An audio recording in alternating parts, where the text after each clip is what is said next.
What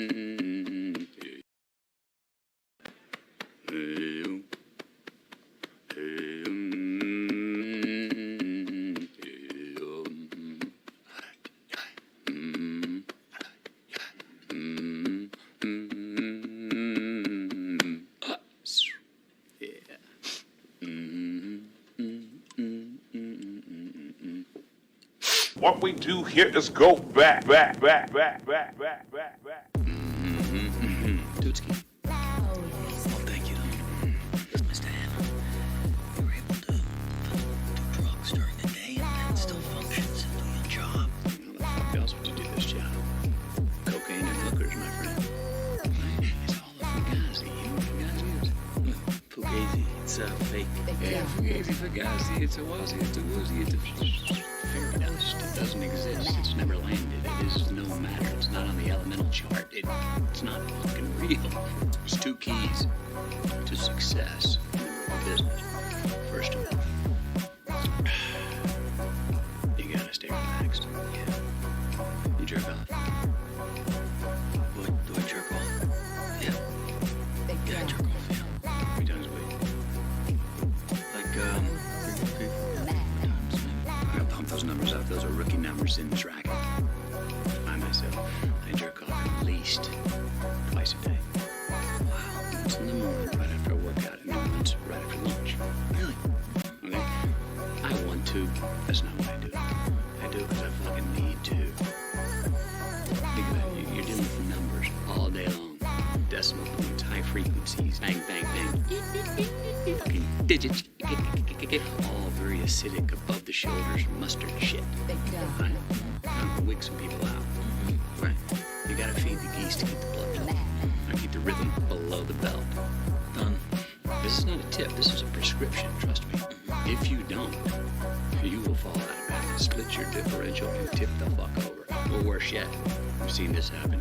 Implode. I don't want to implode, sir. No, you don't. I'm in it for the long run, you know? Implosions are ugly. Yeah. Pop off to the bathroom, work one out anytime you can, and when you get really good at it, you'll fucking be stroking it, and you'll be thinking about money. Yeah.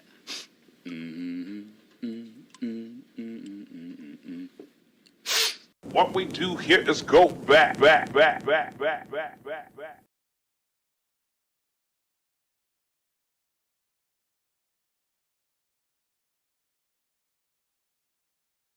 I am fine. Oh, wait. Oh, shit. Oh, I got it just in time. Woo! Oh, I didn't mute the thing, but I got it. I did it. Your boy. That's what I'm talking about. Your boy. Share the screen whenever to.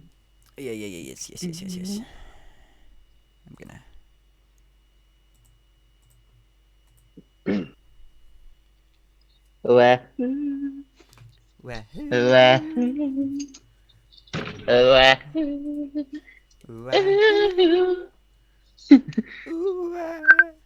What's going on?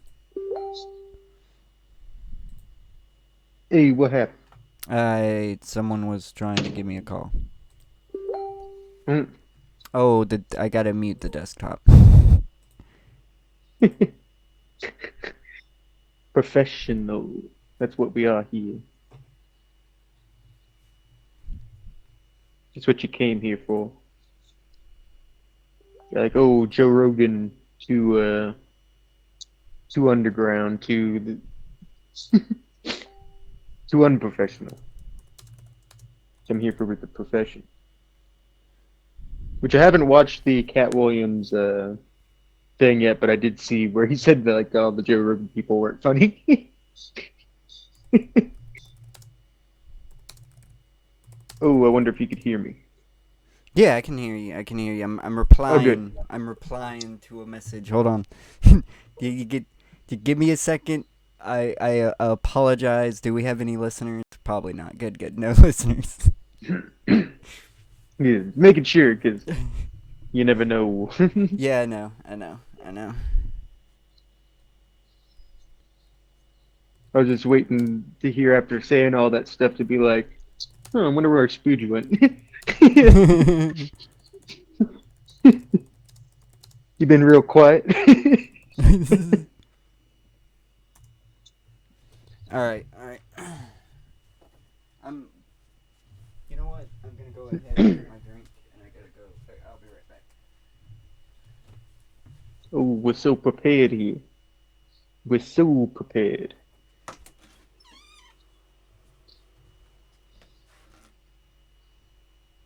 You don't know how much preparation it takes for the show, guys.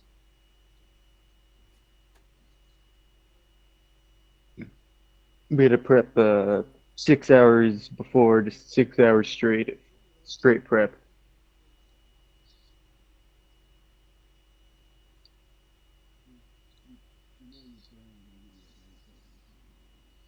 Not to mention another 6 hours of harsh, vigorous physical exercise.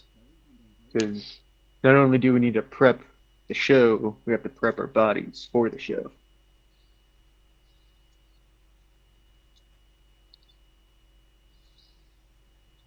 So in total, 12 hours of total prep, general prep.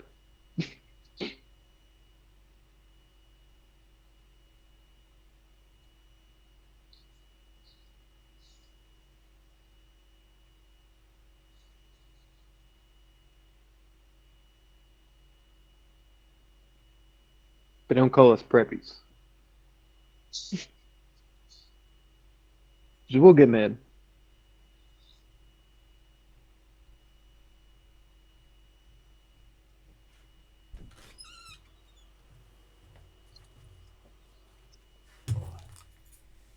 Only Astrogoths here.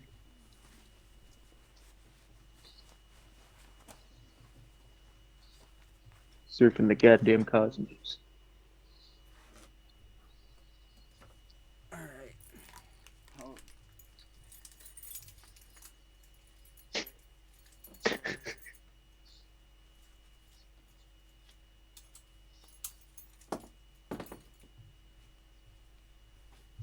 Hopefully that doesn't break.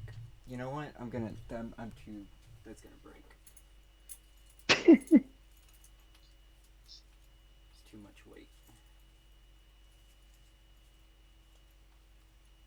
Because I'm about to break. Ah, god damn it. Goes right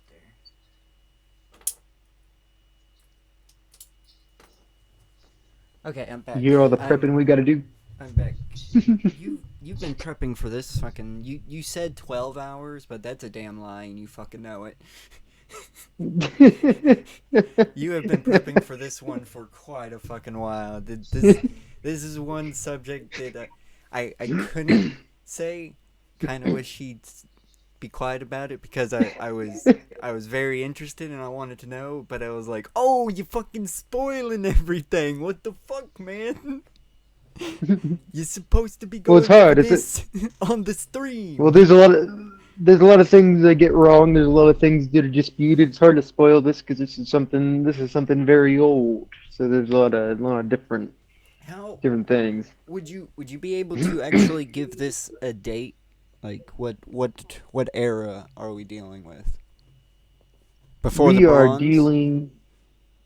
We're doing like right before Bronze Age collapse. With L, like even before that, like probably just like maybe right after like the Stone Age. But I think they'll give some dates. Okay. As early as we know about civilization, that's for sure. We're talking about Samaria here. Where I actually before I Babylon. I know I should know this, but I don't know where that would be located. Samaria is close, kind of like around Iraq, and it's also where like now Israel and stuff. Okay, it's modern. It's basically where all the Middle East. Mm-hmm. That's all you had to say. Yeah, it's where all the Canaanites came from, which Canaanites were just the other pagan Jewish people. You know, the Semitic peoples that live there.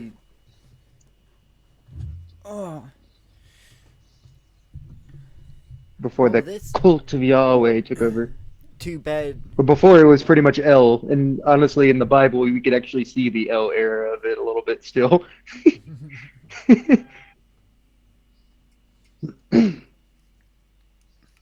And also plays into the Trinity, my Trinity theory, which they won't discuss in this because it's more of a it's a theory that is held by other people, but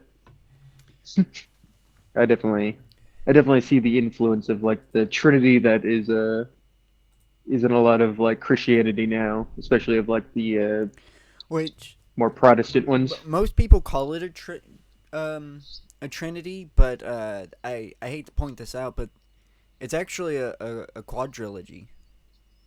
Hmm. There's a fourth person at play that no, he technically, I guess he's not part of the Godhead, but he's still a major factor within how everything operates. Talk about old Satan, or are you talking about death, the Talking about destroyer angel?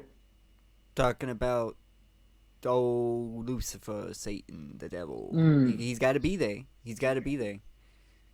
Because That technically, I could also say five, because then also the if destroyer angel actually plays a lot into like the god of death, Mot, which was a Canaanite god. true, true, but fucking what I'm getting at is if he didn't have a purpose, then why is he there? Yeah. That's the thing. If it didn't have a purpose, it wouldn't be there. That's the whole point. And then someday, once we get to the Christianity, we'll actually see some Gnostic thoughts that do see Satan as sort of a martyr. I actually knew somebody that kind of like was like that. His view of it was hell wasn't like a punishment to per se. That the reason why it was hellacious was because there was no rules. There is no boundaries. You got a whole bunch of Hmm. degenerate fucking monsters in one place just doing whatever they want, and that's what makes it hell. That was his whole take, and that Hmm. fucking Satan and the devil didn't really want to really didn't want to fuck you up. He just was trying to free you from it. He had a Hmm. really unique view on it. He was a fucking smart person, except the way he went out was very unintelligent. Hmm. Often with smart people, unfortunately. Yeah. It. I mean, he didn't blow himself up, but he was trying to do science in a way, and it backfired on him. So he definitely was like a Jack Jack Jack Parsons. Parsons. Yeah. Yeah. Mhm. It's just like very eccentric person. Like if you had one conversation with him, you'd been like, "Holy fuck, that dude's goddamn weird. He's fucking talking about making a child of Babylon and moon child rituals and fucking Aleister Crowley. Like, what the fuck, man." But once you Mr. Crowley. but you start actually talking to him, it's like, how are you so smart? It's like, the fuck? You're the He's done reason. his research. You're the reason why we have rockets. He's he's not only has he studied the science of the world, but the what's beyond as well. And I get to fucking, oh, Scientology people are gonna be mad, but fucking L. Ron Hubbard stole Dianetics from him. Totally. Oh yeah. Most of Dianetics just came from was just fucking L. Ron Hubbard writing down Jack Parson rants. That's all it is. Hmm. Yeah. You can tell Just because Jack Parsons was too cool to actually like go about it because he's you can fucking busy tell with his when orgies it's and shit. you can tell when it's inspired, quote unquote, inspired by Jack Parsons because it actually gets kind of entertaining. Hmm. Oh yeah. It's like, And oh, mhm. it's like this. The writing style is completely different, and then it goes back to L. Ron Hubbard. It's like this is very bland and dry, and it's not even word salad. It's just a series of lists. Yeah. Which that's why it takes someone like L. Ron Hubbard, a fake scientist who's got all the time in the world, to push it instead of someone like Jack Parsons who would just like write down the ramble and be like, oh, that was kind of dumb, and then get back to his research because he's a busy man or his orgies. He didn't even write it down. He just would say it out loud and be like, think about it for a minute and go, nah, that's dumb, and move the fuck Yeah, on. now Ron would remember it and write it later. Probably telephone it too. It didn't Little telephone game, getting it kind of wrong. The only thing that fucking L. Ron Hubbard had over Jack Parsons is he did manage to cuck him. That's the only fucking thing that he had over, and allegedly blew him up. You happy? I Maybe. said allegedly. So I like from what we hear about your friend too. Also, very possible Jack Parsons just blew himself up True. That is. because he was not a man of safety. That was sure of safety protocol. Safety protocols is what was holding you back. Unfortunately, he did have the same mentality as the dude that made what was the fucking submarine's name? The Titan. Oh, Yeah, the Titan. The dude. The safety protocols are fucking holding it back. It's like, nah, Yeah. not really. Just put it on a little controller and a little like a tiny little squeezed pod that's not rated for any Man, really going deep. if they couldn't even get a legitimate fucking Xbox controller to hook up to the fucking computer, I wouldn't even try. Like, I would trust an Xbox controller a little bit, but not some knockoff Amazon controller that's worth $10. I trust it for a drone for something that someone's done inside. I'd trust it to give it to a kid for their birthday or something that needs an extra controller for their friends. Yeah. That's what it's for. That's what you're supposed. He ain't supposed to be bought for anything else. That should be the description. Last minute Christmas gift for your cousin. Yeah. Damn. Because it's very ridiculous. Oh yeah. I'm just thinking of like the shitty like PS2 ones, those like off-brand ones that are always clear. Fucking Mad Cat. Yeah. I would trust a Mad Cat over that shit. The only thing bad about, quote unquote, bad about Mad Cat is they made them for a smaller. They made them a smaller size, so it was a more tiny. They're more for your sister's hands, for your oldest sister's hands. Mad. She's the one you give the Mad Cat to. She won't even notice. They cannot. They wouldn't survive a single drop though. True, that is true. But I just know from the seeing not just the gleam in her eye from a controller fitting her hand, but just anybody with tiny hands when the controller fits just perfectly. It's like, yeah, that's what it's for. That's why I hate Xbox controllers. Xbox controllers now are as big as the PlayStation controllers, but fucking, Yeah, I haven't played it. I haven't played one since 360. Like at someone's house. Well, the 360 was the same size too. The only Xbox controller that you should have a difficulty with is the fucking Duke, and that was the original. That thing was massive. That thing was fucking. That's why it's called the Duke. I remember the other ones being a little blocky though. They're definitely bigger than the Sony than the PlayStation ones.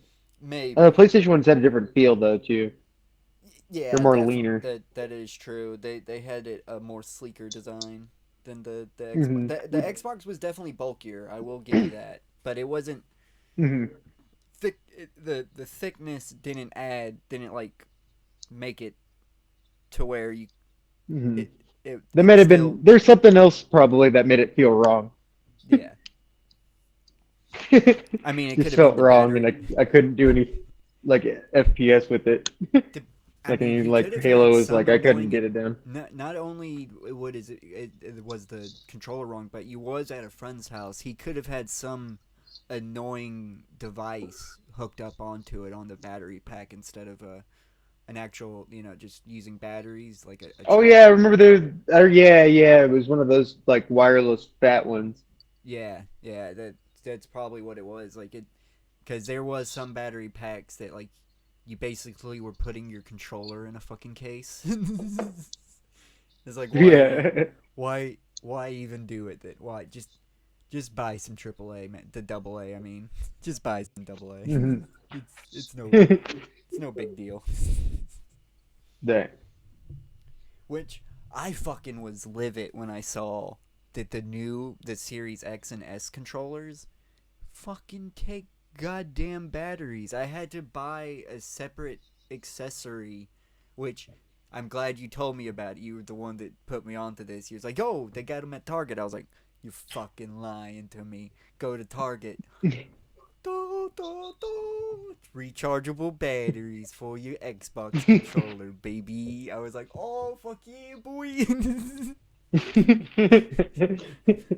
I shouldn't spend this $15, but I'm spending this fucking $15. Hey, saving money. Oh, but let's get into this mythology. Let's get in. I think Oh yes. we veered Well, off course already. oh yeah. Let's do this old god that nobody remembers because it's pretty much just melded in. And not only that, but the pantheon is very hard to research. Mhm. They've made. Oh yeah, because it's kind of a hot topic. It's kind of hard to like look at it in certain ways too, because there's a lot of people that study this with who don't want to like I don't know, people don't want to see that like this is the origin of like Judaism or Christianity. People want to just think of it as like it's pure in its vanilla form. Oh yeah. So that makes it even harder. And also, I mean, a lot of these regions have been through several like of their own dark ages. So a lot of things get lost, especially through like the Bronze Age collapse. Lost a lot of shit on a lot of this history.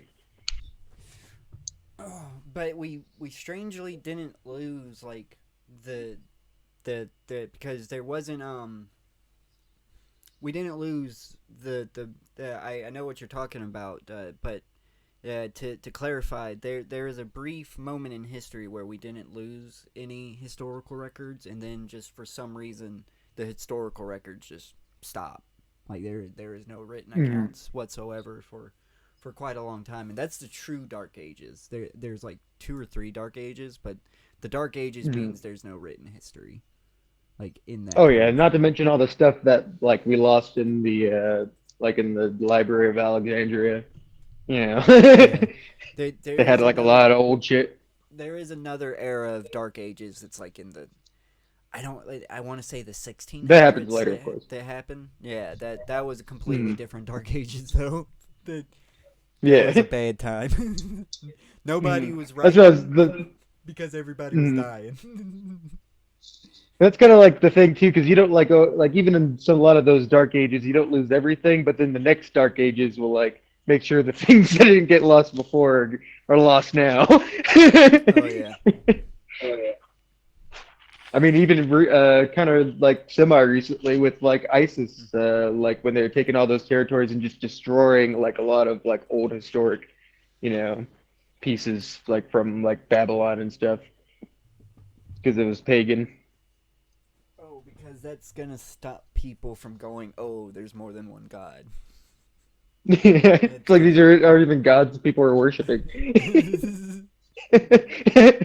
Hey, but they might. You're just destroying your own history. They might. Mm. It's the implications. Implications, yeah. All right, but yeah, so let's get on to L. Who the fuck is L? Hi friends! In this video we will be looking at El, the grey-bearded patriarch of the Syro-Palestinian or Canaanite pantheon. And Interestingly, you are gonna the have to word bear El with simply her means accent, but God, she does a pretty good but job. was used as a proper name of the father of the Canaanite gods. He was the equivalent of the Hurrian god Kumarbi and the Greek god Cronus. While in the Hebrew Bible, El is commonly used as a synonym for Yahweh.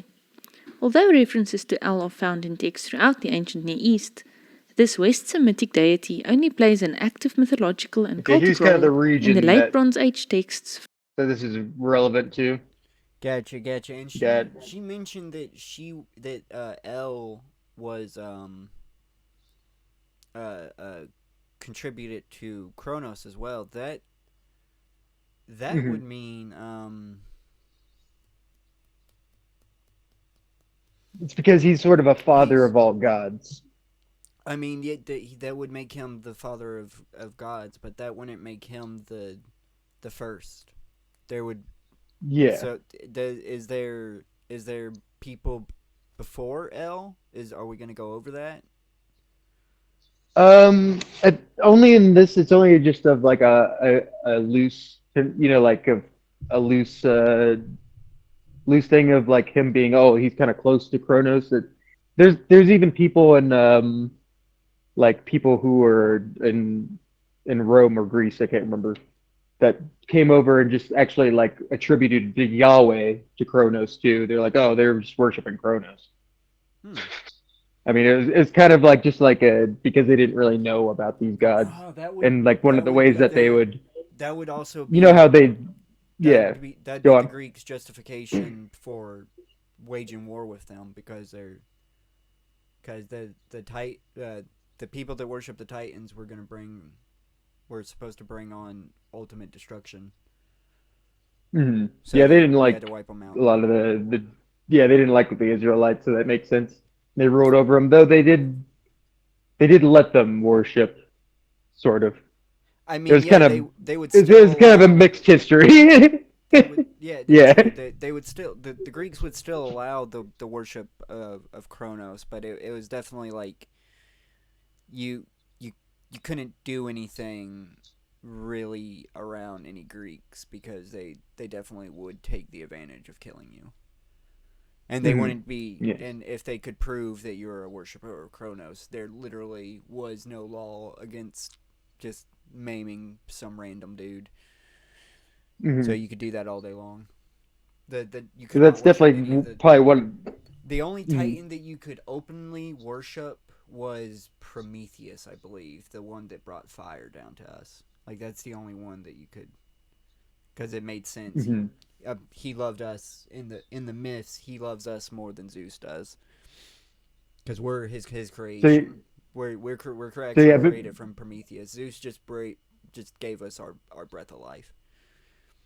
so that you could totally see how that with the Romans misunderstanding, with them attributing Kronos to that could definitely add to the many tensions of other cultural tensions between Israelites and Romans at the time. I mean, the 'Cause, Greeks would be doing that. The Romans wouldn't have done that. The Romans would have been like, What's your god?" Well, it depends on what era. If it was the Roman mm. Republic, Oh yeah, they yeah. wouldn't even. That's what I remember. That's what I always get mixed up. Those Romans later that would attribute Yahweh somewhat to Saturn. Yeah. That would definitely be around like the Empire days before. Mm. But because if we're talking about the early Roman days, during the Roman Republic, Mm. they literally would not have even asked about they would just been like, you either join our empire that we got going, or we kill you. Like you can keep doing whatever you're doing. Like we don't give a fuck about that. But You're I don't joining think the us. Greeks took over because I mean there was other tribes that were adjacent to the Greeks that came to this area. Of course, I mean I know the Greeks like were definitely waged war against these people, mm, yeah, and that would explain yeah. that would have been their justification for it. But I know like who would have like been the except they. What's funny is like a lot of them were actually still kind of like not Greek in origin, but they're from the same area. They're on this on this the sea here. Because What is not this? many people. This is basically where the Greek Empire was. Fucking not many people realize this, but Greek Empire stretched all the way down here to Egypt. So they went all the And way around this.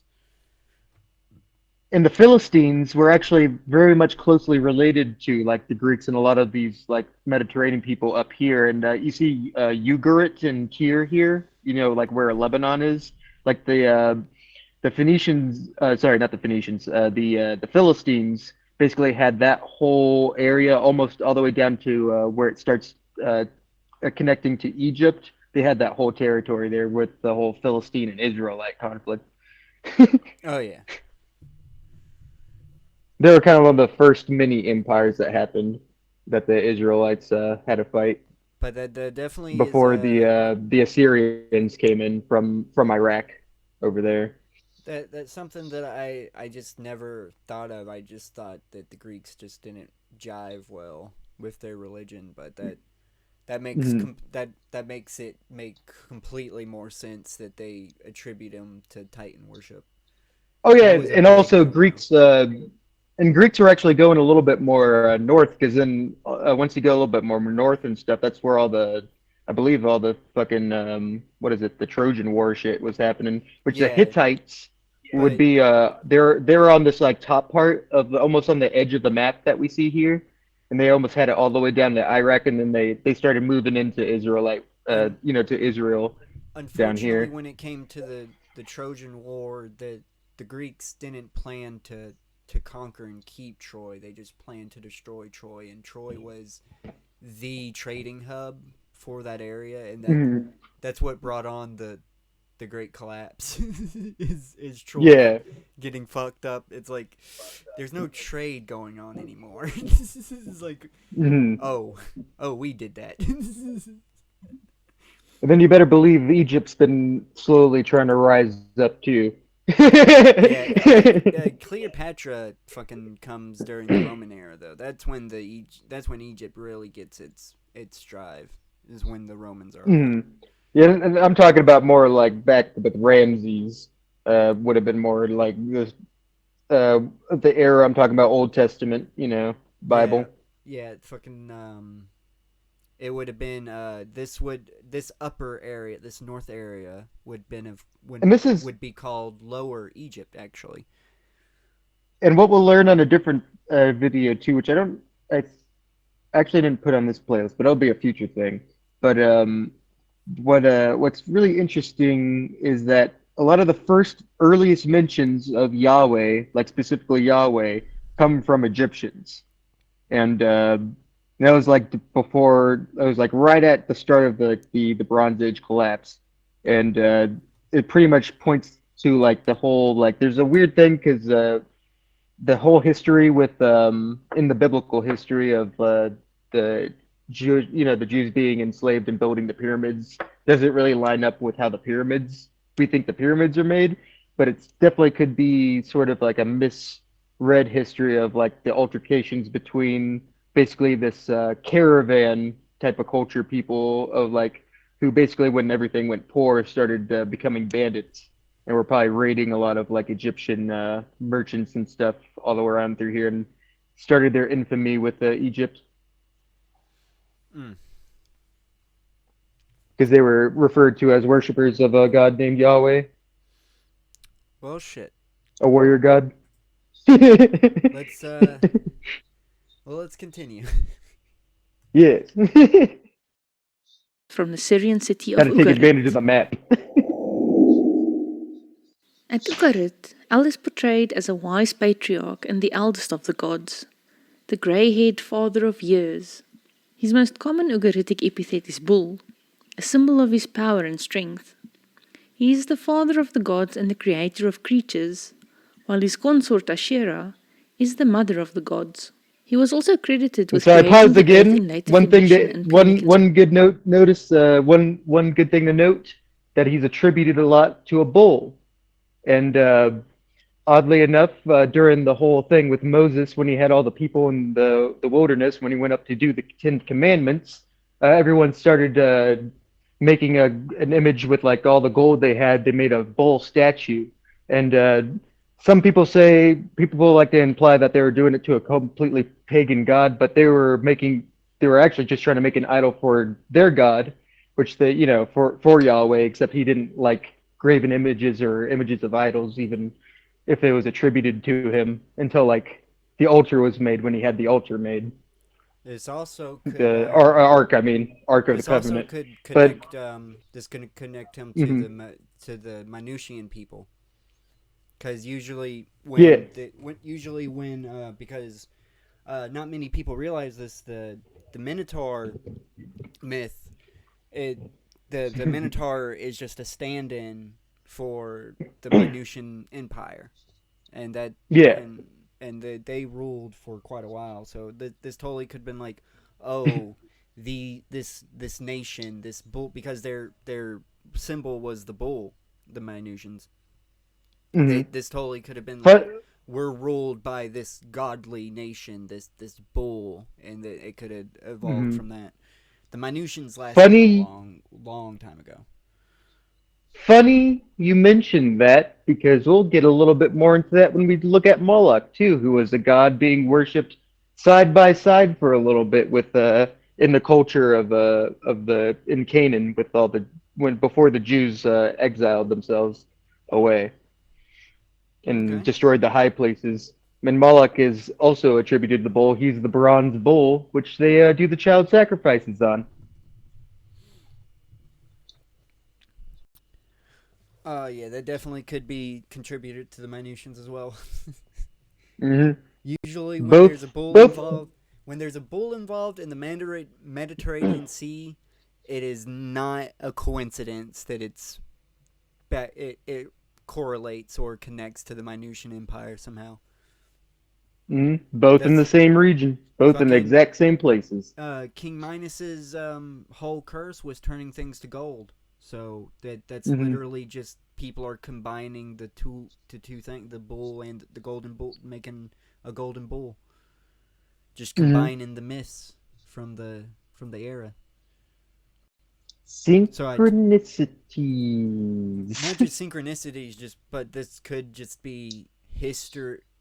Very very badly played game of telephone when it comes to historical accounts of stuff. Hmm.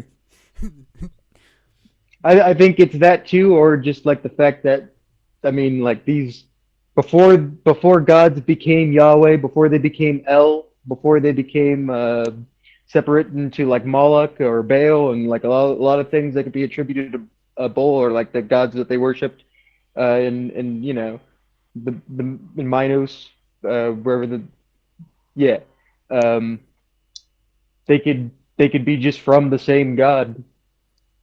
It could all still happen separately, but they're still just using the same god, same imagery. Well, the Minusians didn't worship any god. They didn't have a religious system. They Mm, they might have the biggest thing we have to their religion was the bull. The bull was a very sacred yeah, animal to them. But yeah, yeah. But it there's still no. could be through tradition of like why that's sacred. You I know, mean, I there mean, also are. that's just also from just like the fact that having bulls is like I livestock, and that's like There are surviving you know records that held in high there regard. there are surviving records that bring up, I believe, Poseidon, Dionysus. I want to say Ares and another god. I want to say Demeter. I want to say Hmm. Demeter, but that those are Hmm. the only gods that have come up in the Minusian Empire, and those weren't really Hmm. worshipped. That was just like mentioned in like someone's storehouse. They decided That we to mark down that those gods. we do know for sure as far as Carthage that they did do Moloch worship is for sure. Yeah, yeah, Carthage definitely did Moloch worship, Hmm. but fucking Carthage is a completely different beast because that was Roman. That's Roman times. Oh yeah, yeah later. But I mean, it was he's persisted like the Moloch and Baal stuff has persisted Yeah, throughout a long and part of history. Moloch is attributed to a bull, right? Mol- Yes. Moloch could be a either a fucked up translation or just a translated minus. Like Yeah. that could mean Moloch could and minus could be the same fucking thing. Oh yeah. But we're getting ahead of ourselves. That's a different video. Yeah, yeah.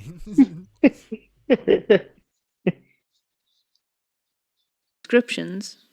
Iconographic sources from Ugarit appear to present benevolent El, the kindly one, as a bearded figure sitting on a throne, with his right hand raised in a benedictory gesture. As the father of humanity, El is invoked to cure diseases and grant the blessing of children in Ugaritic epics. However, he remained at a distance, and often other gods, notably the goddess Asherah and Anat, were enlisted as mediators to gain his aid. El is the head of the pantheon, while the storm god Baal exercises power over the earth on behalf of the gods.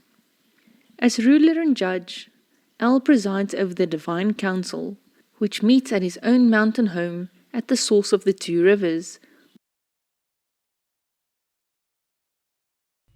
That him being a storm god completely disconnects him from Kronos. Who? Kronos. Yeah. Oh, they were talking about Baal. I could have swore I heard El, but Oh no, she said that Baal kind of took control of the living world, while El is kind of like the ruler of the heavens. okay. Baal, which I didn't put it here because there's what. I'm gonna have to rewind to re-listen to that. Oh, yeah. El is the head of the pantheon, while the storm god Baal. While That's why the confusion. She cut it off and it sounds like she's saying Yeah. El. Then while the storm, yeah, while the storm god Baal. exercises power over the earth on behalf of the gods. As ruler and judge, El presides over the divine council, which meets at his own mountain home at the source of the two rivers, where the waters of the heavens and earth meet. It is El who appoints and A mountain legitimizes home. the god who will serve Totally as not king, Olympus though. and so Baal rules only with the consent of the divine patriarch. El receives only with the consent. This looks like some goddamn AI generated art that just fused a shit ton of gods together. You got Loki. You got fucking the club can be Hercules. Fucking the spear, it's definitely from Odin. The lightning, Zeus. You got some fucking Greek. You got some Egyptian shit going on. Whitey. Oh yeah.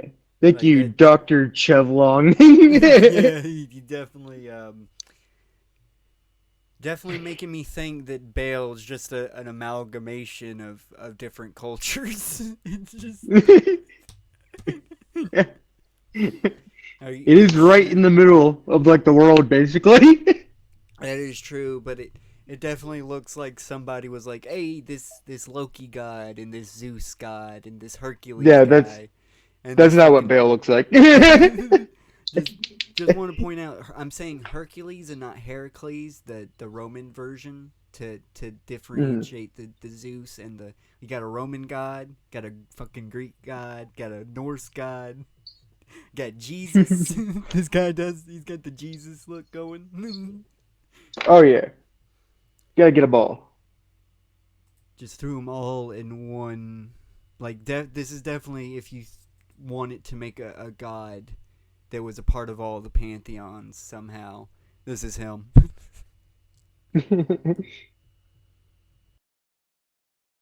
Of the divine patriarch. El receives homage and obeisance from the gods, and apart from Anat's threats to her father, no deity openly challenges his authority without fear of losing his or her own position. Even Mot, the god of death and beloved of El, is subdued when the sun goddess Shamash threatens that he will lose El's favor when he insists on challenging Baal in the Baal cycle myth. And so El's decree carries ultimate authority among the gods. The Hebrew Bible frequently uses the word El as a reference to Israel's God, both by itself and in combination with other epithets, such as El Ulam, God Everlasting, El Elyon, God Most High, and El Shaddai, God Almighty. Yahweh and El share many common features. Ugaritic El is benevolent El, the kindly one, while Yahweh is a compassionate and gracious God. A Phoenician inscription from Kara Tepe invokes El, the creator of the earth, similar to the biblical blessing of El Elyon, creator of the heavens and earth. Historically, El was probably identified with Yahweh in ancient Israel, as suggested by the phrase, El, the God of Israel, in Genesis 33, verse 20, and by the use of El as a common theophoric element in Hebrew names, such as Daniel, God is my judge, Emmanuel, God with us, and Ezekiel, God will strengthen. The supposed writings of the legendary Phoenician writer Sanchani Hawthorne, partially preserved by the early church historian Eusebius of Caesarea, provide an interesting account of the way in which the owl of Canaanite mythology may have influenced later Greek myths. The writings are thought to be a compilation of inscriptions from ancient Phoenician temples, dating from possibly 2000 BCE. Here, El is called both by the names Elus and its Greek equivalent Cronus. However, he is not the creator god or first god, but rather the son of sky and earth. In turn, sky and earth are themselves children of Elyon, the Most High. Here, El is portrayed as the father of Persephone and Athena, and the brother of the gods Betel, Dagon, and an unnamed god similar to the Greek Atlas, as well as the goddesses Aphrodite Astarte, Rhea Asherah, and Dione Balat Gebal, who are also his three wives. In this story, sky and earth are estranged, but sky forces himself on earth and devours the children of this union. El attacks his father Sky with a sickle and spear and drives him off. In this way, Now he's El being and his Zeus. ally, Elohim, gain Sky's kingdom. No, that's almost correct for Kronos. Oh. There's one thing that Did he have to? Did someone try to eat Kronos too? No, Uranus did have all the ruler deities of Greek mythology. Even Zeus has a prophecy that their children are going to be their downfall, and it makes them super paranoid. And I think Uranus was eating his children as well. I can't remember exactly what he was doing with his kids. I believe that's what he was doing. But when Gaia was pregnant with Kronos, Uranus was like, "Oh, I'm feeling a bit frisky," and when he went to sleep with Gaia, Kronos inside of Gaia takes a sickle and cuts his dad's nutsack off, and the nutsack falls into the ocean, and that forms Aphrodite. Oh shit! Yeah, Aphrodite actually doesn't have any parents. So everyone's just fucking playing telephone in this whole region. Pretty much, yeah. Yeah, that's definitely what's going on. This is just a really, really bad game of telephone. That and probably, the easiest way to explain. You know, there is that one person that's like me. That's like, your fucking story's stupid. I can make it better. No, yeah. And there's just the one guy who actually wrote it, but his version is long gone, but it was like actually the most stupid. Because everyone looked at it and said, "Oh no. Like I see what you're trying to do, but let me fix it." You need an editor. Let me edit this for you.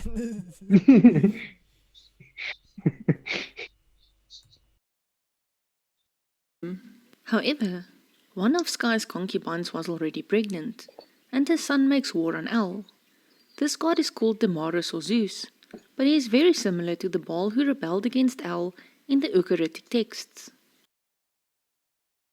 And the Ugarics were the ancient Syrians. As always, she brought up the other Zeus. She brought up the other fucking Zeus. That's very rare that he even comes up. The other Zeus. She said the name, but I can't. I gotta get out the good old fucking Google to say it properly. Ooh, now I'm gonna learn something. The other Zeus. The other Zeus. What was the other Zeus? Get it in his what was caboose. His name? What was his fucking name? I can only remember that one cool other name, or actually I can't remember it. I just remember what it translates to. That one cool other name for Odin that was like the dead god or god of death or some shit. That shares the name.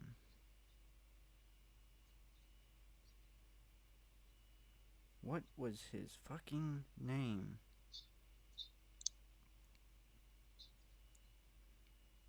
What's it? Tuya. I'm gonna just have to fucking, cause she says it. Oh yeah, yeah. This way, El and his You say, bitch? allies, the Elohim, gained Sky's kingdom. However, one of Sky's concubines was already pregnant, and his son makes war on El. This god is called Damaris or Zeus.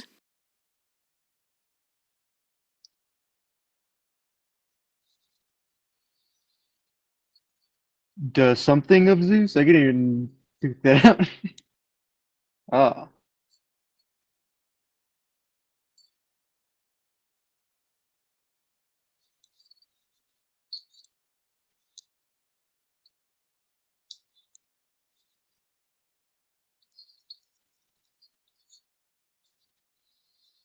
The other Zeus.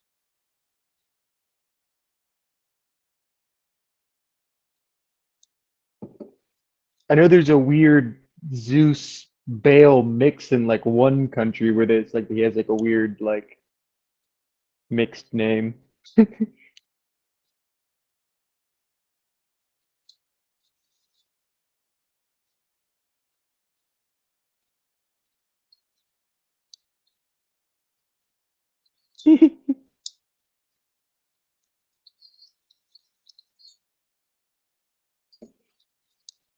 I'm just thinking of like when you say the other Zeus, just like when like DC Comics or Marvel Comics just has like the Ray too. And it's like just like a guy called the Ray, but he's like totally different than like the other guy that's the Ray. The other doll man. Zeus 2. This is a Zeus from Earth 95.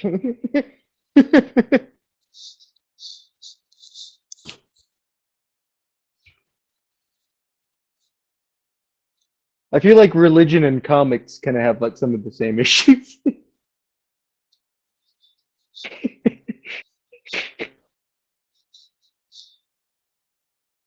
Hu- Humanity's always had trouble keeping a canon.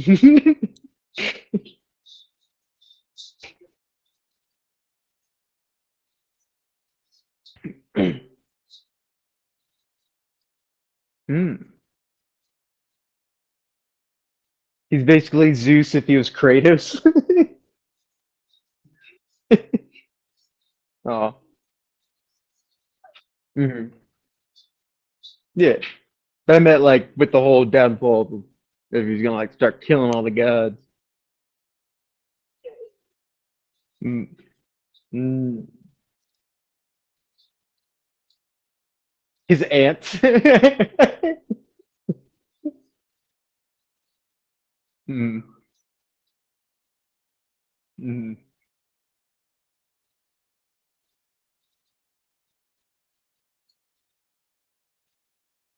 Oh damn. And I've been muted this whole fucking time. Oh no. Shit. So I don't We're know how looking for much of the that. other Zeus. Yeah, I was looking for We're the other looking for the other Zeus. Zeus.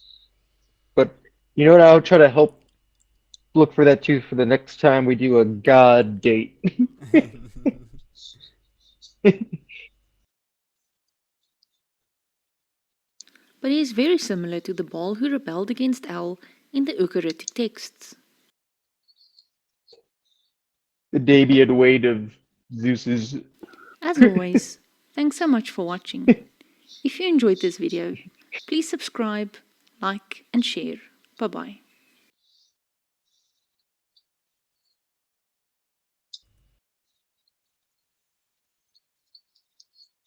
Yeah, gotta make sure that I am muted, and I'm gonna check the chat real quick. We got nobody in the chat. Hey, that was some pretty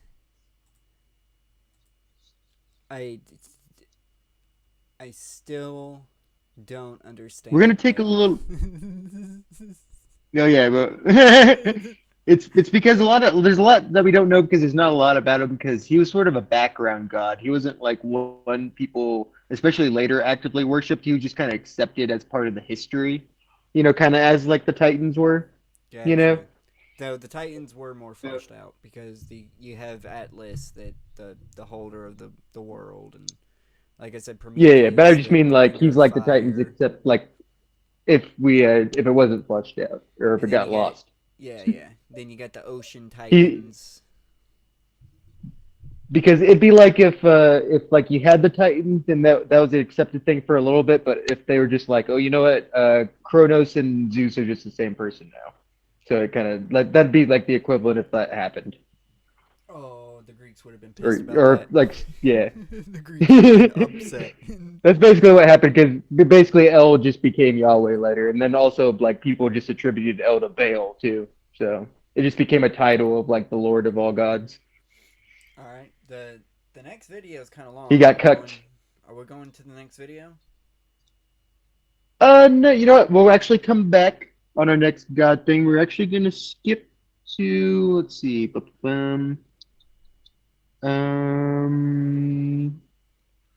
ooh, you know what? We'll take a quick little look at the at the synagogue because there's we've seen some of this footage before, but this is kind of like a closer up thing, and we've seen the footage, but it's got better sound, like better quality. And there's a scream I think we missed. There's like there's just someone's scream that we missed, and I feel like we we need to hear Okay. it. Okay. And I want to point out there is a god damn it, I accidentally Hi, this is Sam. I pressed the wrong button. I want to point out that there is a video that's going around of one of the cops going, "We don't do that in America." We don't do that here in America. That's what he's saying. We don't just dig tunnels, okay? So whatever we saw the mattress. We know whatever they're doing in there is not just digging a tunnel. It's hard to say because I've heard some other things and I wish I could find more evidence because there's a lot of people saying that a lot of these guys were from Israel and that there's like maybe links to Mossad, like that, which would make it sound like it was almost a military thing, like they're prepping something like if like I don't know if like the U.S. Backed out of certain things, or if like there's some type of thing like that. But also like then there's the tiny little high chairs and the dirty mattress and the fact that they're all like student aged. We haven't seen it. Like but men. There's 4 dirty mattresses in this tunnel. There's 4? 4. So I thought it was in a tiny little room in the side. I didn't know if they would even have room for 4. I know I've seen pictures of them bringing out 4 mattresses. Okay. So it's hard. It's still hard to say because I don't want to say anything without any. I really wish they'd swab those things. Swab those things for DNA. Oh yeah, but let's get into it. Let's get into it. Oh yeah.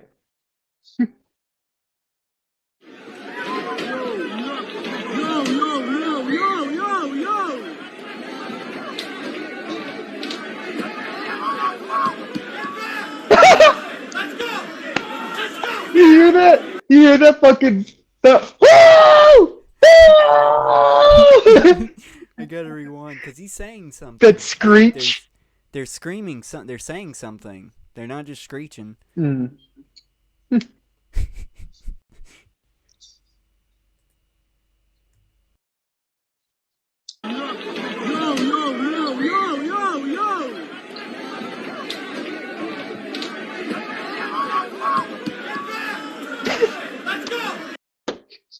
It sounds like they're screaming "motherfucker." I don't think that. Yeah, definitely. You think? Oh shit! You know, one of these guys got like some type of like little like really high pitched scratchy voice. He's like, "Oh, I ain't taking this, you motherfuckers!" I want to see the guy who sounds like that. Oh, it's a little trumpet guy. You know he's upset that everybody can hear him.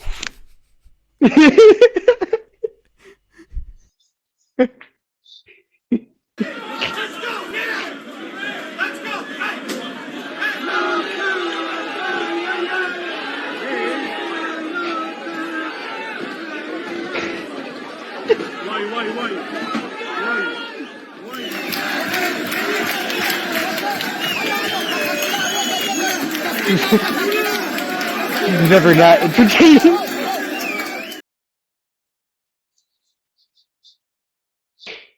Uh. Oh. Hey. I just want to pause. It's called a pause button. I'm pressing the pause button. I like how they were like the people getting arrested were getting like cheers of standing ovation, like they were doing something worthwhile. Y'all are getting arrested for Well, I mean, for doing something unsavory in a tunnel. Something that we don't do in America. well, everyone around them is also is also there for the right. That's why they got to cheer. True. Best case scenario, it is just like some weird like bro thing that's going on that they're just like, oh, we're gonna fucking dig a cool ass tunnel and hang out in this tunnel and drink beers and maybe I mean, obviously, the stain on the mattresses or throw up from people throwing, because you know the dust and everything getting in everybody's beers and shit.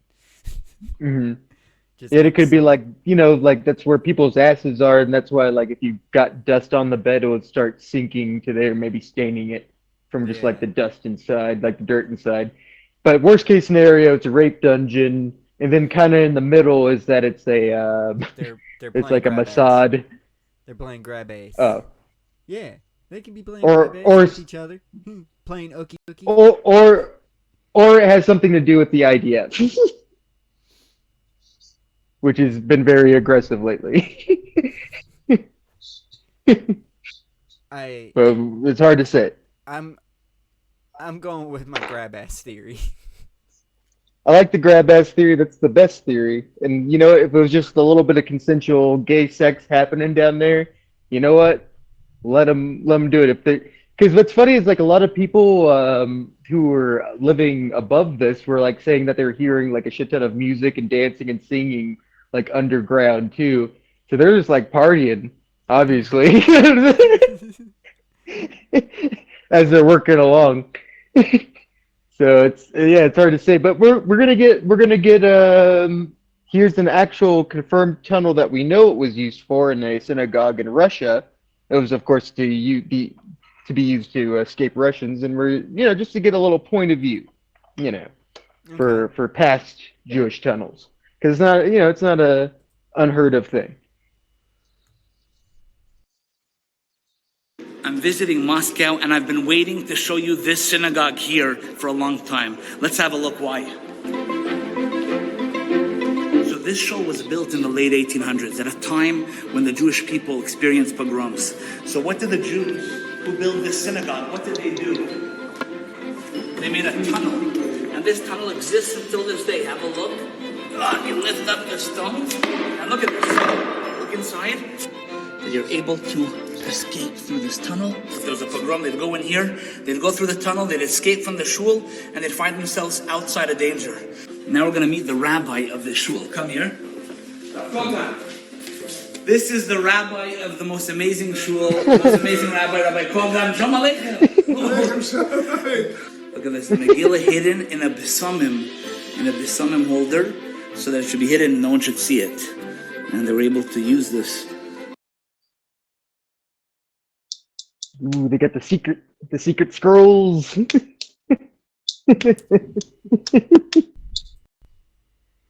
This is a different thing. We're gonna get to this yet. I get the pogroms, however you pronounce it, was a very serious thing in Russia, but why you gotta be so shady? Why are you still being so shady? Why? Like, I get there was a time to be shady, but Yeah. to be honest, man, I mean, that. this ain't the time to be shady. Ain't no time to be shady. We can't trust nobody, man. We can't trust nobody. What's weird is that it happened in a place where there isn't like a systematic like threat of uh, you know of danger towards Jewish people. Like America is not gonna. That's not. If there's any minority we're gonna pick, it's not gonna be them. Oh no, it's definitely not gonna be. To be honest, I don't think it would be any religion. No religious minority would be picked. We're kind of just we'd kind of rather just like go for like sexuality right now. That's kind of Well, been the main thing in politics now. unfortunately, sexuality is like the most undefined and there is no concrete solidify. We're just now getting into it, like gender identity and Yeah. politics and everything. So It's a war of process. definitions. Yeah. It's a process that we got to get through. Just like it's a process to adjust to the fact that we're literally, our generation is the second generation that had the life expectancy of 75 years. We have to get to a point when we finally everyone equally stops caring, so none of it's a problem.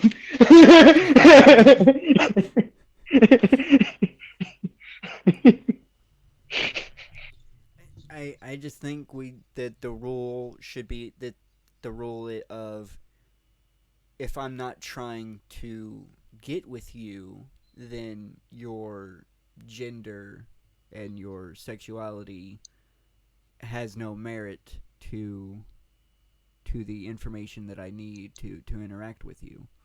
I don't need to know what you are or how you roll unless I'm trying to sleep with you. Oh yeah. Or if you're bored and having a conversation with a close friend. I mean, a super close friend is one thing, but like I'm more talking about associates and acquaintances and stuff like that. Oh yeah. Like, we did it live, but we literally fucking had a conversation about dick cages the other day.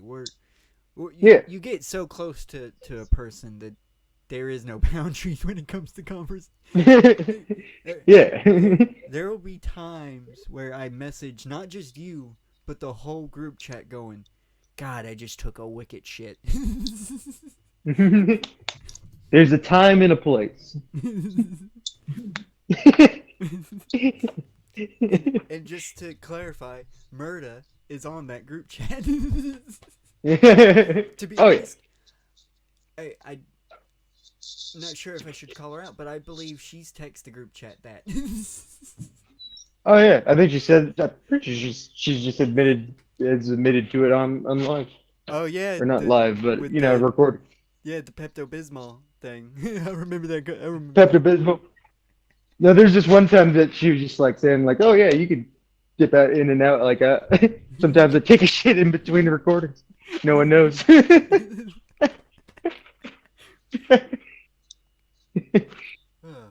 Not ashamed by the fact, she just doesn't want to know people to know at the time.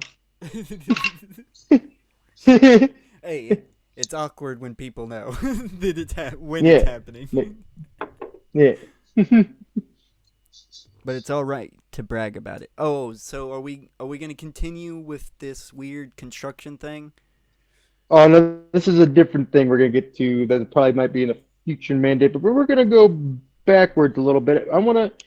We talked about him. I think we should learn about Moloch. So go to the cults of Moloch and Baal? Yeah. Yahweh can wait. Let's learn about his enemy first. Hi there. Today we are... So this guy is going to be able to explain it better? Yes. Yeah, he'll be a lot easier to The understand. L video was a good video. I'm not down in the video. I didn't really get any new information from it other than this one particular Canaanite god might be inspired by all these other gods. It's like, Mhm. but I those could all have picked a better video, but it was just like there's a lot of them that went really long, and then a lot of them that still kind of like talked half a lot, mostly about Yahweh. So I was like, oh, I just want to kind of like this is what El generally is in general.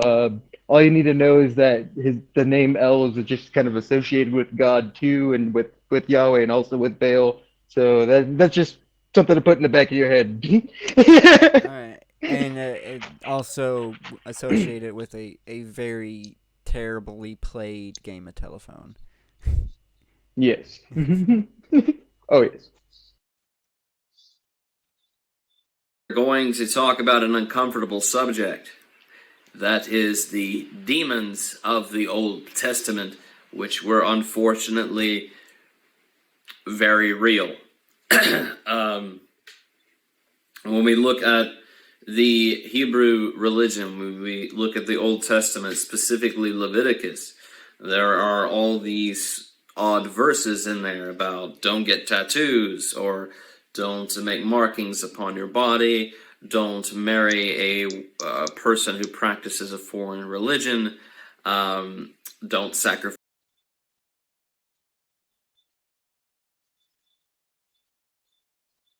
Just want to don't put markings upon your body could totally mean don't harm yourself. True. Though Because tattoos was one and I got to point this out. Tattoos have been a prevalent thing in our culture for centuries now. I mean, oh yeah, every culture has evidence that tattoos were a thing. So it's I find it very odd that any religion whatsoever would specifically mark that out to not do that when and it was he'll just a thing to explain why do. because it actually makes a lot of sense when we learn about this because it's basically because I It's mean still honestly with what you said too you said that it could be scars which self harm. we'll actually know we actually know from Baal worship and Moloch worship that there's self harm that's involved in that too. So yeah, totally leaving marks and I also another interpretation. Don't marry somebody that practices a foreign religion. That totally could mean a foreign religion to them. Like you can marry somebody outside your religion. You just can't. They can't Hmm. be starting to practice your Oh religion yeah. because that ain't right. Hmm. Because it's not Yeah. that's not true. That's not true worship and idolization. That's just them going, well, my partner does it, so I'm gonna do it too. Hmm. But it definitely also in the context of what was happening here, because as we said, this is like right after the time when God was like, "Oh, you can worship at the other altars, just hold me higher than the other gods," and then all of a sudden was like, "You know what? No other gods is before me." But I also got to point out that most of the words that people use that they say the Bible are against didn't even exist when it was written. I also got to point that Hmm. out. A lot of people been saying the Bible's against sexuality and it brings it up a lot and it's like no, no it's not. Sexuality, that word wasn't even invented until I believe it was either the 18th or 19th century. So, Hmm. yeah, you're I mean, what wrong. it says specifically is don't lie with a man. A man shouldn't lie with a man as, he would with a woman, and then a woman can't lie with a woman the way that she would with a man. And then that there could was things about not being effeminate either, too. that could totally That just effeminate be men were saying stoned. you can't you can't be cheating even with your own sex. That totally could be that what that means. Again, most of the fucking phrases and shit aren't one for one because the language that the Bible was written in doesn't even fucking exist anymore. Hmm. Like the ancient languages that we do have, we can't even interpret them. I forgot what they're called. It's I think it's called Linear A, and Linear B are the two ancient languages, and that's what the fucking Bible would have been written in. And we I mean, we go as far back as to like what the Jewish people of like the ones who Linear spoke of A is Hebrew and the stuff. Linear A is the oldest known form of writing to ever have existed. What year would that be? That would have been before that would have been during the fucking Minutean time period, so that would be way before even the Bronze Era. Mm-hmm. Gotcha. Been, Which a lot of this stuff was happening during the Bronze Era. And Linear A, the languages that I'm talking about, they weren't just isolated to the Minutean Empire. You could find tablets that have Linear A and Linear B scattered all over the Mediterranean Sea, because that was just the universal form of writing for quite a while, until the Minutean Empire and everything just collapsed. Gotcha, yeah. And at this time, though, of like Moloch and stuff, there would be like the Syrian language, it'd be Akkadian. We have old tablets that have Linear A and Linear B on it. We just can't decipher it. We can't translate it. It's not translate. We just don't. There's not enough. We don't have enough of it to translate. So the probability that the Bible was translated correctly is 0.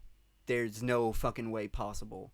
So I'm so glad that I was able to confirm that bias of mine. It's like, just no, you can't tell me that you took a book that has been around for centuries and translated it properly to our language. It's just there are words. Yeah, it's because now the Bible isn't as old as it pretends to be. True. The version of the Bible that we have now, there have always been versions of it, but it has again been manipulated and scarred and decimated. To be honest, that's the best way to by human interaction with it. Mm-hmm. I know Yes. I bring this up a lot, but fucking King James is the best example. He admitted that he changed the Bible to fit what he liked. He admitted it himself. But we do have things from before King James. Like, we have record of like what it was before. I mean, with the Hebrew, like part of the Hebrew Bible too, is like older and has been kept in tradition for a long time. If one person did it and openly admits that he did it, there were more than one person that did it. Oh yeah, I agree with that. I'm just saying, like, King James didn't like ruin the complete knowledge of what at least was before King James. No, but he was a good. I'm not talking about what you're saying with like back even before like Hebrew language and like Assyrian or Akkadian or the Bible of like all those languages. The original Bible would not have been written in ancient Hebrew. That is a complete utter fabrication. It would have been. But I'm talking about the Bible that is still older and but before it got kind of changed by King James, but it's still the one that's just recording the things that are happening in the Bronze Age after that. Because I think the only thing that you would disprove with like what you said with like the would be the origin story. Like the complete very beginning origin story. Right? Yeah. It would. The original Bible would have pretty much everything we need to know, and it would. Yeah. But the probability that it's written in Linear A or Linear B is a lot higher than it being written in fucking ancient Greek. It's so, and even without that too, even with the stuff that we know, like was part of the Bible, just of like recording like the Israelites going to war with the Philistines and attacking Jericho. I mean, we could definitely decipher that they probably didn't do the little thing where it's just like 20 men banging pots and their shields and stuff to make it sound like there's a bunch of guys and just like for like I don't know how many days like circling the whole city until the walls just magically crumbled down. Like it obviously didn't happen like that. the Bible that I've read, that wasn't even what they said that happened. The Bible that I've read said they formed a circle and chanted for 20 days straight, and the They're walls also banging collapsed. too. Yeah, they're chanting and they're banging on the They didn't. pans. I've never read a version of the Bible that brought up the banging of the shields or anything. It was just chanting. Oh. Yeah. Again, there's another fucking thing. Like, we grew up reading the same book, but it's not the same book, and we didn't get the same Yeah. shit. Yeah, we didn't get the shape shit, but what we could probably decipher is that there's probably a war that happened in the Israelites probably did like attack Jericho, and Jericho was a real Oh. city. Yeah, that's probably what happened. It just the fanciful elements of it would most likely what happened was 3,000 men circled the town and beat it on their shields and most likely hammered on the walls to the point they fell down. Because Yeah. you take a brick to a stone wall enough times, the stone wall's finally gonna give. Like it can't stay there forever. Oh yeah.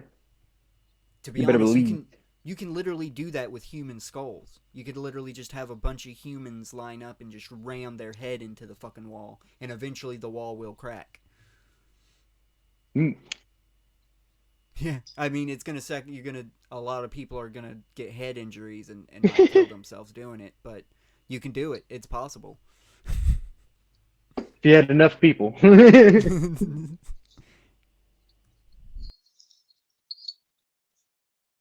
Sacrifice your child, all sorts of, magic is evil, all sorts of things like that, okay, in the Old Testament. Why are they there? Why do the Hebrews have such a negative opinion on the practice of magic? I know I keep bringing them up, but the Minusians might have a major deal with that because they were a very magical empire. They love that shit. So that might just be trying to warn against the the Minusians were a very prevalent force that just disappeared off the fucking face of the planet. Mhm. They But there were these Canaanites that were around too. Yeah.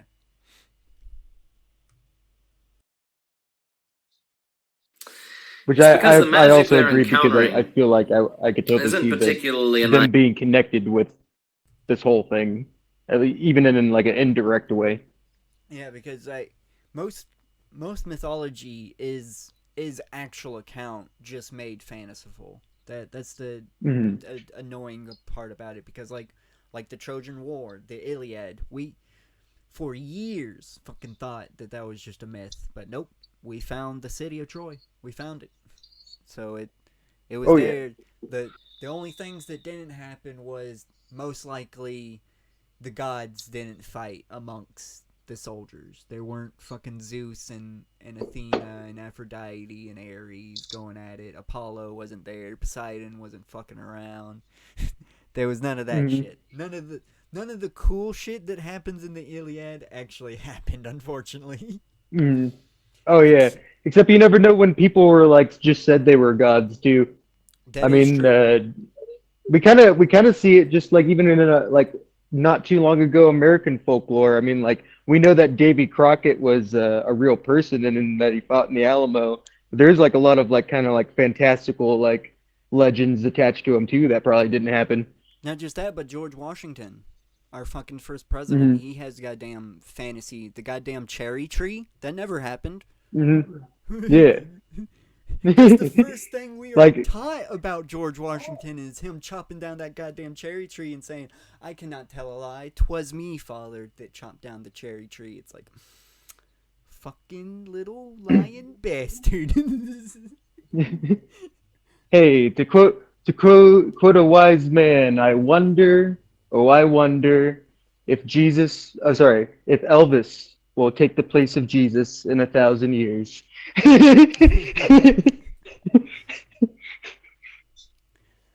Hell yeah. It's not though. He's not. No.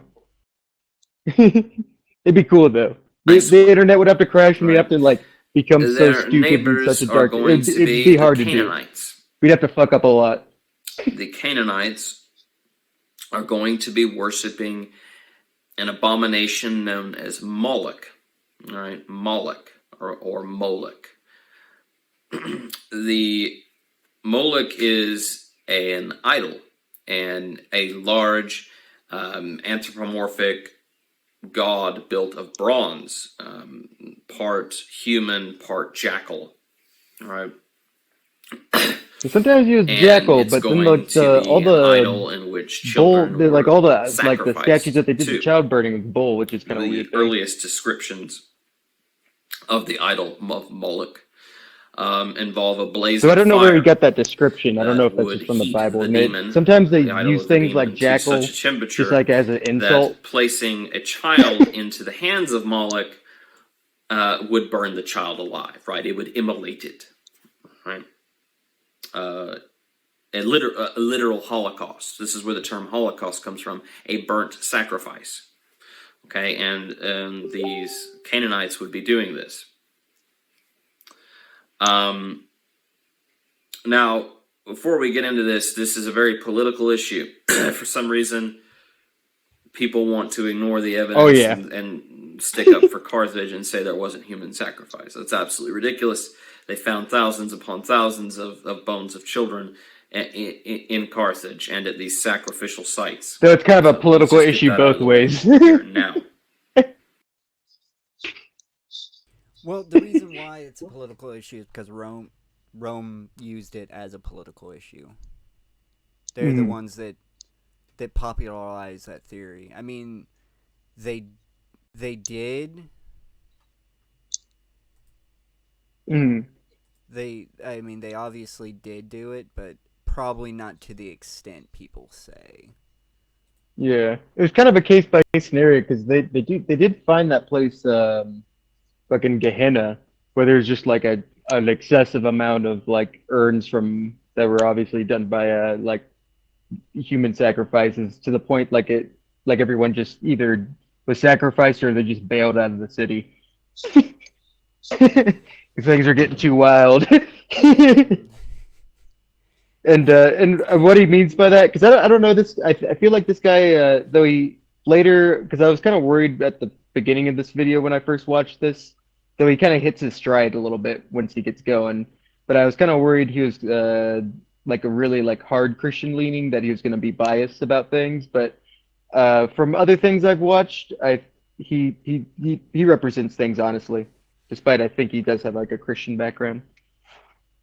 But and also what he's saying is like a lot of people don't like historians now are kind of, they kind of don't like to give a lot of like credit to the Bible still, because there's always been kind of like a, you know, like the creationist scientists and the, you know, the atheistic scientists have always kind of had a feud, so there's that type of thing. But then also how I was saying it goes both ways is that there's a lot of people online who attribute Moloch to abortions now, and that like the whole industry of abortions, like the what is it called? I totally was gonna say something connected to something you said a while Oh, sorry. back, and you kind of made me Planned forget. Parenthood. Oh, sorry. Planned Parenthood is now like attributed by like crazy conspiratory alt-right type of people to be basically like a secret I'm cabal gonna of have to Moloch worshippers that use I'm gonna have to rewind. babies. Sorry. I gotta re-listen to what he said to remember what I was trying to say. Gotcha. So I was still trying to finish that one point, but I was trying to get off the And tangent. it's going to be an idol in which children were sacrificed to. The early. Alright, so I was gonna bring up, I think I brought this up before on stream. It might have just been a conversation that we had. My ninth grade dipshit biology teacher, he would spend fucking half the class just talking about trips that he took. And he told us about a trip that he took that's literally still to this day, you can go to this field where they just took kids and like there's this like ring, a ring in the middle of the forest that's just littered with bones from when they would take as sacrifices. They'd take babies from this village and just smash the babies up against the trees and leave the bones scattered there. I completely forgot where that's from, but you reminded me of that when we were talking about the field of Yes. the urns and stuff. Oh yeah.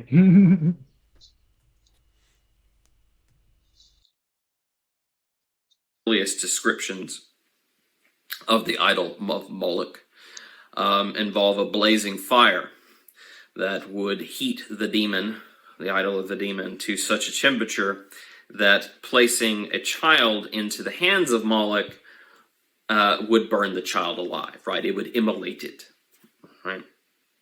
A literal holocaust. This is where the term holocaust comes from, a burnt sacrifice. Okay, and these Canaanites would be doing this. Now,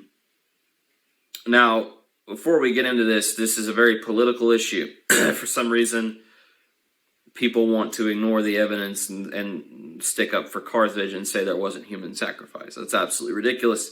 They found thousands upon thousands of bones of children in Carthage and at these sacrificial sites. So let's just get that out of the way here and now. You can't fake corpses, right?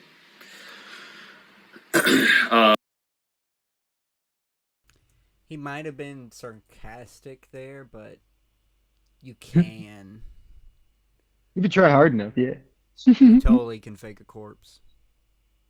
If you get the right the right amount of need to fake some corpses, and you can fake a corpse.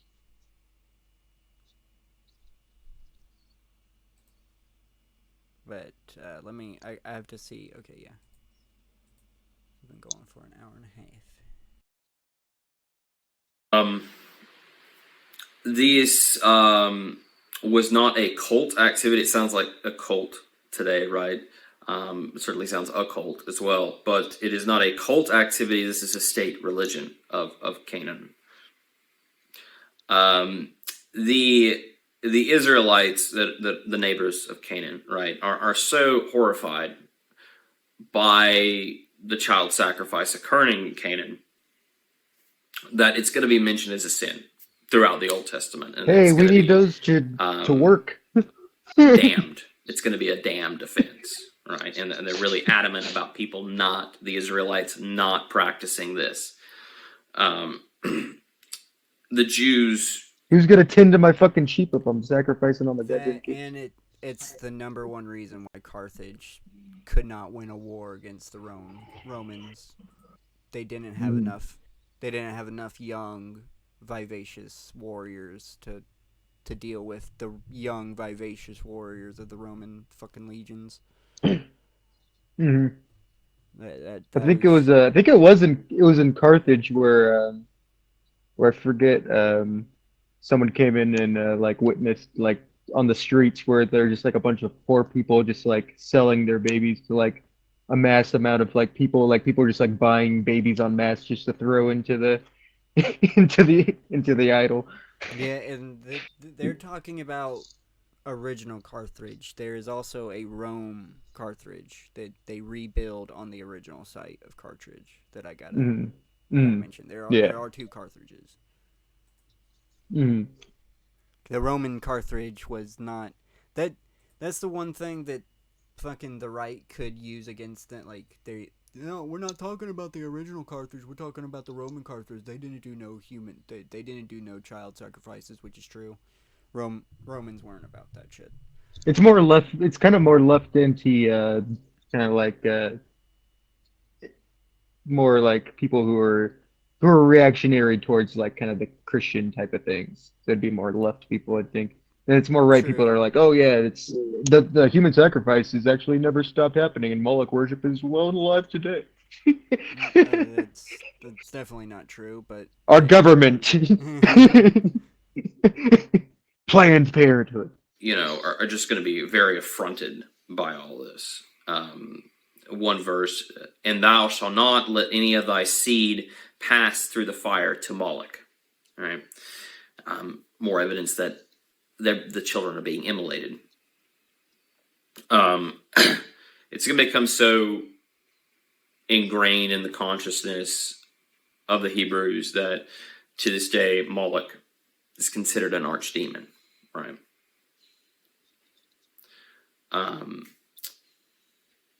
Eventually, Israel and Canaan are going to go to war, right? And in the Bible, this is simply going to read as God smote the Canaanites.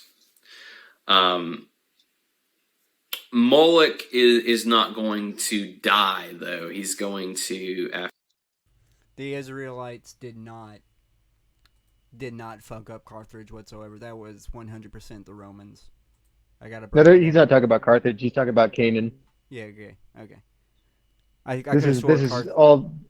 I got This is in rewind. ancient like Jordan and Israel.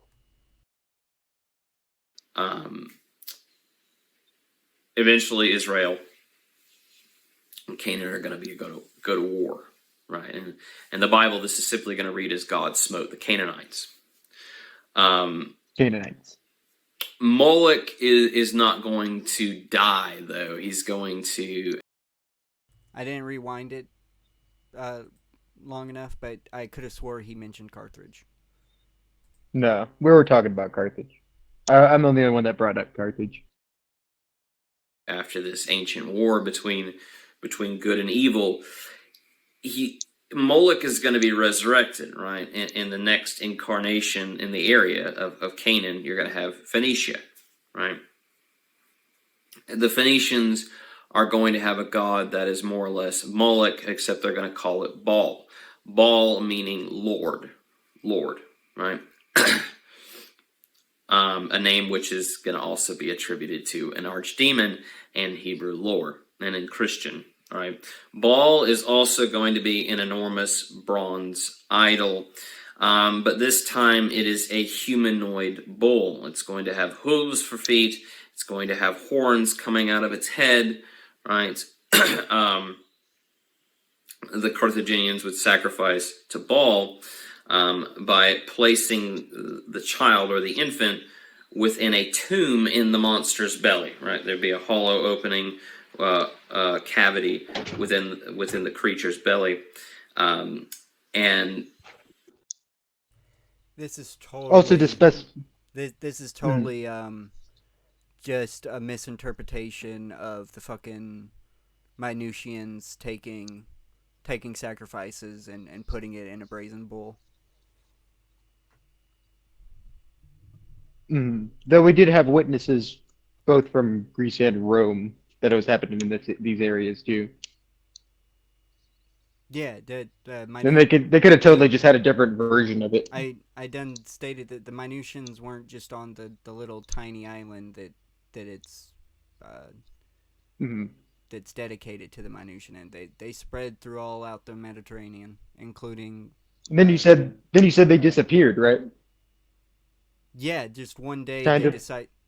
Yeah, Well, it's literally what's like funny is that, which is probably what they're the Minusians are actually probably what inspired Atlantis. They literally just was like, we're done here and left, like the Aztecs did. Yeah. They there was no war, there was no fall. They was just like, we're done.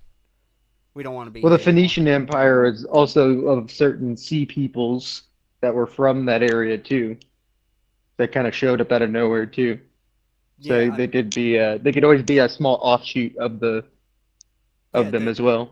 That's totally just what I'm saying. That's just Yeah. misinterpretation of what the Minusians were doing with the brazen bull. Yeah. I was just making sure, like, when you're saying misinterpretation, like, is that you're not saying like, oh, they're just thinking of something that was happening over here, wasn't happening over there. I was just trying to clarify that. Yeah, no, they totally could have saw that and been like, oh shit, this is what's happening, but no, that's definitely not probably what was happening. The golden bull, that's what it was such a prevalent form of torture and sacrifice back then. Like I can totally see people seeing that and mistakenly think it is worship, a weird form of worship because it was so they used that method so much. The only difference is that like it from like the eyewitness accounts, it's always more open. You know, like because usually with the brazen bull, when you were put inside it, you wouldn't be able to see them. That was later brazen bulls, but Okay. no telling yet. The first brazen bull Because I know it wasn't comes back. perfected. Okay. We Yeah. don't know the succession of brazen bulls that it took to get there. Mhm. Yeah. And 'Cause that then I know it was the like one you're talking about it was more used by primarily a Rome later punishment. too. Yeah, that was in primarily Rome more. later. But yeah, I can totally see them taking the form. I can even see these quote unquote sacrifices that they're, like I said, aren't even actual sacrifices. It's just people that can't really understand the language that they're in. Just travelers that kind of understand the Mhm. language but don't. And it's like, oh fuck, this is what's happening. So you think there was no child sacrifices at all? No, I'm saying that there probably were child sacrifices. It's just not as. The reason why they think it was so many is because of how many people were also being punished Okay. along with those child sacrifices. You think they're going to have two different bronze bulls for ritual sacrifice and punishment? No, they're going to. That fucking bronze wasn't that easy to come by. It's copper and tin put together, so and fucking that's why the Iron Age came about, because people finally was like, this shit's pretty, but we don't have. There's not enough. Like it's not enough of it. So we gotta go to. It's not even that good. Gotta get to this plentiful fucking resource that we have here, because they didn't even have natural copper or tin in the Mediterranean. Like they had to get that. They had to outsource that shit most of the time. Yeah. So it definitely the not all the quote unquote sacrifices were sacrifices, and some of them were just plain old punishments. Some kid stole an apple or something and got thrown into the bowl. Didn't the Aztecs kind of do that? Then they kind of mix the punishments and sacrifices. Yeah, I mean, I'm not saying they're mixing them. I'm just saying the town had one bronze bull, and that's what they had. You got one bull. We got You got one hole. We can't be sitting here building fucking bulls all fucking day just because we gotta have one separate from this. We gotta have a sacrifice bull and we gotta have a punishment bull. Oh, you can't be fucking doing that. Yeah, it's one bull per city. We're not even gonna give it one to each village too. You That's gotta usually go to the city. That the evidence is saying it shows that there weren't any more than one bronze bull in a city. So yeah, that tracks. Yeah, I mean that's the whole reason you go. You make the pilgrimage to go to the city, then you go through the poorer part of the town, so you pick up some babies. Then it's someone gets caught for stealing too, so you gotta wait for them to get rid of the prisoners before you can start the child sack. The worship for the day. You fucked up. Ah, man, you fucked up. Today's not baby sacrificing day. That's next week. Today's punishment. Today's prisoner day. Sorry, man. Prisoner day, and then also they like to clean it out. That's why it takes a They like to put some herbs in there to make it smell good. It fucking takes a week. You think this bronze bull stays shiny like this forever? Fuck no. Gotta do elbow grease. It's like when if you go to McDonald's in the later part of the day, you better bet that ice cream machine ain't working. The ice cream. I wouldn't even attempt. If I'm in the car with somebody and they ask for a milkshake at McDonald's, I immediately chuckle, cause they ain't getting that shit no matter what time of day. Sometimes we've gotten them a couple times. I mean, Sometimes you can say that's good. I've completely given up on trying to get them, so that's probably why I'm just like, nah, you're lying to me. But You're lying. Even if we have it in front of you, just be like, that's just they just put food coloring in that soda. I'll be like, you motherfuckers went to Dairy Queen and put it in a McDonald's cup.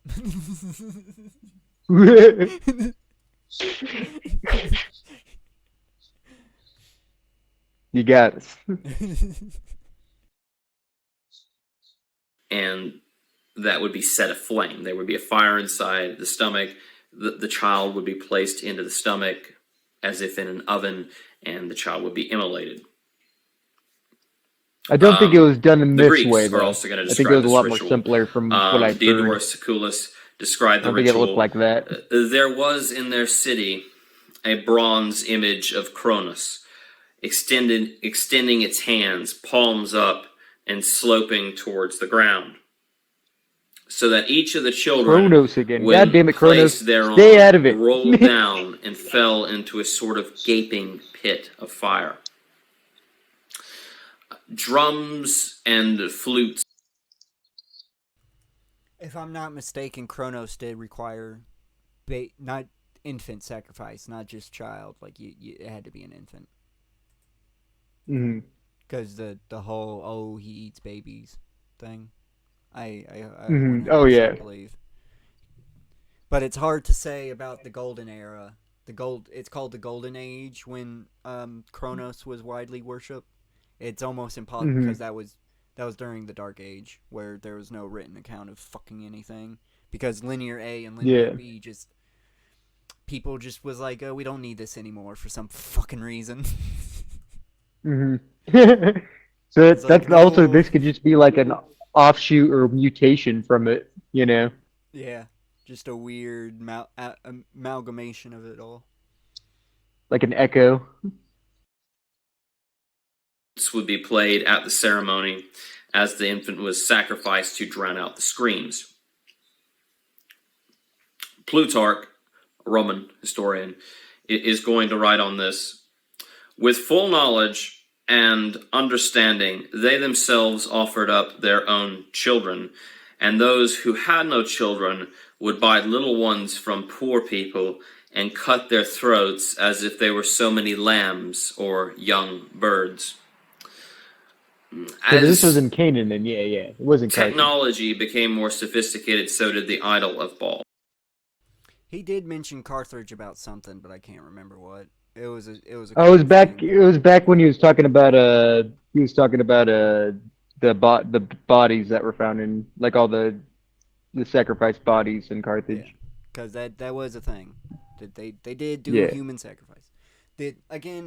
Even people that study Roman history is like, Romans probably most likely chumped up the numbers.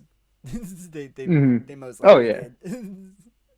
It's like they probably did stumble upon a pile of child bones and stuff, but there's also a probability that they added to that pile. Like that they just was like, this is the pile to dump bodies at, so let's do it. Also, there's just like a lot of like other like villages and places that like just went poor and could have had famines, and there could have just been, cannibalism. Because the bodies that were found in Carthage, they're not all from the same generation. They're all from vastly different generations. Yeah. So it totally could be that the Romans had a mass body and was like, mass amount of bodies to get rid of after the Carthage chieftain was like, they already have a mass grave right here. Let's just dump them here. Oh, look at all these fucking child sacrifices. Oh no. Oh yeah, and don't forget a lot of times famines, town like economies collapsing. So mass cannibalism is always a possibility too. Oh yeah, but I don't think Carthage ever had to go through any of that. No, that'd probably be in smaller They had to areas. deal with the Romans. The Romans is what fucked them up. I know there was one Carthaginian general that like gave the Romans a bit of a headache. He was just going around Italy for a couple of years, just fucking them up fucking just constantly, but he couldn't hold any land, so eventually he got fucked up. But yeah, the Carthage versus Rome was a mess. Fuck, that wasn't Hannibal, was it? I think it was That would have been Hannibal. later. Yeah, yeah. That was Hannibal. Yeah, with the Yep. elephants? With the Oh yeah, elephants? yeah. Most of his elephants died on the trip. Oh yeah. He had like Yeah, there's like one part that there was like a really horrible like way to cross. Was it like a They- mountainous part or something they, that like they lost them literally all? had to go through the fucking Himalayas. Then- That elephants ain't built for the Himalayas. If I'm not mistaken, the number of elephants that he left with was like 36, and by the time he got to Rome, he had less than a dozen. So over half Goddamn. of his elephants died on the trip. But See, and everyone's like, oh, they weren't effective, but like, oh, if you would have saw the 36, if you got the 36 there, then No, maybe it would have been more effective. the 12 elephants were effective, though. They were Mm. definitely... The Romans didn't even know what the fucking elephant was when they first saw Mm. Hannibal's army. So the Romans were like, what the fuck are they riding? That's what I'm saying. Imagine 36. They're literally just seeing a massive creature with 2 spears and a fucking snake on its face, just running towards it. Just running towards it. It's like, well, what the fuck? Just a Crazy shit. massive black ball. And not only that, but you got a crazy fucking human being on the top going whoop whoop whoop whoop whoop.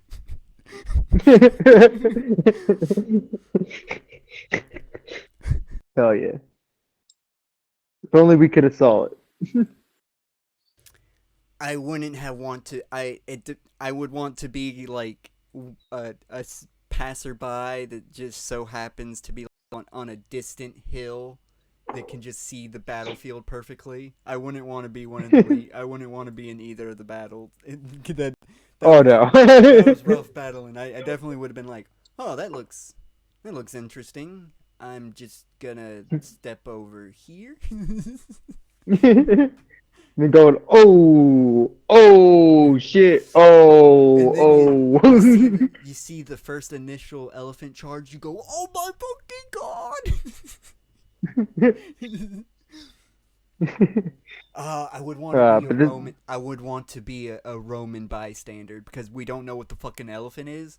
So we're just tripping our fucking balls on just this 12 black masses charging our legions.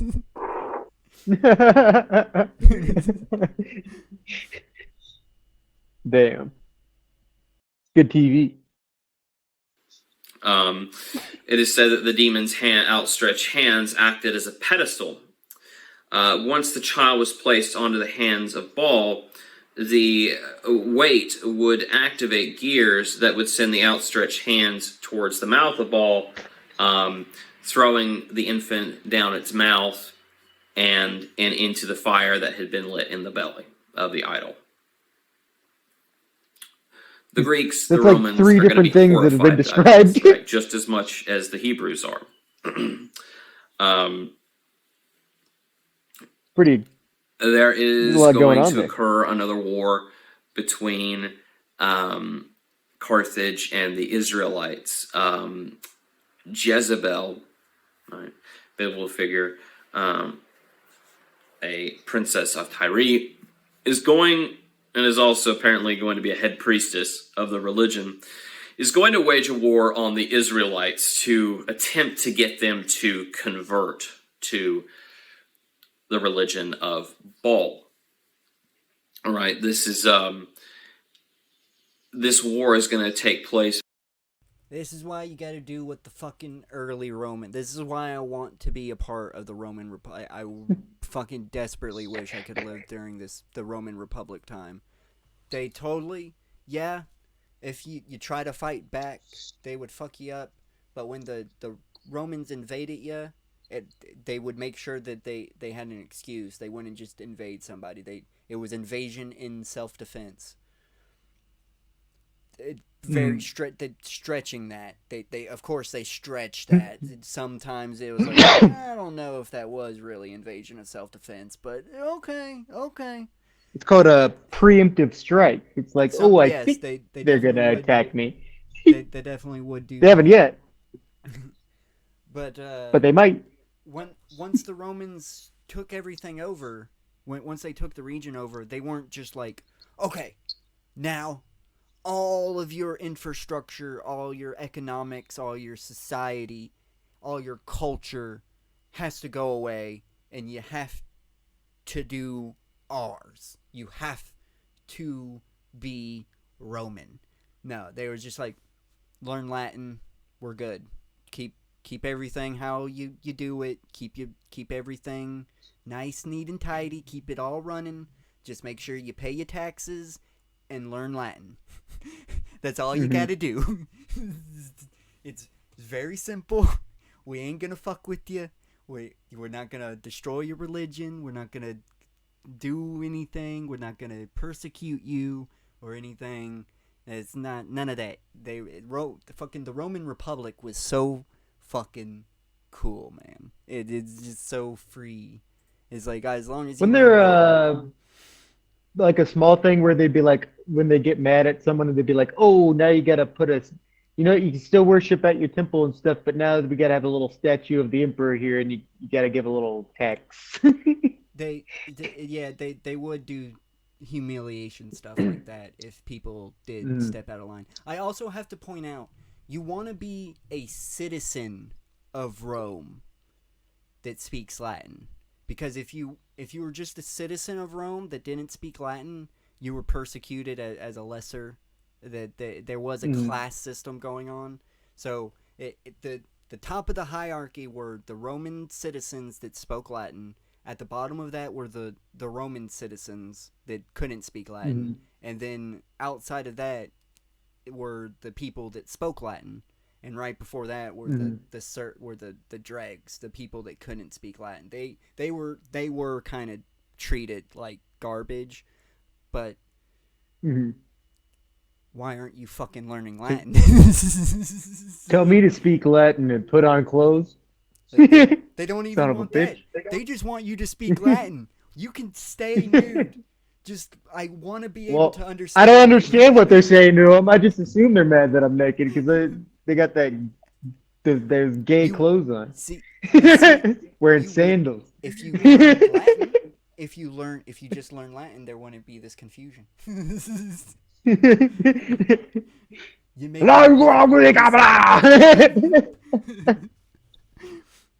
Hey, I never left the Stone Age.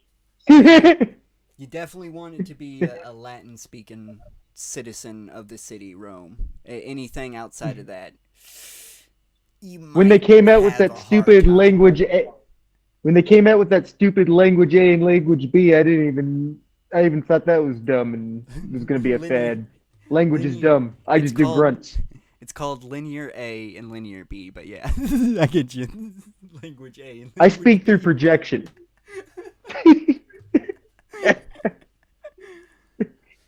All right. I project my emotions onto you.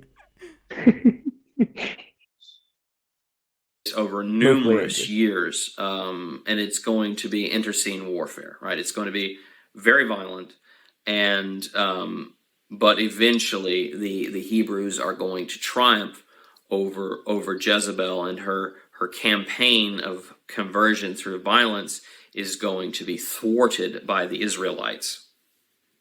And of course, there is evidence that some Israelites were beginning to worship the golden calf, if you will, as in Baal, the bull. But eventually they're going to be able the Hebrews are going to be able to weed it out. That's why you see so much of this invasive religion trying to come into Israel is the he kind of focuses more on the all this extreme rhetoric about not having markings or tattoos. Right, the Canaanites had these markings, tattoos on them. Don't get those. Don't do anything affiliated with the Canaanite culture. Magic, wrong. Why? Because the Canaanites are doing it. Canaanites might have been flogging themselves. That might have been what was going on. Oh, there's actually a testament to that because during one of the big pissing contests that Baal and God have in the Bible, it's really funny with the priest. I forget which priest was if it was like a Ezekiel or some shit, but the Baal worshippers were like doing their worship, and they're all just like had knives, and they're just like dancing around with like it was described like with madness in their eyes as they were just like making cuts all around their body and like I, using blood magic. I'm not saying you have to do it now, but you totally need to prepare the verses that these are in. Oh yeah. You need to be able to say, go to book whatever because people are gonna challenge you on this, man. Oh People are yeah, gonna be like, yeah. that's not One in the sec. fucking. What are you talking about? That's not in the Bible. I've read the Bible. Blah blah blah blah blah blah blah blah. It's like, no, you didn't. No, you No, you didn't. One haven't. sec. It's Dance the with madness you in their know eyes. what I'm talking about. The people that obviously haven't read the Bible and just gotten the cliff notes. It's Hmm. like they're gonna I think they're I gonna actually bring up put these somewhere, but I have to they're look. gonna bring up I Adam could and probably just find Eve. it. They're gonna bring up Adam and Eve, Cain and Abel, Not and then Adam and Steve. they're gonna skip all what's between Cain and Abel and Noah. They're gonna skip all that, and then no, they're gonna bring up Noah, and then Moses. Gotta bring up the Moses, and then Jesus Christ. That's the highlights of the Bible. That's all you need to know. Anything Oh else yeah. is filler. It's like, well, if you just read more of the Bible, then you would understand where I'm coming from. This is like, Yeah. you'd understand. It's like it's a bad. It's not. It doesn't have a bad message. I'm not saying that, but it's a badly written book. It's Here we go. whoever translated it did not translate it right. They didn't do the thing of I need to rewrite this to where it makes sense. They just tried to translate it directly, one for one, with words that didn't exist yet. So it's like, how'd you manage to do that? Stick me to the damn thing. One sec. Where's the? I This will isn't what you're continue. showing. I will continue the video. Oh yeah. And they're killing children and they're evil, right? So the Hebrews are going to have an extremely negative association with magic due to the type that their neighbors are practicing, right?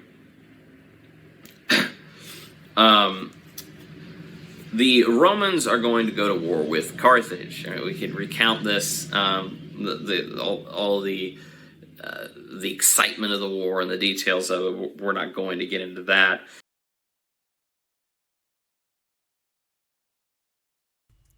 I know I shouldn't, but I'm morbidly curious about something that I'm gonna have to pause. When was the magic invented? The 6th century. The 6th century. The Persians. Ah yes. So the probability that the Bible was saying anything against magic is 0. That word was invented 6 centuries after Jesus Christ was born. The Bible was already written during Jesus Christ's time. Well, yeah, I don't know what the Hebrew word would be for that. Well, it depends on what the Hebrew word is. But again, because it's also like English using that later.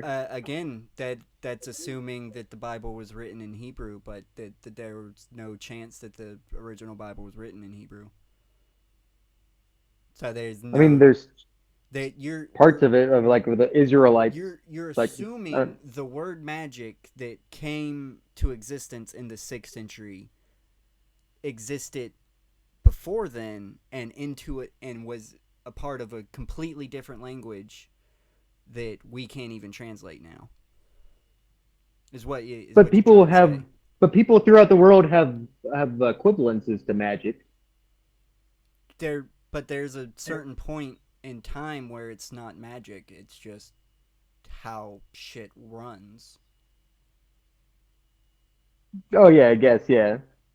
With that, I mean the concept of that, but it could you could still see this in a way of being like, oh, they're against these specific rituals, which Yeah, and most I likely could that's see what it being is. later being That is yeah. something that is prevalent. You could say they were against the rituals that they were doing, but magic, there's no fucking way. There's just no way that Hmm. that word existed when the Bible was originally written. There's just no 6th century. Six that's And it was 600 years. That's 600 years it took. Jesus Christ was dead. uh, Dead. also, This is and I did after find, death. and I also did find The what I was common talking era. about. First Kings chapter 18 verses 26 and 27 shows the account of the Baal worshippers doing the blood ritual. May you repeat Would that you one like more me to time? read it? May I repeat the verse again? I didn't quite catch that. I know they did, but I didn't.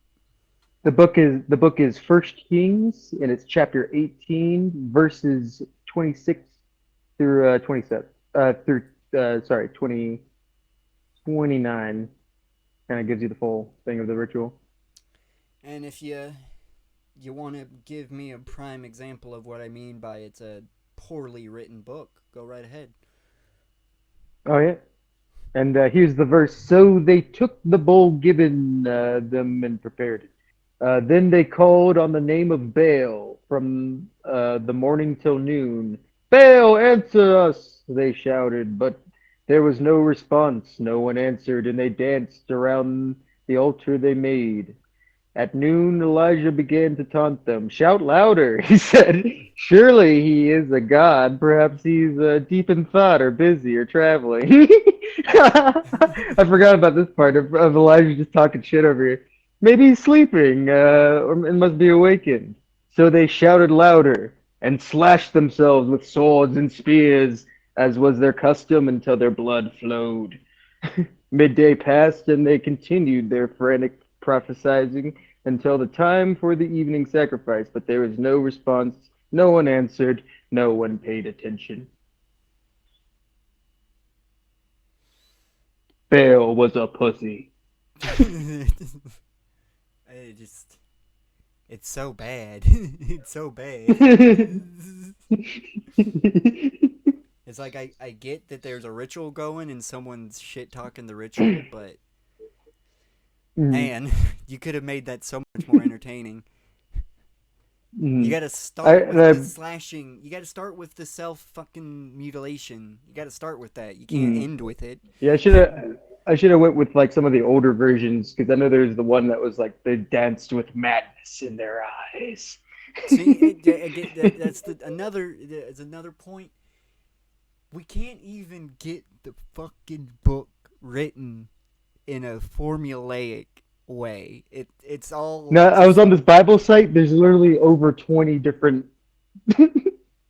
20 different variations of just those verses. of every verse What? in the whole Bible. And there's just like whole different versions of. You got like the New King James. You got like the Old King James. You got the new like Christian like. There's just so many different ones. Then there's like the NS. Have they not? There's like the heard old of the- Hebrew, like the one that's only takes it from Hebrew translations from like for the Old Testament stuff. You got it. They're literally doing the tactic of bog down the other side with so much useless information that you just don't want to argue against it. There's no point. I am not reading 20 different versions of the same fucking book. Y'all are. I've read 3. I've read one that was just had the Holy Bible on it, so I don't know what version it was. The King James version, of course. And then I read the fucking the Hebrew the translated, of course, but I read the Hebrew version. And this is how they get you. They make it so that there's so much research that you have to do that you'll be so far into it that you have to just convince yourself that you didn't waste all this time. Almost, but it does the complete opposite for me. It's like you're just trying to manipulate me. That's all I see is manipulation. I don't see anything else but is Mm-hmm. you're not trying to teach me anything. You're just trying to make me give up. Exactly. And that's why it's persisted throughout history. That's why it's one of the strongest religions. I mean, Christianity. I mean, holy shit, it ain't going away. Whittles down a little bit, but it'll always culturally be there. It will always be there, like most religions are still around, but there will be a time where it's viewed like heathenism. Just a bunch of fucking people that worship false mythologies and shit, but still are like, oh yeah, we all know it's fake, but it's our culture, it's what we grew up with, so that's what we do. It's how we were raised. Like, it doesn't matter if it's real or not. Or just be an uptake of cyber religions that take over. I don't think so. For the cyber age. For the cyber age, worship the computer god. I don't think that's ever gonna fucking happen. It's just It'd be cool though. Anybody that's grown up in the technological age is so dissociated though because of the internet. But there do happen. There's always a now and then like little weird Discord like cults. Yeah, you never know. There is such things as internet cult, but there's not going to be one unified religion that uses the internet as its godhead. It's just. Oh no. But there will be a bunch of cults, and it'd be funny to like the cults at least got a bunch of different ones got enough of a uptake. Then we have like the war of the cults, the computer cults, a cyber war. I know the first one that's gonna lose is Love Is One, them weak motherfuckers. Yeah, that's why we gotta get into it. Hey, we're already into it. What are you talking about? We're the cultiest cult of them all. we have the highest level of entry possible. Oh yeah. That's what's so alluring you about could be a our part cult. of our. Yeah, you could be a part of our cult and not even know it. Yeah. It's just that strong. That unfortunately our cult is just that forceful. Doesn't really pay for itself yet, though. But soon, someday. Do any cults, someday we'll rise. Let's be honest. With all the cults that you know about from just last pot, do they really end up paying off in the end? What happens to the cult leaders?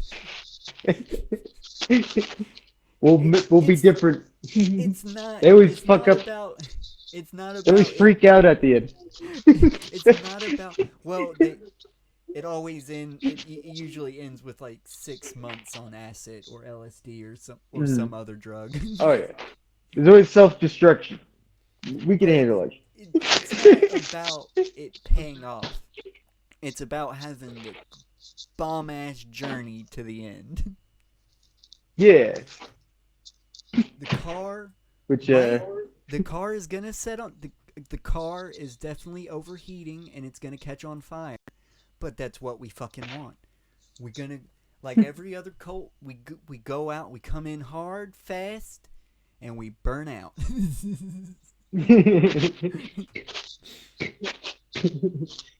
Hell yeah. Gotta get some statues.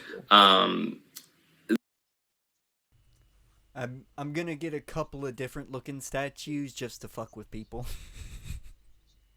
I just want to like put them in random places so they'd be like, oh, then when historians come back to this place, they'd be like, oh, what was going on here? Doing the same thing, but they'll all be dedicated to the same god. It would just look One will be a fox. One will just be a random ass human. One will be a. Oh, can get one of those fucking moving statues to be one. That'd be fucking cool. And a snake with udders, right? Oh, you best believe gonna have a snake with udders. Oh man, I'm upset that I didn't mention that the only snake that I would accept to keep around would be a snake with udders. I should have mentioned that. Missed opportunity. No one would have gotten it. So Except me. they would have understood. I sent them the pictures. I filled them in on the conversation.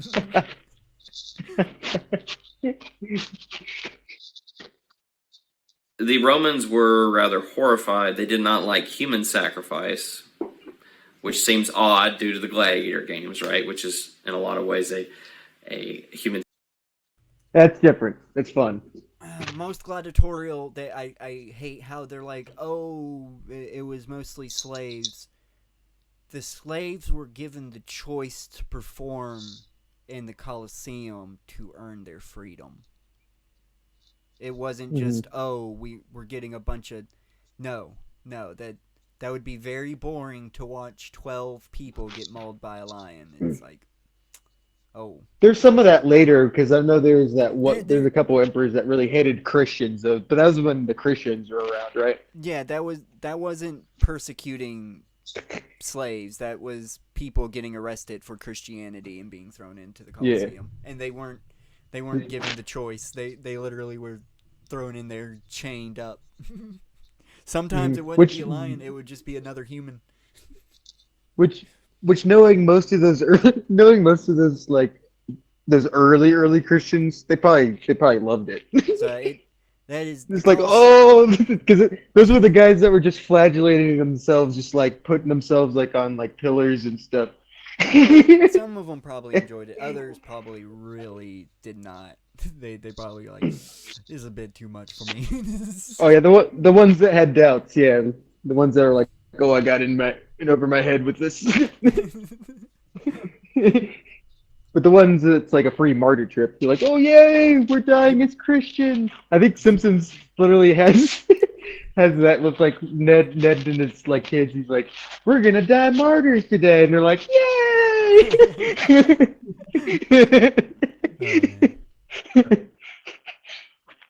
Sacrifice that is a spectator sport, but they certainly did.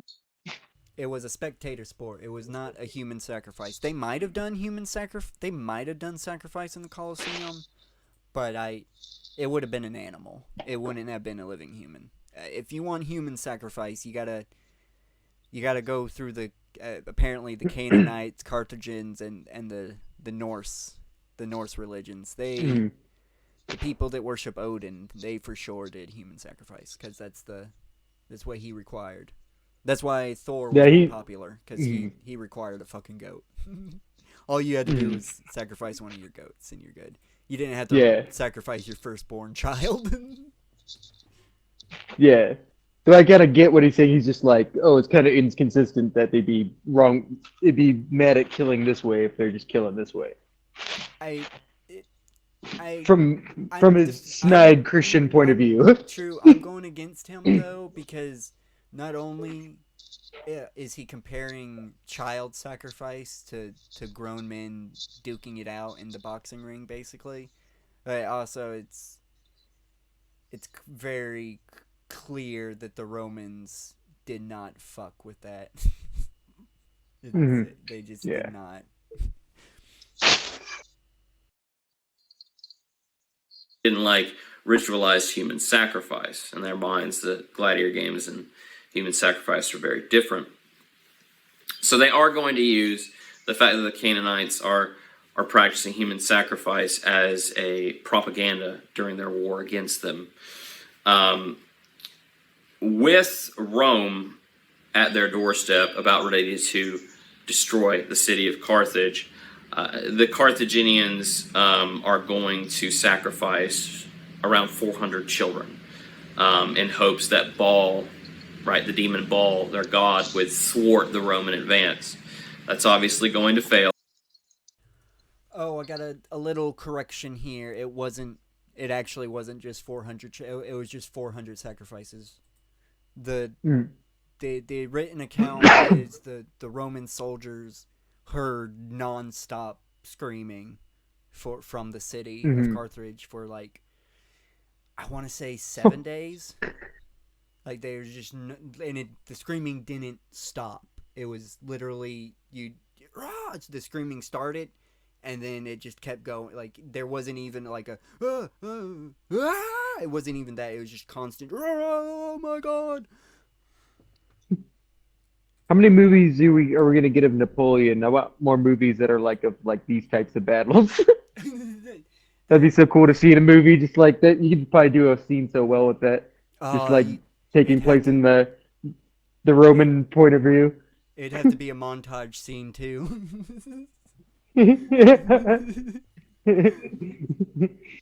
Because it lasted for quite a while. But yeah, that is not correct. That it was just children. They sacrificed all manner of people during that.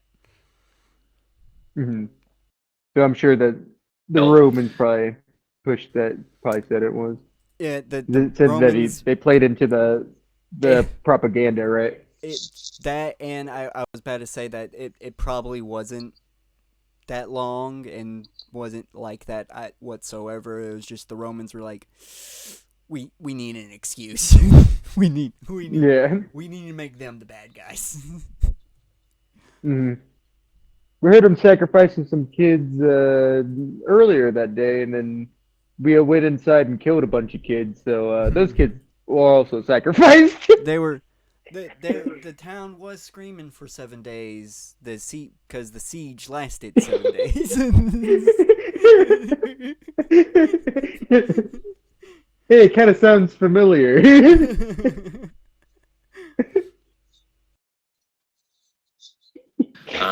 the Romans are going to destroy Carthage and burn it to the ground. In the destruction of Carthage, worship of Baal is eradicated, theoretically. All right. So, thanks to Another wrong. That happened during the time where the Wrong. that happened during the time where the Romans were like, keep everything fucking keep everything going. Just keep everything like it is now. We just want you to speak Latin. So that is not right. They would not have been like, oh, you can't worship Baal anymore. To be honest, they Mm. most likely, I could probably look it up, and they most likely were like, it's Baal's a god, but y'all got some things wrong. How about you do Mhm. it this way instead, and cleaned it up a bit. I wouldn't be surprised if that's what the Romans did. They definitely They'd be didn't. like, maybe only about like 15 sacrifices like a month. How about that? Yeah, How's that, guys? How does that sound, guys? We yeah, just do like you see those like poor people over there who aren't even like speaking Latin. Use their kids. yeah. You can use them. Just don't. Yeah, you just use them. Come on. They, those hands are big enough. They can. You know what? We'll get you some big. If they're not big enough, we'll get you another set of hands. Yeah, exactly. And it's like, oh, you're setting all these fires and making this giant fire just for these like tiny babies. I mean, I think you're kind of misusing resources here, guys. Oh yeah, definitely misusing the resources. These babies grow up to be free labor. Huh? Huh? Oh, And then you like that idea. when they can't do labor anymore, then you can sacrifice them. Or you make them fight for you in your army. Either Yeah. way, you got more sacrifices. And you got more army. I was counting the army as a sacrifice. that is Oh yeah, yeah. in all. You know what, guys? technicalities. Skip that last part about the army. We actually don't want you to be getting any ideas about an army. the Israelites and the Romans, child sacrifice is going to be gone from the Western world. Human sacrifice is gone from the Western world. That is a big deal because it's a huge deal that we were able to rid that sort of those sort of actions out of our society, right?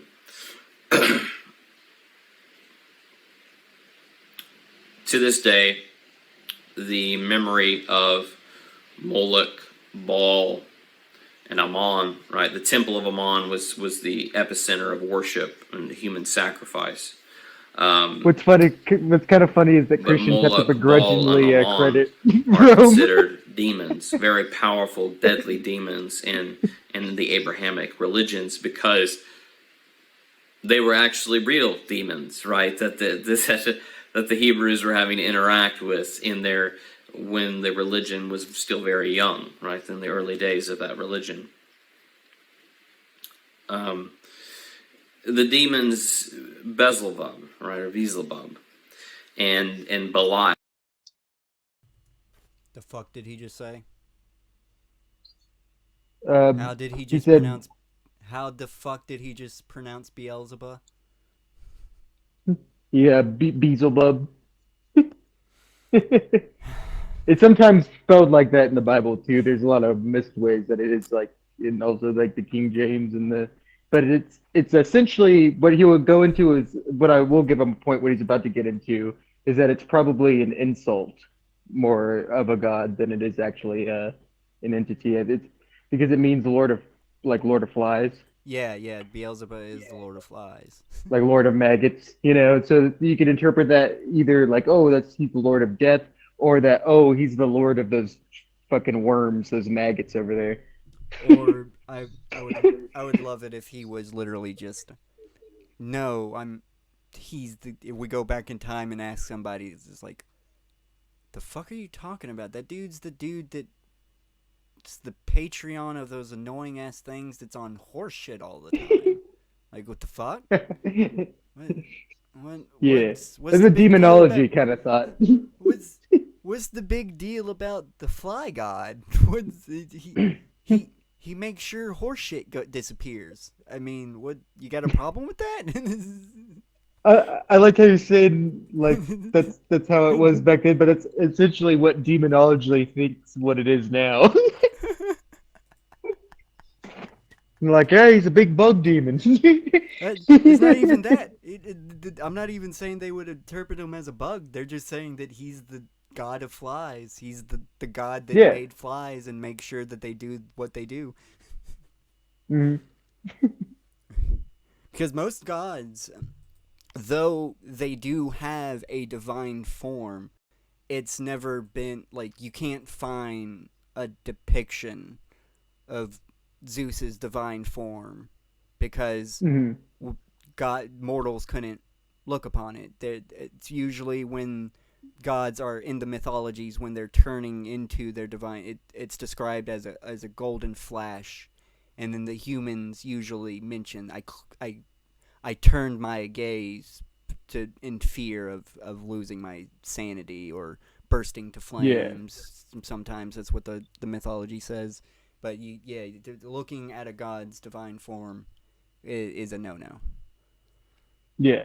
So and what's funny is why I just wanted to go back to the point I was trying to make before with the it being possibly just an insult for Baal.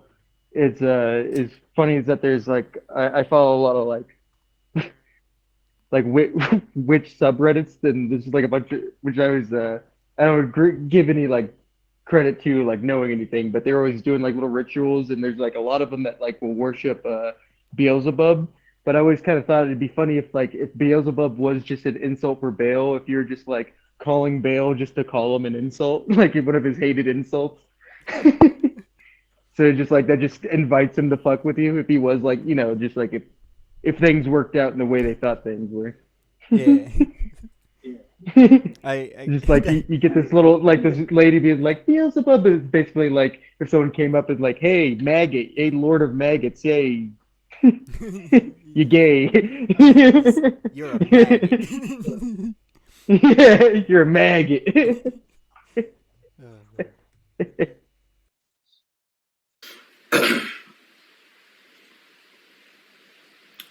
to this day, the memory of Moloch, Baal, and Ammon, right? The temple of Ammon was the epicenter of worship and human sacrifice. But Moloch, Baal, and Ammon are considered demons, very powerful, deadly demons in the Abrahamic religions, because they were actually real demons, right? That the Hebrews were having to interact with when the religion was still very young, right? In the early days of that religion. The demons Beelzebub, right, or Beelzebub, and Belial, right? The name Belial are amalgamations of the name of Baal, right? Beelzebub meaning Lord of Flies, right? The term Lord of Flies could come as an insult to them from the Hebrews, as in, what is he Lord of? Well, he's the Lord of Flies. He's useless, right? He's not real. Or it could be Which if name if given Elijah to, shows anything from to how the much demon shit he was talking, I would because kind of of all feel the like it is.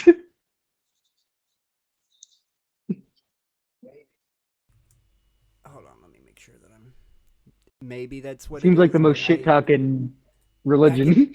back in this day and age when there's just a pantheon of gods and minor gods and deities and stuff, I wouldn't be surprised if he's not related to any of this. That he's again, he's just the guy. He's just the Patreon of flies, and he's getting shitted on because his main creation eats shit.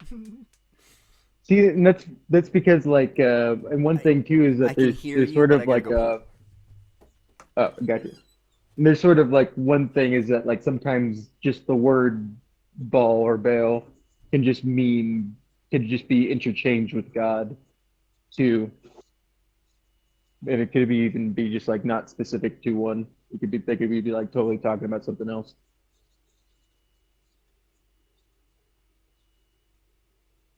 It's like not in the Bible, but there's like some other things that are like it seems like they're referring to like the Abrahamic God, but it like refers to him as Baal. Just because it was sort of like a word in some languages. I think like in Akkadian, that was just sort of like the way you said God. Sort of like how Allah is. Because even Muslims who like will convert into Christianity will like still use Allah for God.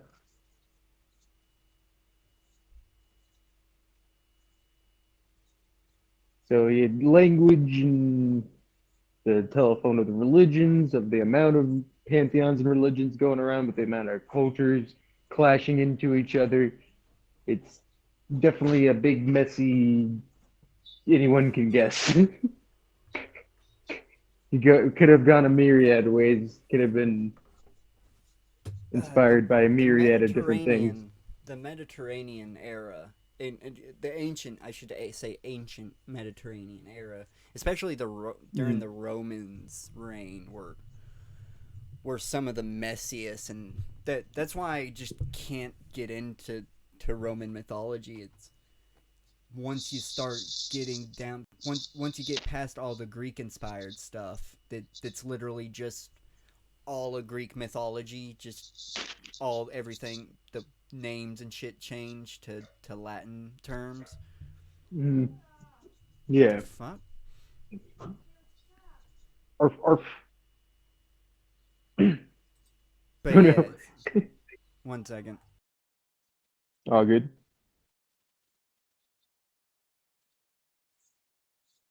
It's a big old mess of shit. Big old mess of shit. I wish I was there to add my fan fiction. It was the age of fan fiction, really.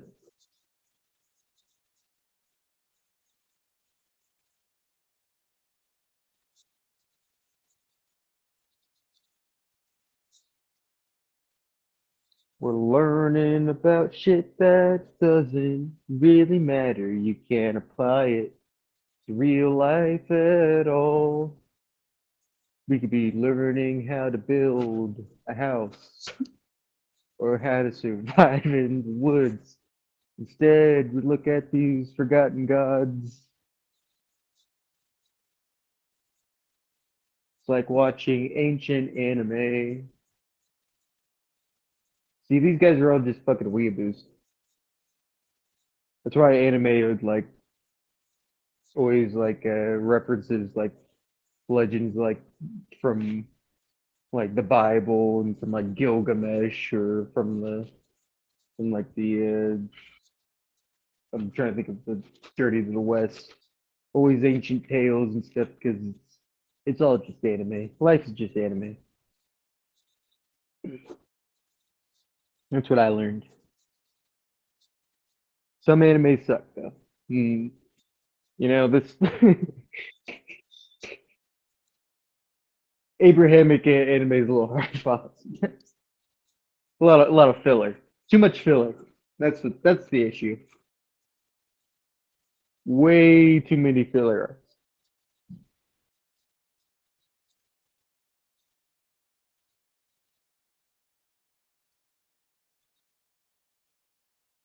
Like, oh, everybody talks about, oh, it gets kind of good at the Jesus, but you gotta get to so much to even get there. It's like One Piece.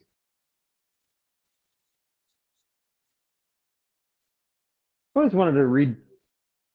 I always wanted to read Gilgamesh.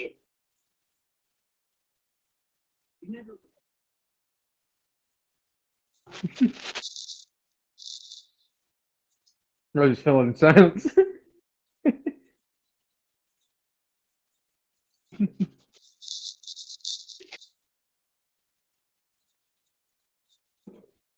But yeah, it's all an anime.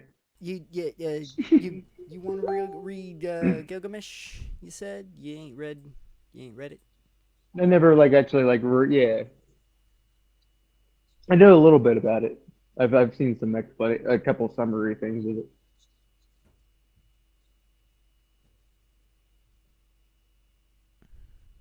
I'm still here. Just I gotta Mhm. answer a message. My beads. My beads. No, you're good. God damn Cause it! he's I gotta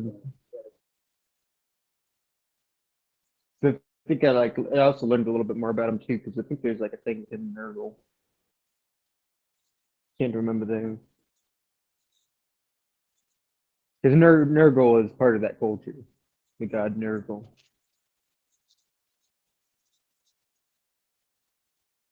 Gilgamesh. Because I know I read. I also watched an interesting video that was like talking about how Gilgamesh was like actually kind of like a pretty like flawed character too. It was kind of like there's a hit, kind of a hint of like, oh, he shouldn't kind of be doing this. He's kind of doing this out of his ego.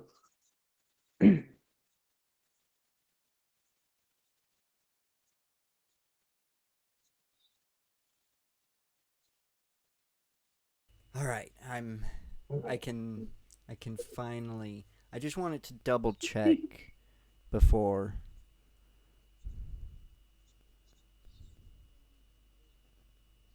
It would have been Gilgamesh Mesopotamia. was the yes, Gilgamesh.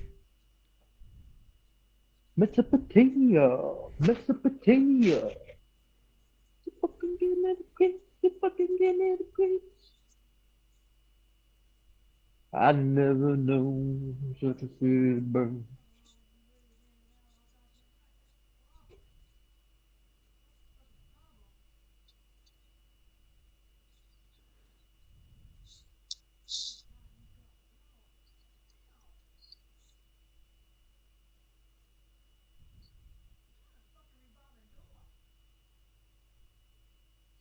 You ever travel to Mesopotamia? No, I Mesopotamia. never. But I'm back on the Gilgamesh thing. I am back on the Gilgamesh thing. I, Gilgamesh. I have read this. I have read this. This is The Epic of Gilgamesh. I've never known another city bird.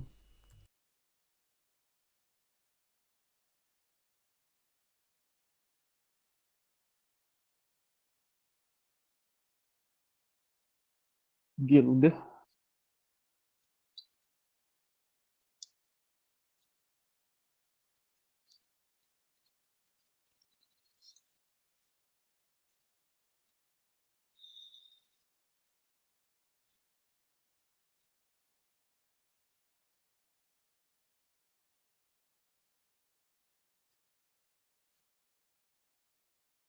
Than I thought it would. But that finally happened. Ooh. Did that stream drop? No. Something else that I will have to talk to you about off Oh, here. okay. But what I was trying to get into before I had to keep muting and everything, I have read The Tale of Gilgamesh. This is. You totally should. It's not bad. It's not bad. It's an old ass story. It's not it's not the same exact thing as Beowulf. That's not what I'm saying there, but it's basically in the same vein of like it's definitely a mythological story, but it's pretty fucking cool. Yeah. I think there's some parts of it that are lost to me. If I'm not mistaken, yeah. It's I'd real. have to It's real reread old. it, though, because of course the last time I read it, she probably still has the copy that I was living at the Rock Bridge house. She probably still has the fucking copy because I didn't take it. I'd hope she still had the copy. It's Probably a pile somewhere. Oh yeah. It's in the rat nest. Corpses, right? And that human sacrifice attracts flies. All these bodies attributed to this god are attracting lots of flies. Could be another reason why he gets that name. In the Hebrew book, War of the Sons of Light against the Sons of Darkness, which is found amongst the Dead Sea Scrolls, the devil is actually going to be referred to as Belial, right? Meaning, at least in that text, Baal and Moloch things even more. are literally considered to be Lucifer or Satan, right? Whether or not Moloch or Baal is actually Satan is, in the Hebrew religion, we can, however, see that Moloch and Baal really, really influence the image of Satan or the devil. When we look at the early stories of Satan in Genesis, it is a snake or a serpent, right? And so, depending, a lot of people it's don't not actually going to be until much interpret later. the snake as Satan always. That's So true. you can also. Most of the time, actually, Satan and Lucifer are actually two separate entities altogether.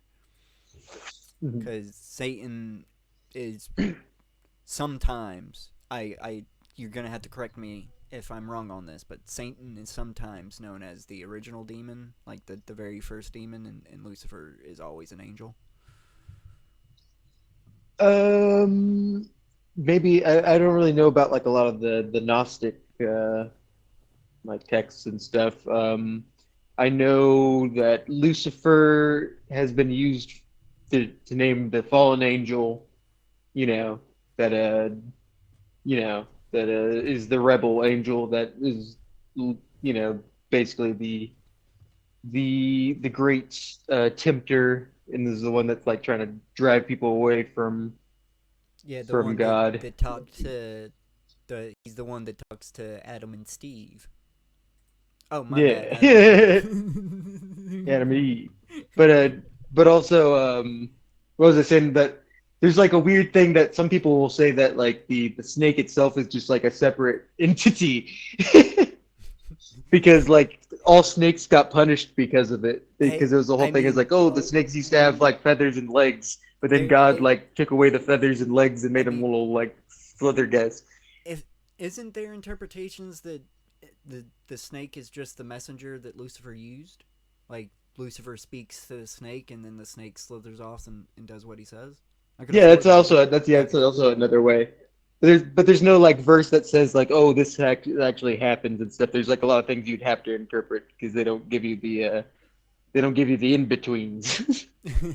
You don't need those. You don't need those. Mhm. You know what really pisses me off? The in betweens most likely existed, but someone was like, wait, this is filler. Let's just do away with these verses here. Let's change these numbers Mhm. here, and instead of this book having 42 verses, now it only has 25. Oh, look at that. Yeah, it's like that's why we. What's weird is that Is they why did some that with the second book of Enoch, but they still have the first book of Enoch in the Bible. That second book of Enoch should totally still be in there because it's totally connected to the first book of Enoch, but they only kept one because I think the second book of Enoch mentions the Watcher angels. that's the book that's when the Nephilim and everything come in. Hmm. Hmm. There's also And the then there's a canon of book of giants. Giants, but that Yeah. yeah, but the book of Giants, but that got actually like that Dead Sea Scroll got too like rotten. It fell it fell apart to the point you can there's some that you could read. I I wish they could still at least there's a little bit of it, and I wish they could at least get some of oh that. fuck! I just what if what if what if the Book of Giants? Because sometimes that people believe that that's what the giants of Norse mythology were actually the pagan gods from Greek Hmm. and Rome because they did kind of coalesce with each other. What if the Book of Giants was like a book of like God going around and killing and destroying all of the other pagan god, like just making sure they don't actually exist, making sure that That he and is also the what and because it was so brutal and so violent and so not what people want God to be, they're like, nah, let's do away with this one. This one we went too hardcore on it. This one is the we went too hard on this one. this that reminds me of when what was it? Was it Shiva or Vishnu? I think it was Vishnu, who like went on just like a giant killing spree like that, right? Yeah, In yeah, the Hindu religion. yep. And then That's you could kind of say that where like, oh, that's what inspired that. that's where I'm driving that from. There's no Oh yes. there's no tell. There's again, all of these religions started in the Mediterranean Sea in ancient Hmm. Mediterranean time, especially when the language was linear A or linear B. Shit's a little dicey, little fucking melding pot of cultures just coming together and killing each other and taking over and interpreting and translating and just going, oh no, it's not this way, it's this way, and then going, maybe it's not this way, and shit like that. You know what? The only the only religious doctrine that will recognize from Christianity will be the Book of Giants, the lost one that you can get, because we know that the world was Attack on Titan at one point. We want to believe. Ooh boy, it's oh fucking Atlantis is a goddamn ring circle, a city too. Oh yeah, and Totally. don't forget Lemuria. Don't they? Well, Lemuria is more most likely just Madagascar. It's most likely just Madagascar. It's just either the landmass that contained all of their fucking monuments have been sunk into the sea from years of tectonic plate shifting and stuff, or we just haven't explored Madagascar enough yet to find a statue or a monument. Because isn't Madagascar like Did you one of the least explored places? Like you can't go explore that place, can you? it's popularized by people in certain areas, but there's definitely certain areas that are way too dangerous to go into just because like There's like these razor rocks and there's like razor trees. Just like slice you up. So there's like some decent parts that aren't, but mainly actually their most of their life is being take like the all the lemurs are starting to go extinct because there's too much people there now. I just want to know, fully explore. I'm looking it up now. But it's going bad there also because like the French used to basically own Madagascar, but then they had a revolution. The French just took all their money out of it and like didn't teach all the people like how to use keep the infrastructure up. So it just like all went to shit. It is the fourth largest island.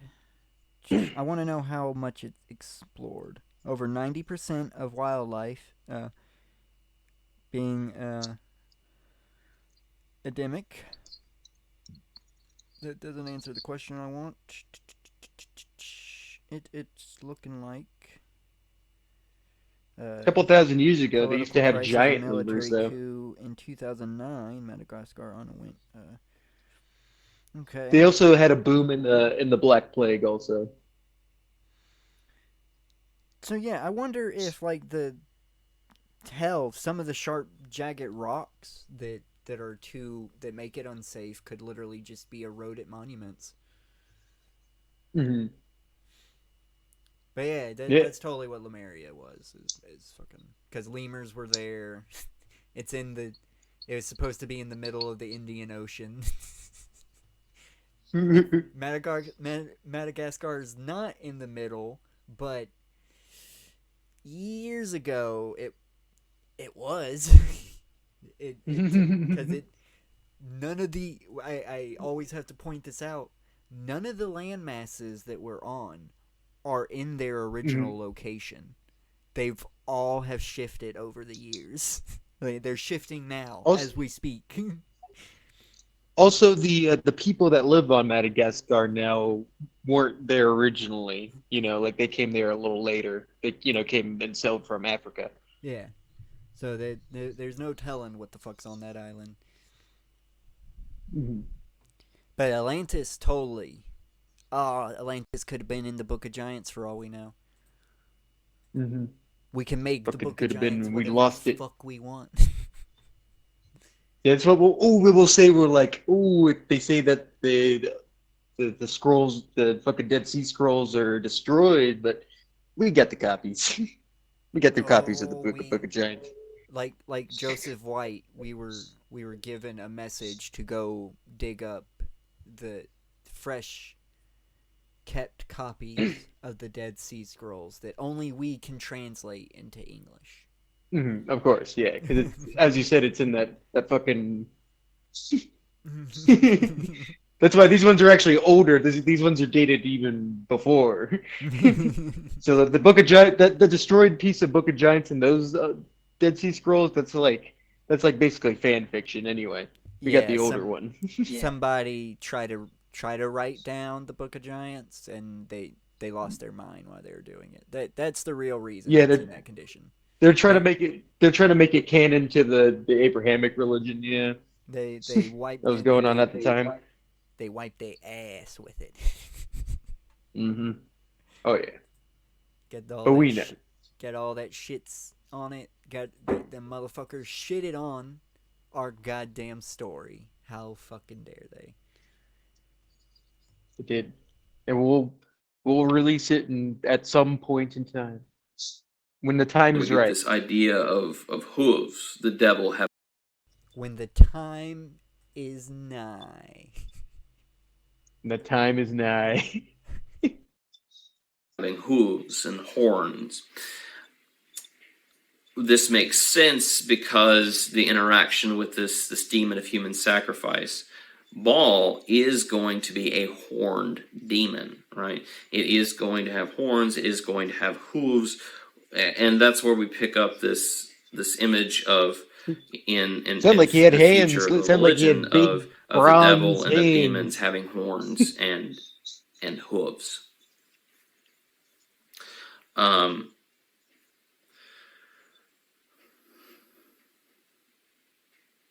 These hands. When we look at worship of bull. The religion likely did spread into Europe. We have evidence of a bull-like figure, idol, being worshipped in parts of Sicily, a few places in the Greek islands, and as well as a few places in Italy. Wrong. The bulls imagery in the Greek and Roman and them islands I already know have no connection to Baal whatsoever. Mhm. The Greeks love their goddamn bulls. Fucking Zeus. Everyone loves bulls. Zeus slept with a fucking bull. Mhm. Like that's how fucking prevalent bulls were in that society. So that the Minusians, fucking the Minotaur, it's oh that you're wrong. He's so wrong on that one. So Mhm. wrong. Oh yeah. And also just like you could totally see just the importance of a bull would be to just like a society. I mean, it's It's basically like having cattle is critical to living, you know. yeah, it's not only food, but it's also work power as well. It's you use your bull to plow your fucking your fields and everything. It's also it's also wealth, you know, like Yeah. it's that's currency in, living form too. There was So I it's can't trade, remember goods. I can't remember the name of the culture, but there was an ancient Mediterranean culture that literally like your wealth was based on how fat and hardy your main bull was. Like you had this one bull that you upkept and depending on how Hmm. hardy and strong and big it was your wealth. Like you literally would Hmm. go to the store with your bull and they would depending on your bull they'd be like, we'll sell you this for 3 shillings, or your bull's looking a little light, so you're poor, you're gonna have to give 6 shillings. Hmm. And I know it's not what you're talking about, but like in Hindu culture, like some people who are like that's why sometimes it's kind of like a hidden curse to like be gifted a Brahmin, like the one of the holy cows, is because like some people, because it's it's holy, like you have to like be upkeeping it and like adorning it and giving it like the best food and stuff. So people will like actually go bankrupt taking care of them and keeping them at their leisure, like the leisure lifestyle that they need, like all the Oh vet bills and man, stuff, especially if it's unhealthy, because it's always like inbred and I know of a that lineage. I that's how they should fucking get the scammers. Gift them all a fucking Give them a religious bull. Give them all a religious yeah, bull that they have to upkeep. Your they boy. have to take care of it.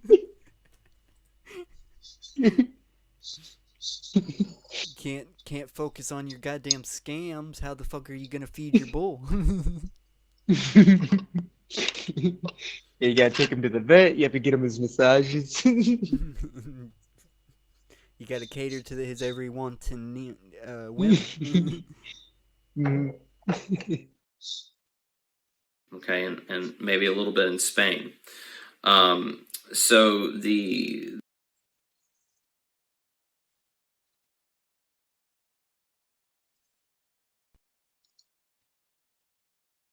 Any bull imagery that's going on is definitely in Spain is probably left over from the Greeks and Romans, because the Romans did Mhm. trickle in. They actually owned a good chunk of Spain and what is known as France. So it's called Francia back then.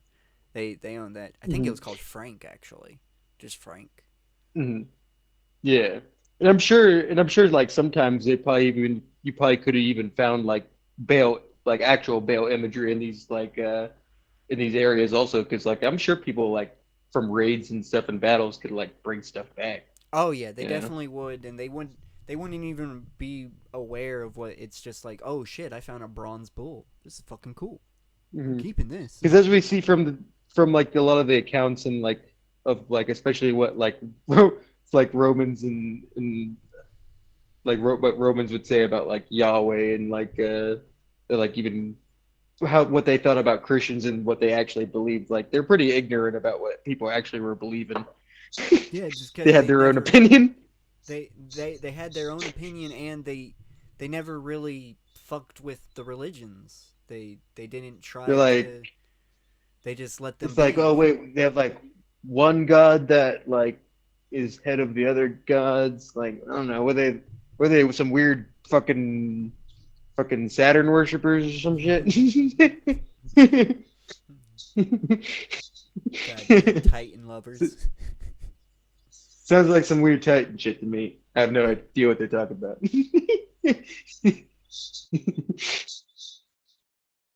This Carthaginian religion is indeed spreading abroad. When we look at specifically the Cretans, Basically, right, like what or Christians did later, it's the like, oh, Minoans them and witches. Mycenaeans. When we take a look at the Cretans, we can easily see the myth of the Minotaur, right? That's what it's most famous for, the Minotaur and the labyrinth.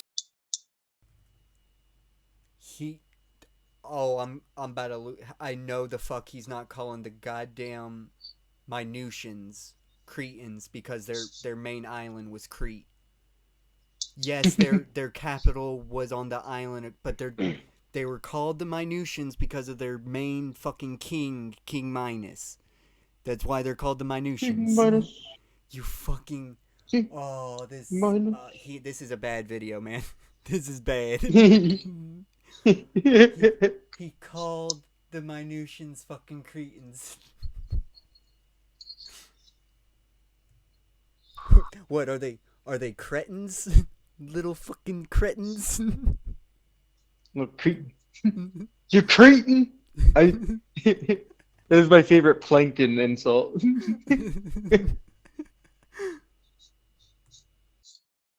The bull of Crete. And the Minotaur is this bull-like creature that the Cretans are going to be sacrificing children to, right? They have It's not children. They made their enemies send over the 7 best men and 7 best maidens of the town. Athens even had to do it at one point in time. And most likely they weren't put in they were put in a labyrinth, but at the end of the labyrinth most likely was just a brazen bull and an executioner that shoved them. And the minotaur screams that the people heard throughout the labyrinth was most likely just whoever made it to the center of the labyrinth first, screaming. I like to think there's one guy that just like never goes to the end of the labyrinth. He just stays on the other side and lives off the bugs. He's like a little golem dude. And Theseus, the tale of Theseus. Theseus is a dipshit. I hate Theseus. Theseus is a piece of utter dog shit in the mythologies. But Theseus is most likely just a stand-in for Athens, because he's the son of Poseidon, and even though Athens does mainly worship Athena, their second patron god was Poseidon. Like that's who they would have chose. Like that was the 2 gods that they were debating over who to worship in the begin with, was fucking Poseidon or Athena. And Athena apparently made an olive tree grow, and this doesn't exist anywhere in Athens, but there's apparently a saltwater well that Poseidon made as well, but it was salt because he's a sea god and not the god of fresh water. I made a useless well for you guys. But yeah, you're welcome. They're also Athena is the one that made the chariot, and Poseidon made the fucking horses. So they work together to make the goddamn chariot. Nice. That is another reason why the Athens fucking worship Poseidon. And Oh yeah. the princess that was taken was probably just refugees from Crete that they kidnapped, that Theseus took and Mhm. they abandoned on an island, because that's what Theseus does with the princess that he said he was going to marry. He just abandons her. Mhm. Hmm. He goes off and fucking marries somebody else. And if I'm not mistaken, he ends up killing that person. Oh. Yeah, Theseus is a piece of shit. Theseus is an utter piece of shit. Like, yeah, he killed the Minotaur. Ooh, it was so fucking cool. But everything else he does is just fucking awful. Just like Athens. Enslaved, they have made a deal with the Athenians, and the Athenians are to offer them children, a certain number of children, and those children are then to be sacrificed to the bull-like creature, the Minotaur. So it's very, very possible that what we're seeing here, we certainly have a bull-like figure, we have human sacrifice, it does happen to often be children or youth, and He's lost in the we have, of synchronicities. course, the Canaanite and Phoenician religions that we know that originated from, right? So it is He's lost all credibility with me when he fucking called the Minusians Cretans. Like, that is, you're not true historians know what the fuck I'm talking about. they would be just as upset. It's like, what? Yeah, their main capital was on the island of Crete, but they weren't called Cretans because the Minusian Empire kinda were. They had like 5 or 6 like they were basically fortresses, and their palaces were so a labyrinth that they were called labyrinths. Like they're just rows of shit. I'm getting mad. Yeah, because they wouldn't be Cretans till later, and then it was used as an insult because they didn't look favorably on people of Crete, right? They would never. I don't think Cretan has ever been a term to use for anybody. Like, if you were from the island of Crete, you were called a Minusian. You weren't called a fucking Cretan. Cretan. It might have been, but I've always heard Minusian. I've never heard that fucking word. Origin.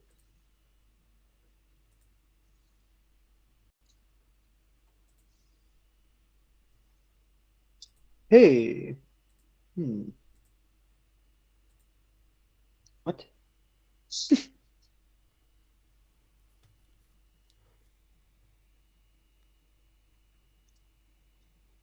It Cretan is actually, I mean, now like the actual word in the Webster dictionary is for like a stupid person, or it's for like a thyroid thing. But its origin actually is, people thought it was, it's totally not at all associated with Crete. It's like a misnomer. You're correct, and it's actually defines probably from the Swiss French dialectal term Christian, which means Christian. It's really a stupid Christian. Fucking. I love to be proven right, but I know my goddamn. Which makes Plankton even funnier. When it comes to the Greeks and the Romans, I know my goddamn shit.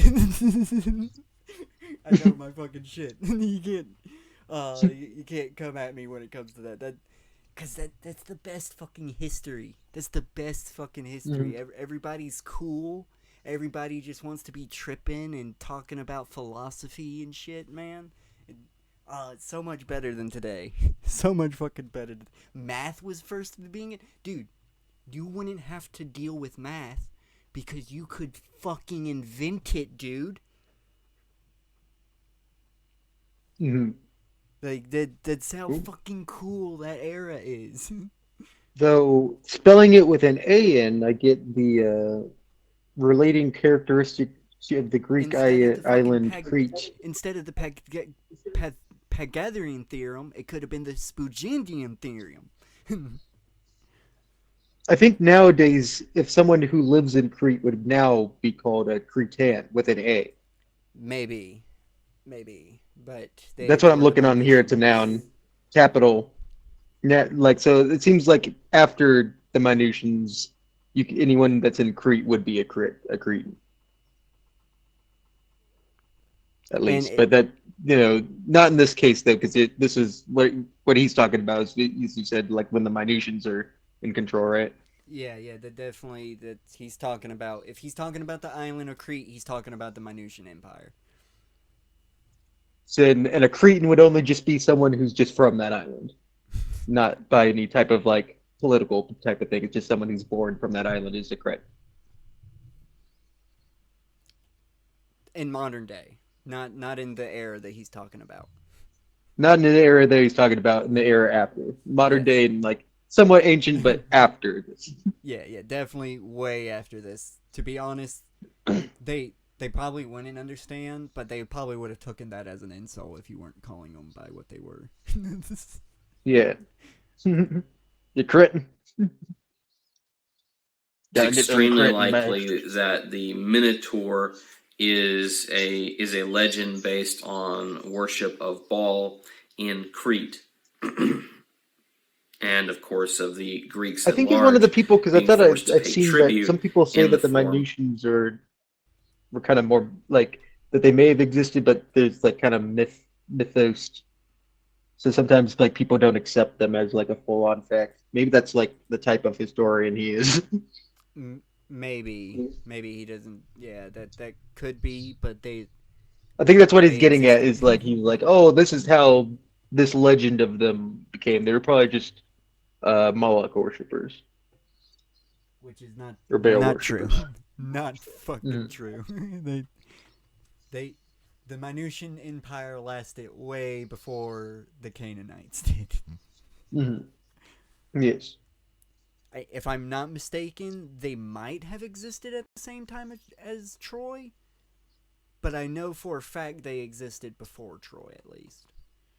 I know the And Hittites were around for Troy.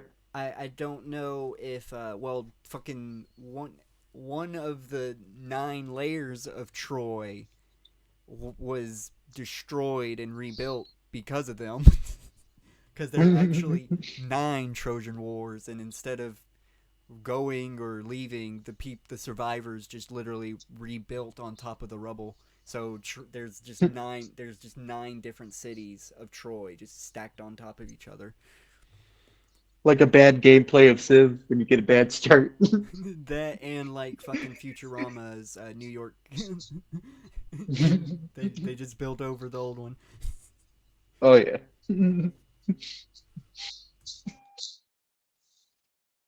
Of sacrifices to this idol by the Cretans, which are dominating everyone on the peninsula.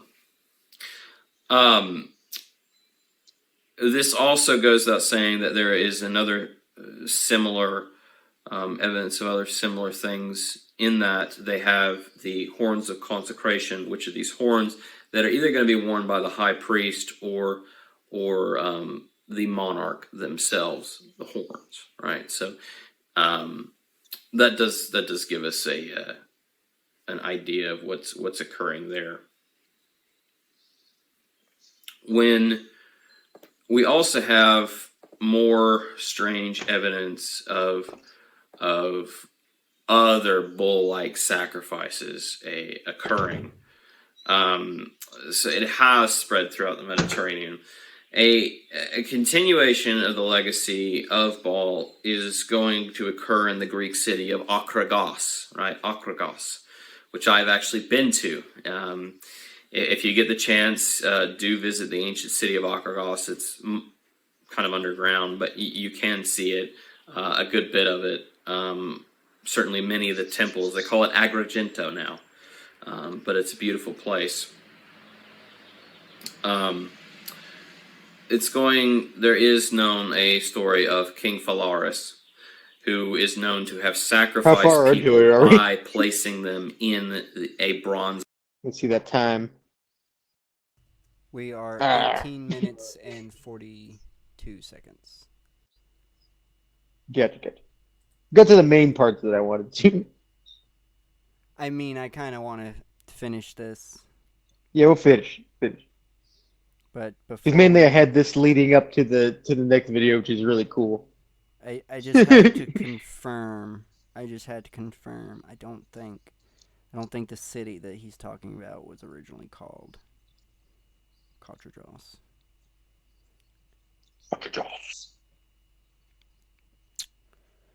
Can you please just give me Wikipedia instead of all this?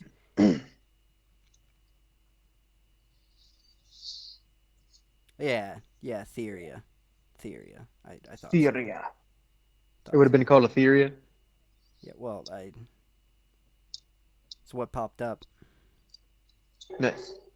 I can't confirm or deny that that's what it was called, but that's what popped up. Oh shit. Theria. So yeah, this fucking guy, man. This fucking guy. Yeah. It just takes. I know he's on a fucking. I know he's got a laptop. He edited the guy. He's edited this goddamn video. Why can't you just do a simple fucking Google search? Oh yeah. Which I can attest that he really simplified Bale a lot with the origins of Bale. Idol of a bull, right? And it's also going to be set on fire, and they're going to be burned alive inside of the idol of the bull. It is said. But for a Christian, he's doing a kind of good job, but I can kind of still see a little bit of the agenda he's pushing. And he just beat around the bush to push that agenda because he was literally just describing the brazen bull. Let's.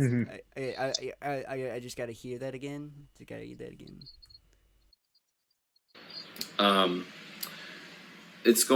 There is known a story of King Phalaris, who is known to have sacrificed people by placing them in a bronze idol of a bull, right?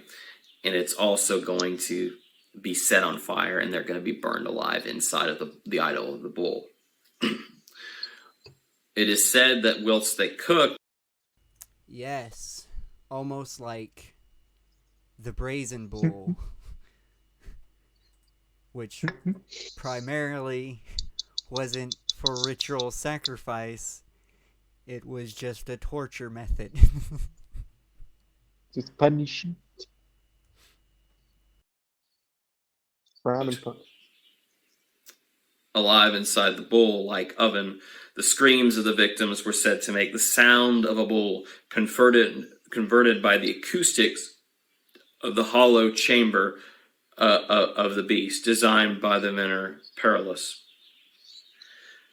I think the gases and steam Phalaris that builds up in there described too this for toy boiling of his in boiling great the gas detail. too, right? Yeah. It's not just the human body screaming that you're hearing. You're hearing a whole. It starts that way. Yeah, it starts as a. But then it's gonna become a. Like a teapot.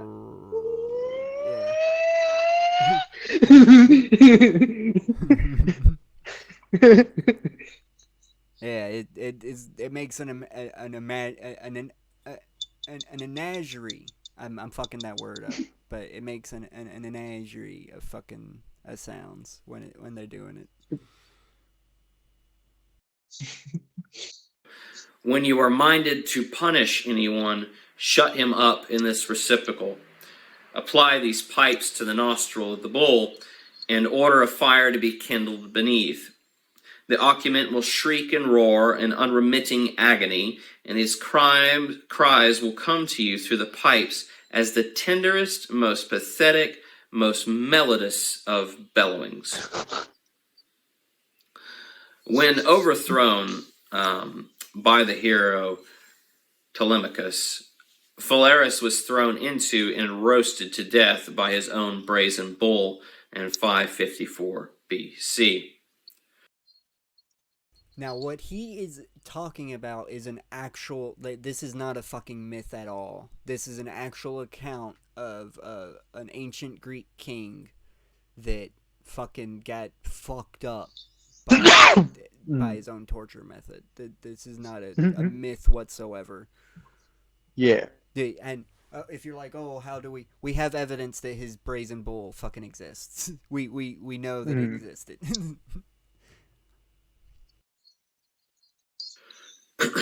The Romans are said to have. Now, this is a rumor that can't be confirmed, and I wouldn't doubt it that the Romans might have done something like this. But the Romans are said to have used this same type of torture device to. That's not no, wrong. No, I've never heard that as a rumor for the Romans. The brazen bull was discontinued after the collapse of the Bronze Age. There is no further record of the brazen bull being used. There might have been one sick fuck that had one still around, but the Romans never publicly used a brazen bull. They were pretty ritualistic with how they did their punishments. And a brazen bull is not ritualistic enough. Their main pride was crucifixion. They loved, even in early Roman, they just that was their thing.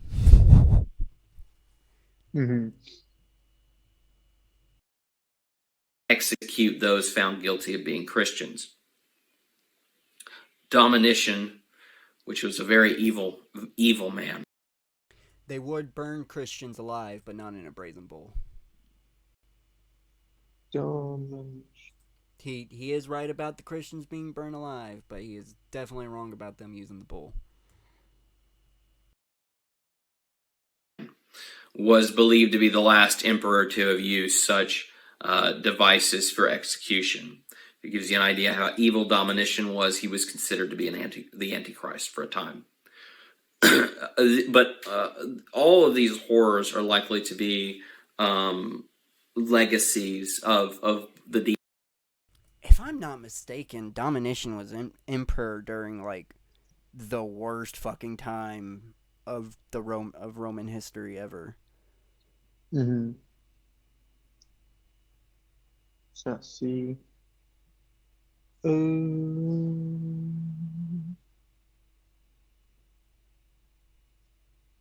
wish they'd give. I wish he'd stop pronouncing it wrong, because now he's got me pronouncing it see, wrong.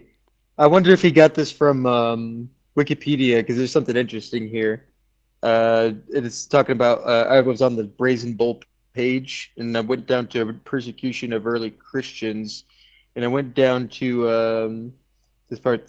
Okay. The Romans have claimed to have used this torture device to kill some Christians, notably Saint Eustace, who, according to Christian tradition, was roasted in a brazen bull with his wife and children by Emperor Hadrian.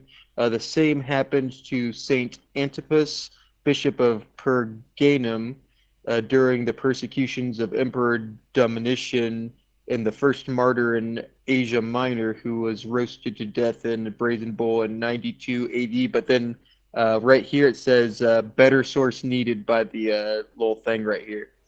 The emperor that he is describing as well, he was not that. He wasn't that dispopular as an emperor. He literally was like the emperor that had to deal with Rome starting to collapse during the second and third centuries. He had a lot on. He was the last.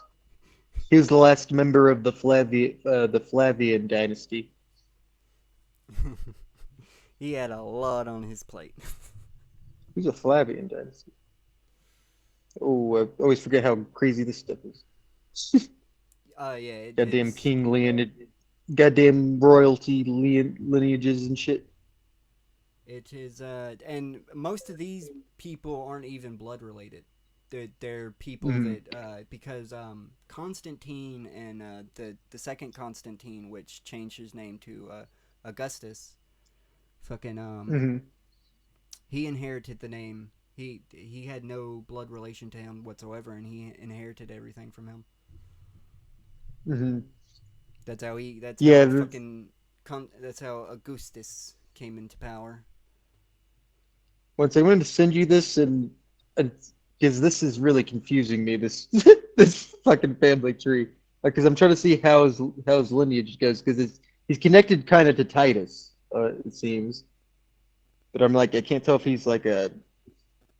I'm gonna send.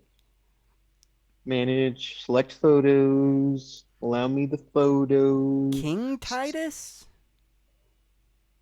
Yeah, yeah. Flavian family tree.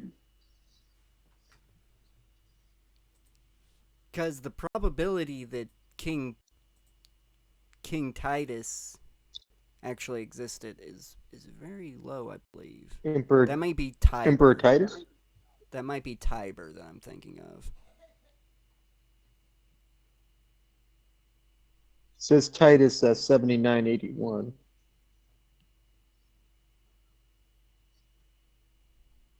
It looks like Titus is the son of Vespasian. He most likely inherited. It's probably what they're.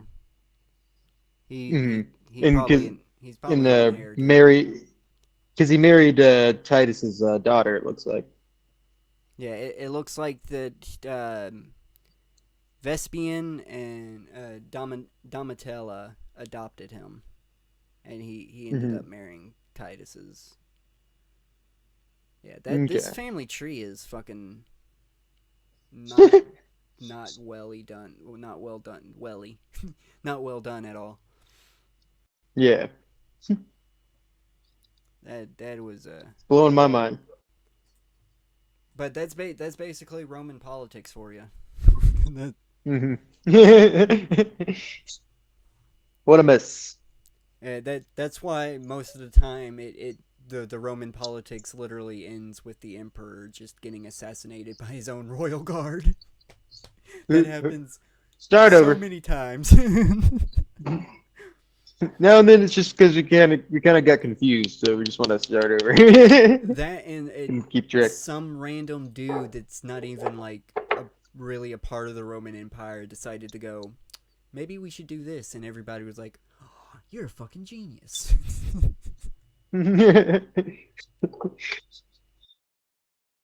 Demon Ball, or eventually, right, or even earlier, Moloch, right. This chapter, this idea, this story gives us an understanding of why the Hebrews did not like magic, right? The Canaanites, the Phoenicians, and then their successor, the Carthaginians, are all. We still have to point that out, that the time period he is talking about, the word there wasn't a word that the word magic came from Persian, the Persians, the Greeks and the Romans didn't go, oh, look at this magic we can do. No, if you could do something, that was science. You could explain how you did that, and you could show everybody else how you could do it. The assholes that could throw lightning and shit, they were just dipshits that didn't want to give away their goddamn lightning rods. Oh yeah, and what's kind of funny is that he's right in the way of like it's not to say magic, but to say the rituals, obviously, like the tattoos, or like markings, like probably have like self-harm too from rituals. I mean, that all goes part into the rituals. So it's like, oh, you can't have those markings. Oh, you can't wear that. Oh, you can't marry that guy. Yeah. Just because they were, the Israelites were isolating and an isolationist, like they were in their like they're forming their isolationist culture. Well, that's every cult. Every cult has to isolate eventually, or it falls apart. Yeah. The second your cult, unfortunately, your cult followers can't use the internet, because the second they fucking can is the second you lose them. Oh yeah. Unless you get them on. All going to be. Well, that's the thing, though. Like, Heaven's Gate proved it pretty damn well you can't recruit fucking. I think Love Is One is the only successful one, and I wouldn't even say they're successful in what they do. Mhm. Like we both watch their live streams. Like they seem miserable. They don't seem like they Yeah, love the lifestyle they're living. no, and it's only usually a handful of people that are like giving them donations that are just in like the most desperate situation. That's why I couldn't troll them anymore because I broke my character and I saw somebody in the chat just like, oh, I'm just not doing well financially and everything, but I would love a session how low can you guys go? And they're like, oh yeah, we'll talk about like the fees and stuff. We could always like figure out other ways for you compensating. And then I just broke character like, no, no, no. Like you gotta get out of here. It's a cult. They just want your money. If you're in a financial situation, this is not the time to better ways to.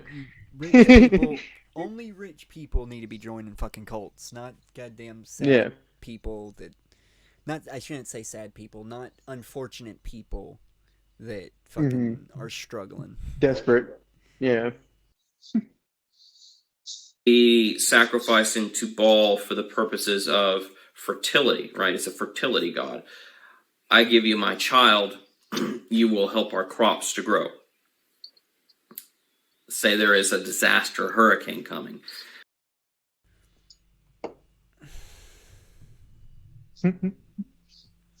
Do I really have to explain why if you want your harvest to fucking be fruitful, you wouldn't go to the fertility god. They had agricultural gods. They had gods of the harvest. Yeah. They would not have sacrificed their child thinking fertility was going to be. You need fertility to produce the fucking child. Sure. I think like the word. I think usually in rituals to a fertility god, usually it'd be like fucking, right? Yes, you're dealing with getting an erection. You're dealing with sex when it comes to fertility gods. It's always You deal with sex. making a baby. If Yeah. Demeter is not the god of agricultural fertility, she's just the god of fucking agriculture. She's just the goddess of agriculture. The Greeks are the fucking ones that invented agriculture. Like the concept of it. The Greeks are pretty much the fucking they developed the concept of concepts, for crying out fucking loud. That. So you could credit like people in China though too, like doing that adjacently, right? Yeah, there were cultures that fucking did it. What's the term? It's the evolution, but you're not really evolving from the same species. But you're Convergent evolution. Convergent evolution. Yes, yes. There is convergent evolution with religion. That is evidently the case. I mean, every religion. This can't be stolen. Every single fucking culture that's ever existed has had a great flood story. Like that's just evidence right there that there is just convergent. There's convergent thought going on when it comes to cultures. Oh yeah. Because the probability that the Earth fucking flooded is goddamn zero. There's I don't think even if the ice caps melted, there's not enough fucking water on the planet to do that. Where'd the water go? Where'd the fucking water go? Where'd it come from? It rained from the heavens. It has to evaporate from somewhere. God pissed. sacrifice to Moloch or Baal, You let the things are lizard averted, there's a drain. famine, there's a drought, there's a war going on, all wonderful times for human sacrifice in their minds. Now, we also have, well, that is a type of blood magic, the idea of a sacrifice for something in return from a god or a demon. There's also They should use the word occult. Occult practices, not magic. I'd be okay with that, even though occult practices is even fucking wrong. I'd accept that. Yeah. also sex rituals occurring. My understanding is they're usually non-consensual sex rituals. The mother of Okay. Wish we had Do I citations have for to- this one. I'm gonna explain, but I'm gonna ask you a rhetorical question of, do I really have to explain how he just contradicted himself?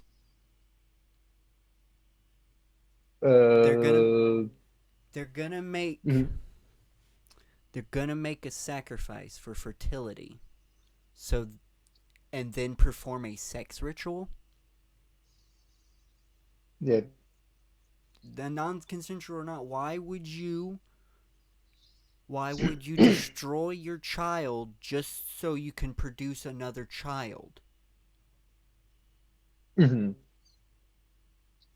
What's the purpose? You wasn't happy with child number 1, so child number 2 is going to be Well, better? and there'll be a little bit more to this one because there's definitely not because there's going to be more to like what makes this a little crazier too. Let them finish. Let him cook.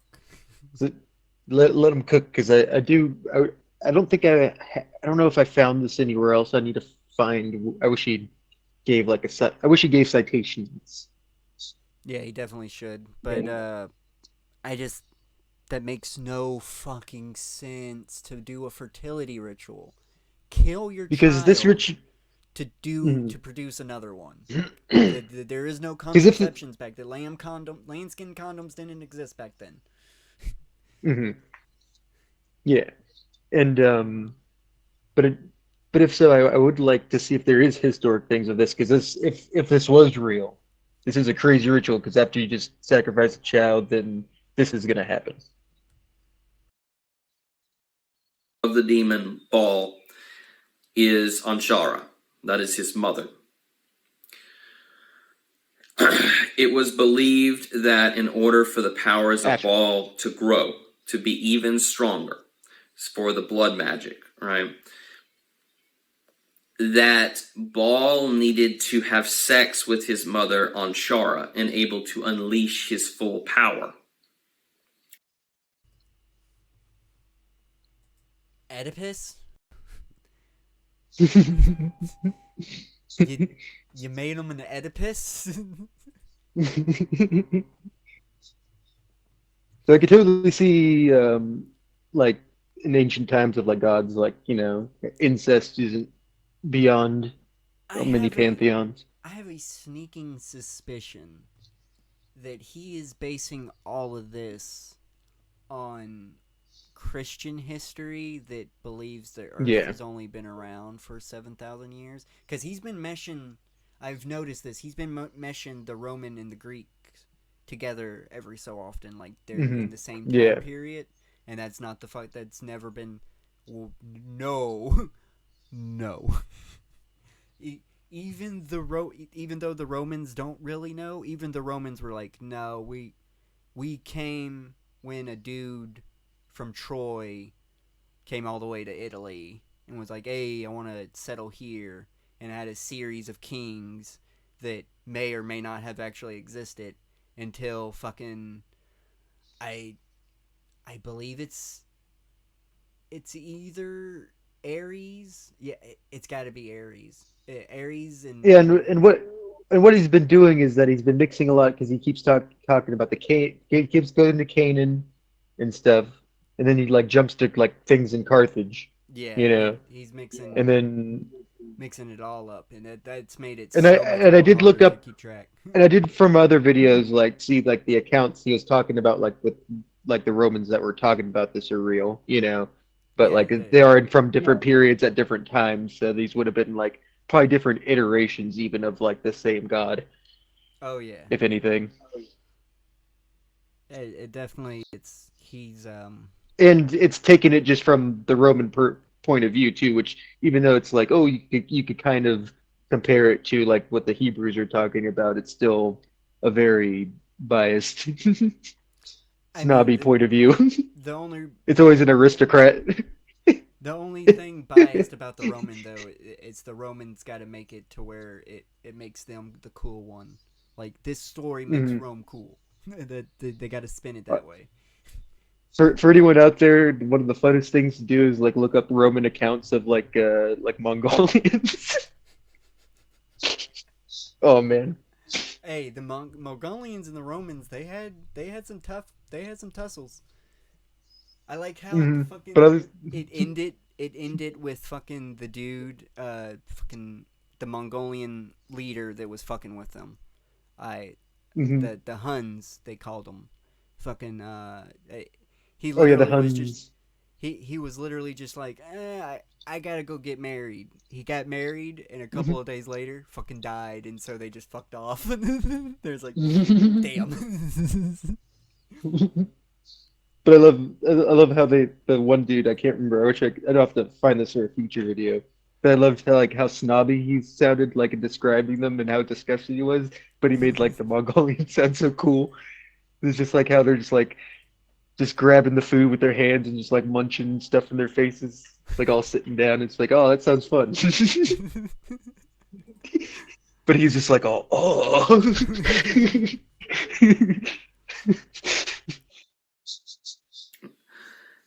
And so there are sex rituals occurring to replicate the act of Doing the mother throat and singing son too.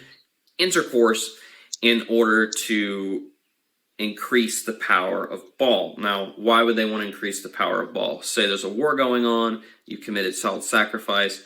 What can we do to make this sacrifice even more potent, to unleash the full power of Baal? These sex rituals are it, right? So you have disturbing blood magic occurring, right? The offering of human children and infants to the demon. And then you have disturbing sex rituals occurring to increase the power of that demon. And this is the Begging the moms. I get what the connection they're gonna try to say. They're gonna say they need to sacrifice the children so they have the fertility enough to perform the sex rituals. But again, why would you do that when sex rituals were primarily to produce more children? It's just you're in a never-ending cycle that's eventually going to run out because everybody's either going to become infertile from reproducing too much or die out, and there's not going to be anyone left because you killed everybody. Oh, You killed all the young people. You didn't let people live past the age of 3, so all the mhm. 40-year-olds are just dead now. You know And what? also the next generation is going to be not only from older women, which there's going to be more complications with pregnancies, but it's going to be an incest baby. Yeah, yeah. I mean, it doesn't it even back in ancient times, it just doesn't make sense to do that. That's a lot of wasted energy when we gotta plow those goddamn fields. Hmm. So, but what's interesting is that from some of the because he just pulled it from some like mainly from Christian and like Jewish texts and stuff is obviously his main information here in his main study, but it does kind of show the early propaganda that the Israelites were probably using. Oh yeah, or just the sheer ignorance of of the culture. Hmm. These motherfuckers didn't speak Latin. How the fuck do they know? Mhm. The understanding of magic that these ancient Hebrews are going to have. This is what they're encountering, right? And there is a constant effort by the Canaanites and the Phoenicians to convert the Hebrews to this religion, right? And there are going to be some Hebrews and Israelites who are going to convert over to Moloch, who are going to convert to Baal. And that is why there are such strong scripture verses in Leviticus, just damning everything associated with the Canaanites, right? The Canaanites had tattoos, markings on their body. Don't get a tattoo. Whatever you do, don't get a tattoo. We see those verses because they do not want you to be in any way affiliated or like the Canaanites because of the abominable evil practices they are doing, right? What we have taking place in this time is a war between light and the powers of light and the powers of darkness, right? And religiously speaking, right? We have an evil God, we have a good one fighting each other in the minds of the Hebrews, right? But in the philosophical sense and the historical sense as well, the same thing is occurring. We have human sacrifice, a really messed up form of magic occurring, and then we have the Hebrews, right? And there is this battle between two religions of great influence that have the power to influence the future of the Western world, right? And we certainly know the Hebrews are going to do that. But Baal, this religion of human sacrifice, is already beginning to spread outside the Middle East and into Europe. So we know it is a religion of great influence, and it's beginning to really spread its wings. If the Hebrews, Which kind we of think about this, contradicts why this is important. the rituals, what because how would happens? something with that horrible rituals spread that popularly? Because this is true, and I have another video for next time that'll actually show like a Baal figure in like Celtic religions and stuff. So I mean, it is true that Baal did possibly spread pretty wide. You know. Yeah, definitely. I smell bullshit here. I just smell Hmm. a big pile of First brazen watch I smelled a bullshit. little bit, which is mainly because the first part of it is generally like kind of on the money. But yeah, there's definitely more now, which is perfect because this is a perfect way to show like kind of how Bale has been kind of misinterpreted too. It's We're just taking it from his enemy's point of view right now. true, true. It's just unfortunate that his enemy can literally just correct any of his misinformation just by typing on that little laptop in front of him. But hey, If the Hebrews do not fight Baal, what happens if the power of this religion is not weakened by the Hebrews? What happens if it is not eventually destroyed by the Romans? Does it grow? Does it spread throughout Europe? How many more thousands of people are going to die? How many more thousands of children are going to be sacrificed to these gods, which are they're demons, more or less, right? How much longer is that going to occur? Is that going to become the preemptive religion in the Middle East and Europe rather than the Abrahamic ones, right? So this is really a pivotal moment in human history that is occurring here, deciding whether we're going to go good or we're going to go evil, all right? Now, when we look at Christianity, we look at Judaism, and we look at all these things, it's important to remember that there is a big difference between a religion of good, right? When I talk about Hebrewism, Christianity, Islam, they're all religions that are good, right? And why are they good, right? We say, look at them and say, well, they've done awful things in the past. How can they be good? Because it's about The texts themselves are all about striving to do good, striving to be good, right? And whether or not they fail in this quest to do good, They there definitely is an do. enormous difference between a religion that tries to do good and sometimes fails, than one that embraces an outright evil, right? Is actively striving to do wrong.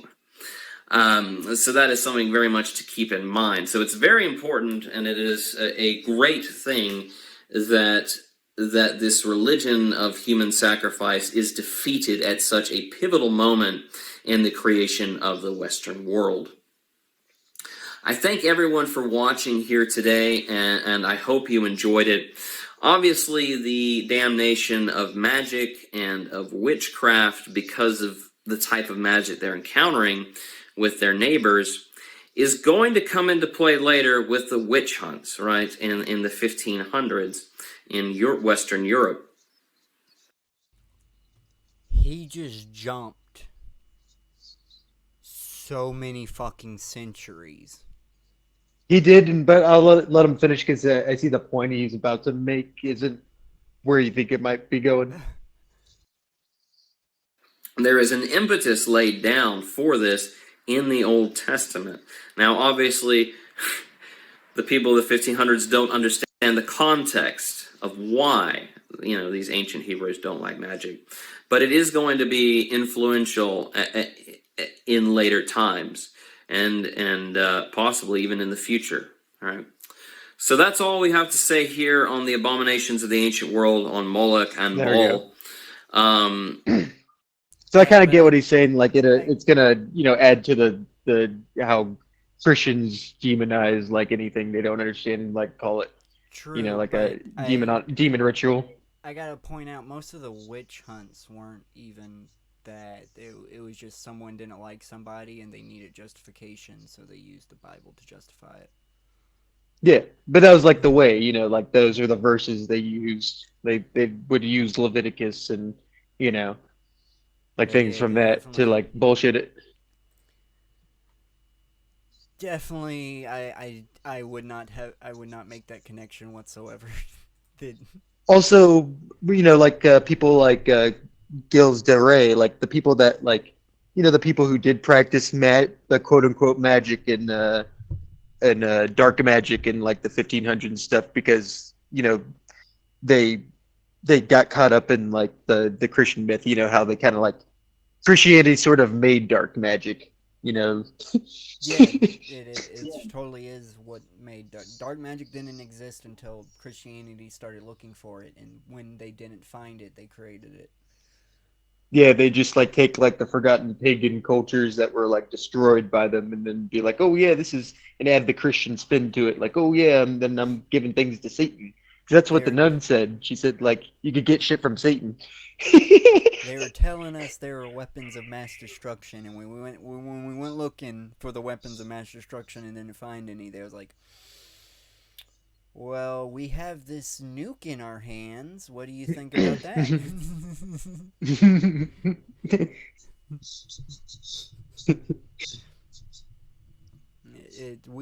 We didn't find it, but we have it. Oh yeah.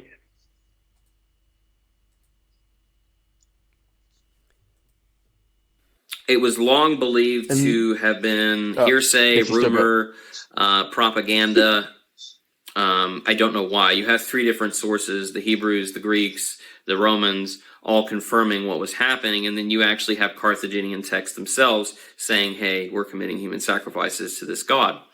For some reason, scholars didn't want to believe them. They still don't want to believe it, despite all the physical evidence in the form of tophets, right? Tophets are chambers of bones, of immolated bones that have been burned. I hope you enjoyed watching this today, and I hope we learned a little more about some context on Baal and Moloch and how that influences the Hebrews and thus Christianity and Islam later. Thank you so much for watching, and be also sure to curious check out of our like other how many videos. times like people like may have like burned people in the same kind of ritualistic manner, but like because of disease. to get rid of the bodies. Yeah, sometimes like they fucking mass graves, especially burned graves. It's not always ritualistic. Sometimes it's practical. Sometimes it's accidental. Sometimes it's 100% accidental. That just a Yeah, fire fire got, happened. yeah, and nobody could get out. It was like a big parade, overcrowded, like a Yeah, big, thing, festival. fucking they were partying around the brazen bull that was just fire, set on fire. There wasn't not even someone Someone thought, sacrificed. hey, roofs would be a good idea to have on all the stands. Yeah.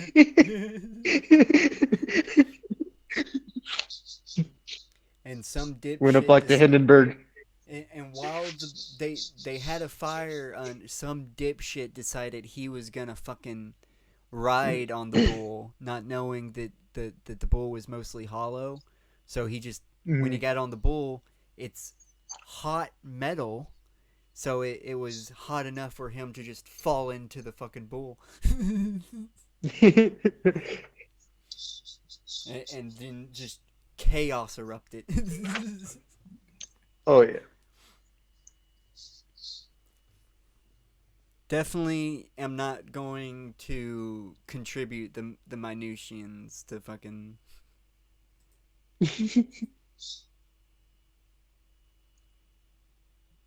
So we do get a cool next video. It's short. Ah, It just nice. shows the.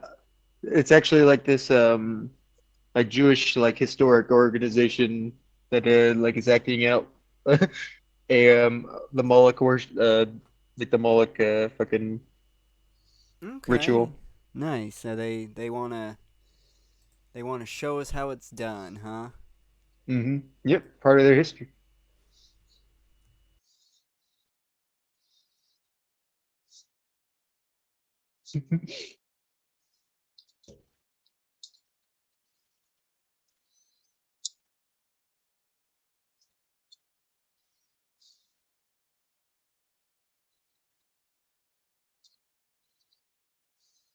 Got a bunch of people coming to see the demonstration. Oh, look at the big old bowl.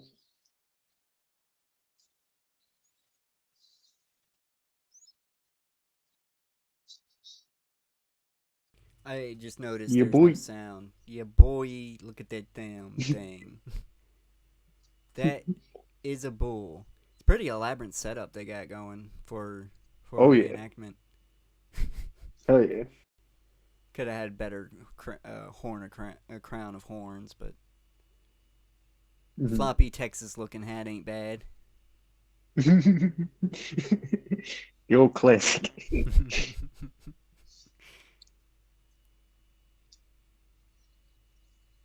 Yeah, boy. Yeah.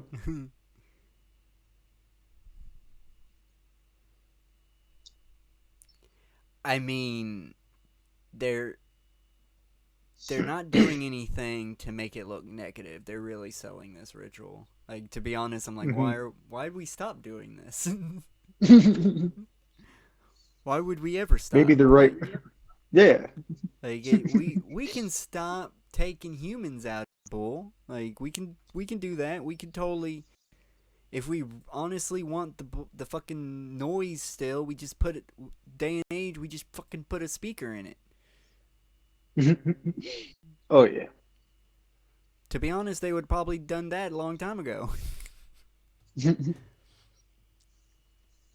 Yeah, you just put like a little fake baby.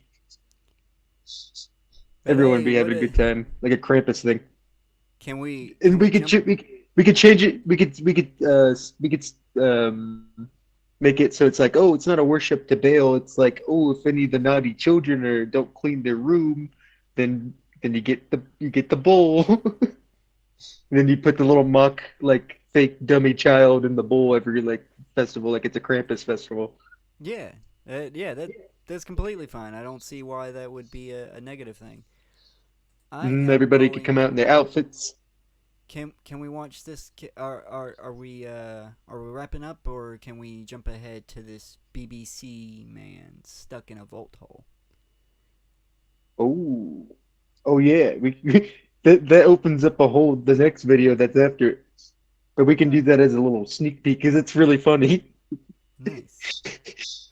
I kind of went down a rabbit hole after because to find out the context of what this is from, but this will get into true crime. Oh, this is true crime, huh? God damn it, we really need to get that intro, that one intro done so we can start doing that one. I got it. Oh yeah, he has all his get- recording stuff going, so I gotta mute. I got a 3-day weekend coming up next week, so I might actually try to push it for that. I might have to get down to it. I gotta make the goddamn thumbnail for it. I don't know how I'm gonna do that. Hopefully there's a good bridge I can use. Hopefully there's a good bridge model. Mm-hmm. But Oh yeah, if you have to remind me when my 3-day weekend comes up, but it'll be the next Monday, Tuesday, Wednesday, but maybe we could try to do it adjacently so you could be like, while you're working on it, you could send me things and we could be sending you what we're working on.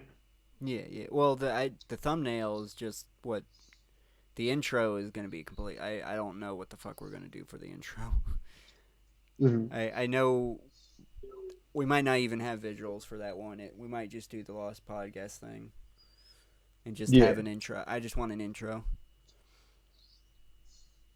Yeah. But yes, let's get into the sneak peek.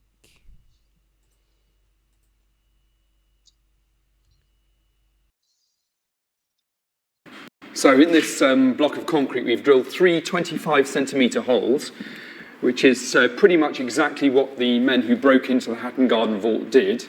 And having made the holes, we couldn't resist seeing how easy it was to actually get through. I'm told it's possible. It looks very, very, very tight. I'm also told the best way to do it is to use the Superman pose. So I'm going to put my right hand through first, work my way through. Should have put both through. Yep, that's very tight. Struggling to get my second hand out.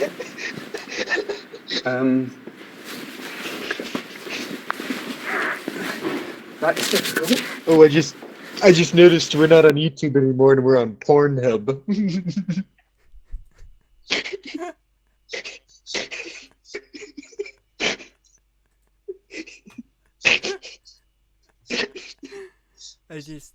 I want to point this out. He can easily get unstuck. All he has to do, if you ever get stuck, unless it's one of those things where you're like going through a bar and then you get your gut over it and you're fucked because you can't get your gut from going back, just go back the way you came. Just do exactly what you did. You pointing that out makes me a little suspicious because I think he has a plan to get a certain someone to touch his butt.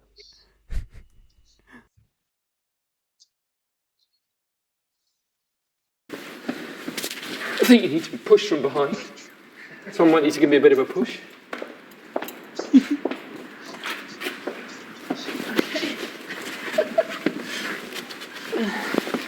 Okay, I've got my hand out now. Once that hand's out, it's possible to crawl out. There you are. It's a pretty quick job as long as you've got the holes. But I have to say, it is very, very, very tight. It's very tight. I think he likes getting stuck. That motherfucker. That some bitch. Did I just witness that with my own goddamn 2 eyes? Yep, you did. I showed it to you. We can't get into the next video already? We can't. Oh, we can. We can, yes. We can. Let's learn about the heist. Oh, I'm very curious about this heist.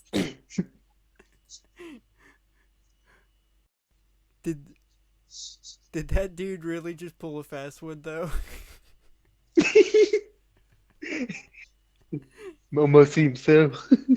I think he wanted somebody to touch his butt. Somebody touching my butt. It was one of the most daring heists in British criminal history. Hatton Garden would have been a target for thieves for years and years and years. It's a dream of a lot of career criminals out there. If I had the opportunity to get into a vault. Jewellery, gold and cash, at least £14 million worth, and most of it still missing. I'm told by underworld sources that it's 2, 3, 4 times that amount. I don't think we'll ever know. This is one of the highest value burglaries ever to have taken place in Britain. A gang of ageing criminals who had already spent years in jail. It harks back to a kind of golden age of Oh robbery. yeah, boy, it's a movie. In the 50s, 60s, into the 70s and 80s. A plot that read like a... They would, the fucking actors playing them though would be like George Clooney, Brad Pitt, the fucking look nothing like them. Doing fake British accents.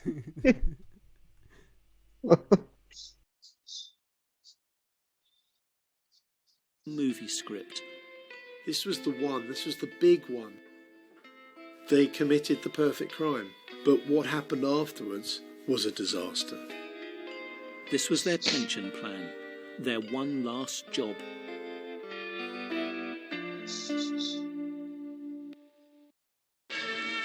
God damn, it's always the one less job. Sparkling diamonds, their value running into millions, are giving Hatton Garden sleepless nights. With London now a world centre for diamonds, jewel bandits have made this city thoroughfare their favourite target. There have been widespread thefts of precious stones worth hundreds of thousands. The Hatton Garden Safe Deposit Vault was built in the 1940s, the first of its kind, celebrated... You don't get announcer voices like that anymore. Nearly 1,000 individual safes. I kind of wish we did, man. There's an energy to it. There's a reverberation that just you don't get anymore, man. Like most radio hosts suck now, dude. It's like you don't even host, man. Just get an AI to do it. Oh yeah, get an AI that sounds like this. Oh yeah. Are contained within this mass of steel and reinforced concrete. This particular site in Hatton Garden had been a potential target for about 20 years at least for certain members of the gang. The four men who put together the plot had criminal pedigrees stretching back over decades of notorious crimes. Brian Reeder, the oldest at 76, referred to by the others as the Governor. He was once jailed for a notorious robbery, and in the same case, acquitted of murder. That's gonna be fucking Robert De Niro right there. Mm-hmm. He's being Robert De Niro. That's Robert De Niro. Oh yeah. Robert De Niro doing a British accent. I'd like to see it. It'd be kind of funny. Police officer. He was found not guilty. He went on the British Garden raid on a free travel pass. It wasn't even his own. Terry Perkins spent his 67th birthday breaking into the vault. Chip cheerio. He was jailed for 22 years for a robbery. There's your George Clooney. That's who George Clooney is. Oh yeah. Definitely playing. Oh yeah. Put a tiny bit of age makeup on him since he's still like weirdly smooth.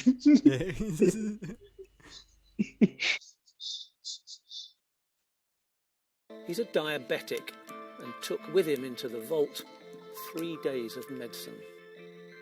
John Collins, aged 74, his criminal record of robbery and theft. Oh, they're so gonna fucking cast Leonardo DiCaprio to play this guy. He's too ugly. Oh yes. He's too ugly, so they gotta They gotta get a cute boy. Gotta get a cute. Gotta make him young too. And that only leaves Brad Pitt for the fourth guy. Oh yeah. Brad Pitt in Stretched all the total way back complete to like 1961. On the raid, like he used his own car. makeup so you can't even tell it's Brad Pitt. Fucking, and always have a shadow over his face. Oh yes. It was easily traced, and it led to the gang's capture. Danny Jones, the youngest of the ringleaders, at 60. Since the 1970s, he'd been jailed for burglary and theft. Oh yeah. I know Leonardo DiCaprio is younger, but they're so casting Brad Pitt for him. Mm-hmm. Oh yeah. When he bought a power tool for the raid, he gave his own name and address. Brad Pitt in a In fit. court, he was described as an eccentric who slept in his mother's dressing gown and a fez hat. Carl Wood was involved in the first. Why you kink shaming the dude? I don't care that he's sleeping in a fucking dress and a fez hat. Do you? Why? I mean, that makes him really likable. I like him now. Now fucking Brad That's eccentric. Pitt's now we can't cast fucking Brad Pitt because it's too eccentric for him. Maybe that should be DiCaprio then. No, DiCaprio. We're gonna have to make him Robert Downey Jr. Shit! Gotta get an eccentric actor to play him. He did just play an old dude in fucking Oppenheimer. He seemed pretty good. Night of the raid, from what I saw. He denied he was there. I was astounded when the identification of these robbers was revealed by the police, because they really were old school villains. They all had a background, or virtually all of them had a background in robbery, an old-fashioned type of criminals the classic type of London-bred post-war villains. When I saw some of those names come up, I assumed that they've retired. I assumed that they've moved on. They began planning it 3 years before the raid, according to evidence found on Danny Jones's laptop computer. It showed that he had been researching power drills.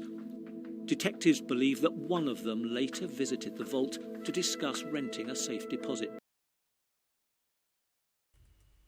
There's nothing suspicious about a grown-ass 70-year-old man researching power drills. Oh yeah. What fucking schizophrenic cop did they have on this fucking case to make that connect? If I saw fucking a search history... I mean, I guess in hindsight. In hindsight, yeah, maybe, but I wouldn't even be surprised if he picked out the one that... the same one that was used, because the brand that's obviously the best brand to use. Mm-hmm. He just did his research. Oh yeah. Box and observed the layout. A security guard told police he had shown several potential customers around the premises, but he hadn't kept a record of their details. The vault owners also employed a number of temporary security guards in the months before the raid. This part of London is the very heartland of one of Britain's... I like to think that one of them was one of the temporary security guards. That'd be fucking cool. Oh, yes. Getting info. Inside job, baby. Fuck yeah. Because how else did they know exactly where to drill? They had to see the inside of the vault at least once. Oh, shit. I say twice. I say twice because you gotta gauge where the fucking street is, where it is compared to outside. Oh, shit. So they gotta be able to walk. They gotta be able to come and go. That Yeah, Rango showed it's not too easy. Oh yeah. Yeah. Where's the prospecting license? Britain's most notorious crime organisations. In criminal parlance, this is their manner. But were they involved in the raid? The police don't think so. But at least two of the raiders were connected to the crime network, and its name crops up in conversations bugged by the police. It was said on the street that the crime organisation was angry at such a raid on its territory. It was claiming it had property stolen from the boxes and was demanding that those involved gave it back. By the Easter weekend, the gang were ready. The dramatic events of the night of Thursday the 2nd of April start with Brian Reader using a pensioner's pass to travel for free to Hatton Garden from his hometown of Dartford in Kent. At 8:20, others arrive in a white van driven by John Collins. They park in nearby Leather Lane. This is Danny Jones and Carl Wood. They're wearing high-visibility waistcoats to make themselves look like gas contractors. They walk along to look... Yeah, Trailer Park's method. Trailer Park Boy method. That's just safe. That's just wearing wearing those you at night. You should be wearing one. Like I know that it's very random fucking hot take, I guess, but if you're walking around at night, you should have one of these vests on. You should have something like these vests on. But then I'm not a creature of the night. It's just a safety thing, man. It's all about safety. It's just safe.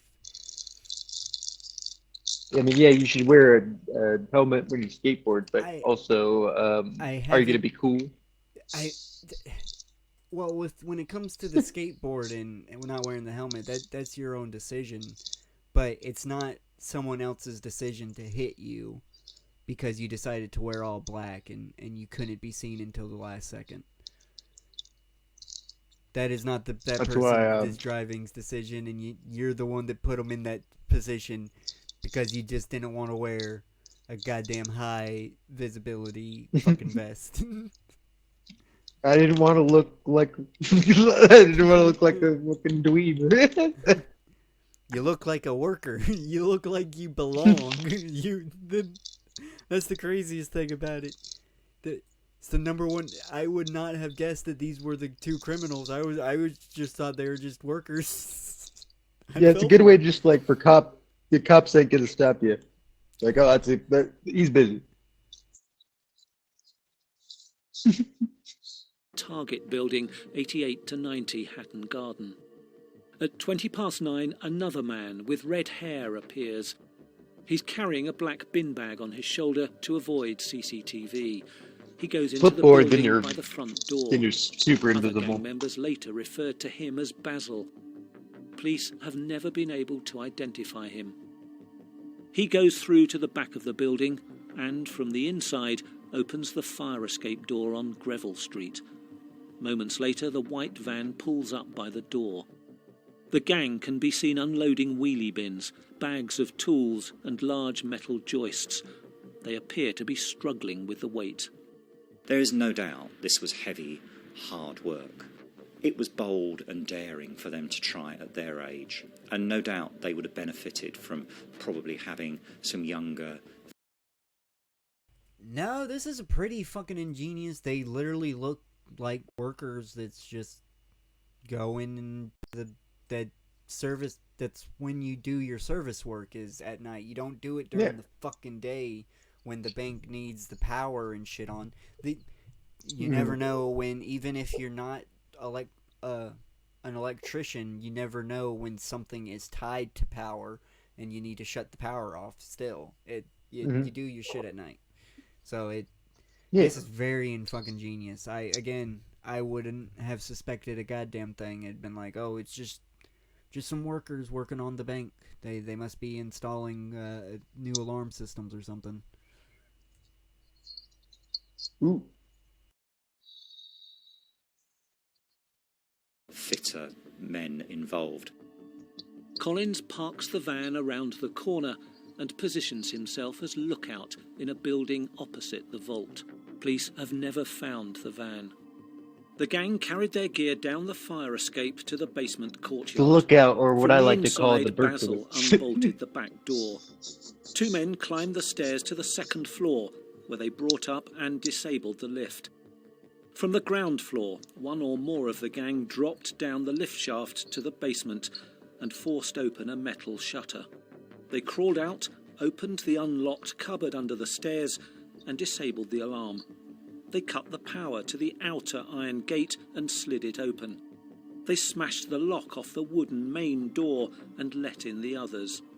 They cut through the second iron gate and drilled through the vault wall, concrete, 1/2 metre thick. 3 holes were made. Each one takes an agonising 30 minutes to drill. Okay, this is inside the building. I thought they drilled from outside.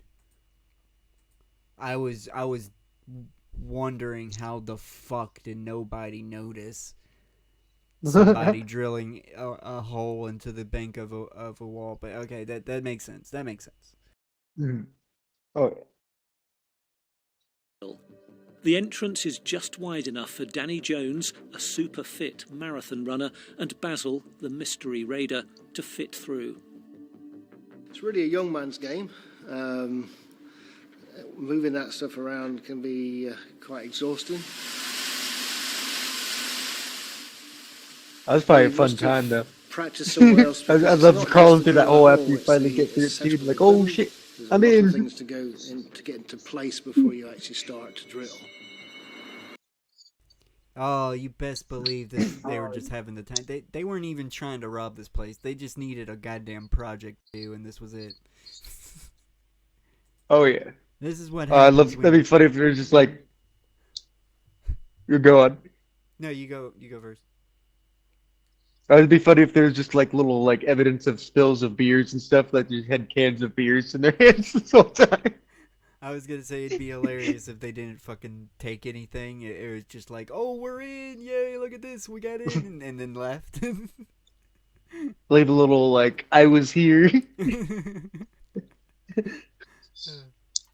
But yeah, what else is a bunch of 60 and 70-year-olds supposed to fucking do with their time besides plot shit like this? Yeah, and they're career criminals, so all they kind of know is crime. So of course their project is going to be crime related. That's all they know. And this is a hell of a project. Oh yeah, Hatton Garden fucking heist. Unknown to them, the damaged alarm managed to send an SMS text alert, and a security guard is on his way to the premises. But this is where the gang again get lucky. Because of a breakdown of communication with a security company, the police fail to turn up. The security guard checks the front door, sees nothing wrong, hears nothing unusual, and goes away. Trying to give them credit that you've. That is the worst fucking security guard I have ever fucking heard of. It's harder to get fired there. That motherfucker didn't even check inside. He just, oh, I don't hear anything. It's fine. Because you hear something through. What is somebody gonna? Walls. What is somebody gonna do? Drill through the vault? Oh shit!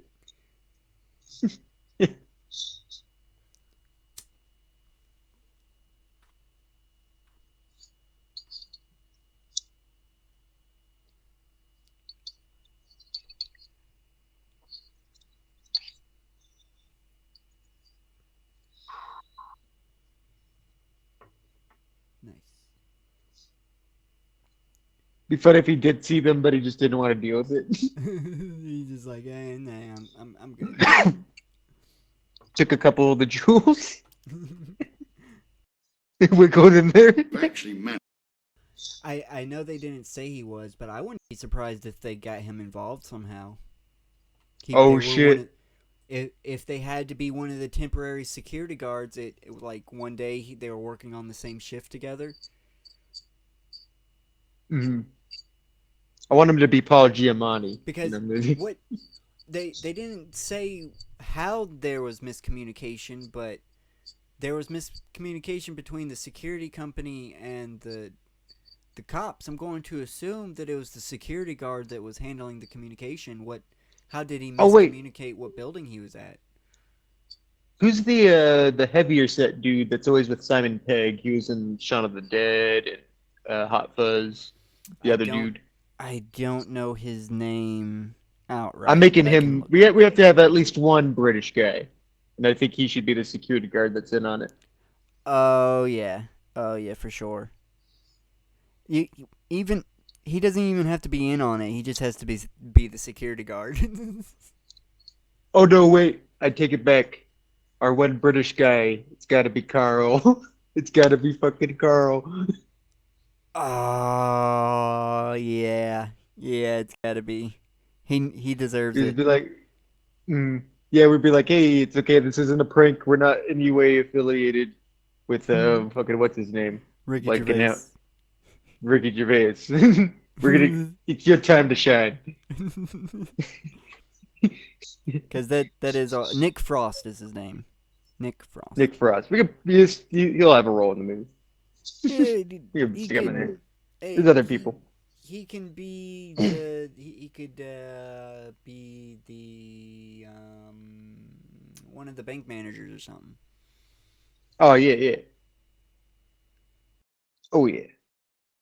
Managed to go through the walls, but then look from there. They get stuck. The robbers drilled through the wall, but the hole was blocked by a steel cabinet holding the boxes. The ram needed to push over the cabinet had broken. They leave and come back the next day with a new tool. Brian Reeder, however, doesn't return. But no one noticed? On Easter... No one noticed the holes? I'm going to assume they did this on a Saturday. Nobody was there Sunday. Oh shit, yeah. So they had all the time in the fucking world. One of the people didn't even show up. He's like, nah, man, y'all don't even need me. Y'all just finish it by yourselves. I got another too many project. cooks sometimes in the kitchen. Yeah. Oh yeah. Easter Saturday, John Collins and Danny Jones get into Collins's white Mercedes and go shopping. They needed a new hydraulic ram, and this was the first big mistake, was going out on the Saturday and openly... Okay, it is Saturday. So they did it Friday night, and then, Saturday, nobody's there on Saturday. It's fucking closed. Oh, shit. So... buying new piece of equipment. A real in project. Twickenham at a tool shop. They drive around Hatton Garden in the white Mercedes, looking to see if anyone has raised the alarm. Confident their plot hasn't been discovered, they return to carry on where they left off. But Carl Wood, said the prosecution, loses his nerve and leaves the scene. It looked like whoever had got in through the hole had almost panicked in what they were doing. Boxes were strewn everywhere. It was completely across the board, from watches to loose stones to finished items to rings, pendants, bracelets, necklaces. It's not panic. It's you only have so much time to be in there. You can't take your time. You have to go. You got to be faced. You got to open the fucking box, dump whatever contents is in it, throw it to the side, get to the next box, fucking repeat until you until you're full, and then you leave. 20 minutes tops. Oh yeah. The whole cross-section of different types of jewellery. Just 73 of the 999 deposit boxes were opened. An estimated £14 million worth of goods gone. It was big news. This via the Metropolitan Police, Scotland Yard, in other words. They say they're investigating a robbery. The scene still remains chaotic down there. The vault is covered in dust and debris. and the floor is strewn with discarded safety deposit boxes, numerous power tools. We've got clients' rings that are sat in there. Half the people there have got their own personal effects along with clients' effects, so that's like a double whammy. One post-it note summed up the feelings of the street in a direct way.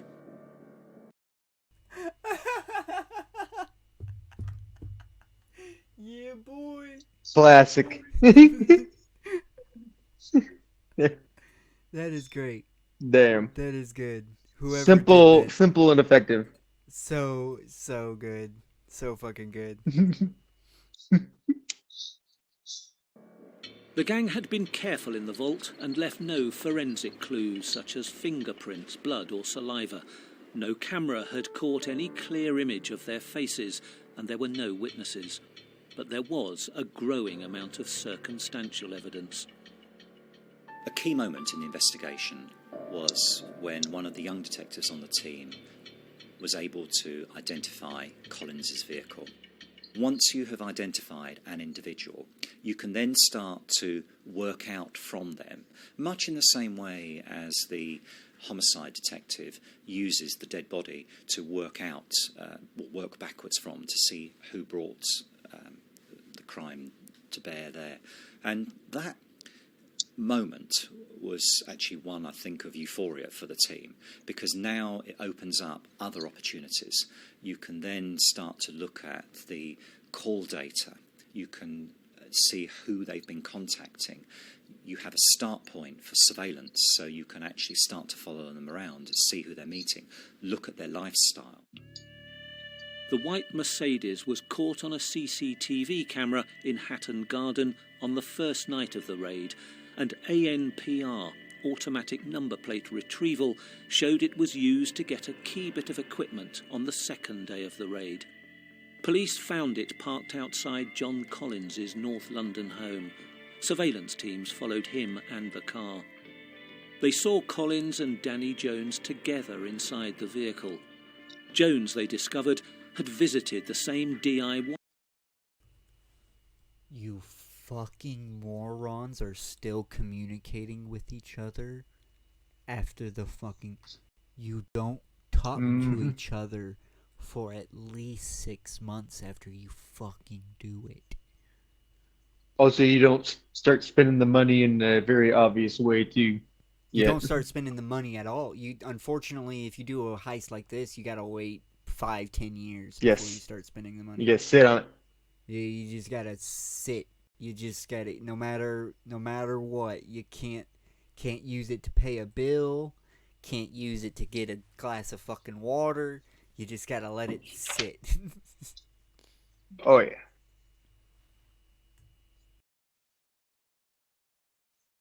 Store at the same time as the car had been driven there.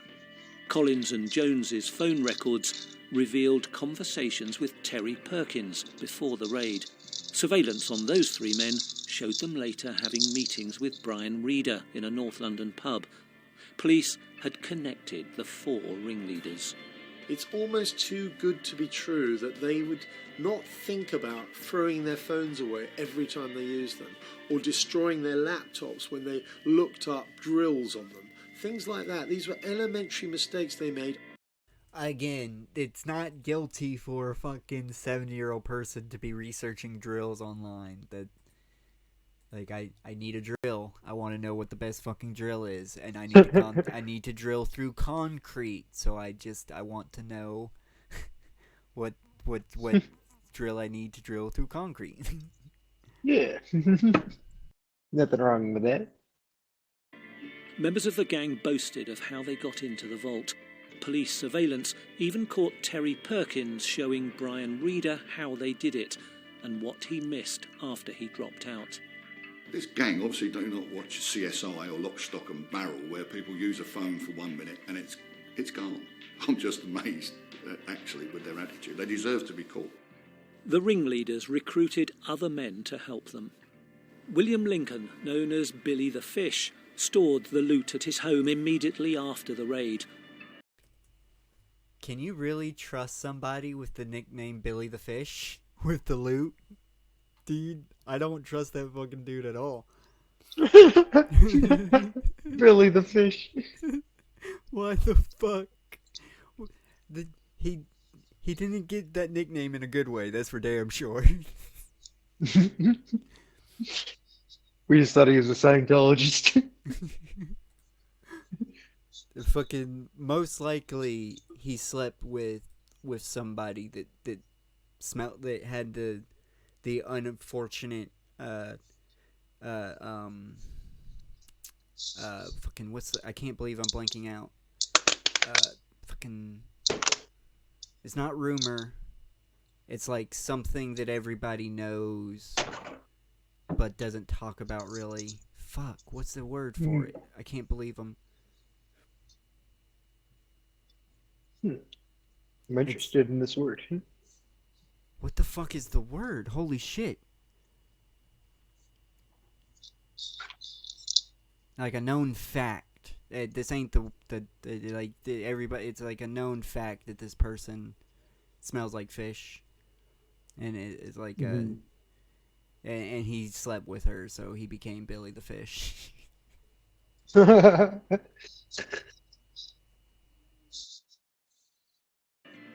Plumber Hugh Possibly. Doyle, the gang's drinking mate, let them use his workshop for the loot handover. You're looking at the possibility of appealing the conviction. And how likely do you think it is you'll get a change to it? I hope so. I really, really strongly hope so. And how did you feel when the verdicts came back in? Sorry, I was good. It was inevitable at some point. My boy Billy the they Fish. would divide up the goods. It's what they will call the Not slaughter. to be confused with Billy the And Fridge. that was the moment we were waiting for. And I had said to the team from the outset, that's the prize. And it's bringing them together with the goods that meant that actually we would secure the successful convictions. I honestly that takes trust Billy the Fridge over Billy the Fish, because at 6 least weeks the after fridge is a burglary storage and unit. series of raids, detectives arrested the suspects. Police found millions of pounds. Yeah, I totally agree with you on that one. The dude with the storage unit nickname's gotta be the one to hold the loot. Yeah, it's the holder. goods hidden around the homes of the That's ringleaders. his only crimes I'm too. Keep surprised clean with arrangements everything haven't been else. made to shift the goods very, very quickly. Holds everybody's stuff. And that was clearly a problem, that they were left with these goods in their homes. At one house, they found a copy of Forensics for Dummies. You don't keep clothing, you don't keep gear from the robbery, you don't keep items used. And the way you use your cars as well, you have to limit the evidence that the police can obtain. In my view, they were very much analogue criminals operating in a digital world. Brian Reeder got 8 years in prison for his involvement in the 1983 Brinksmat robbery. You didn't even have to tell me he's diabetic. I could just tell.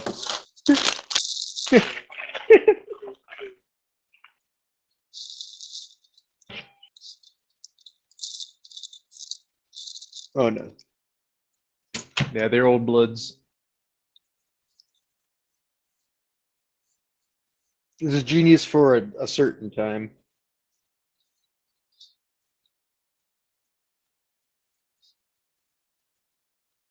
Early bird gets the.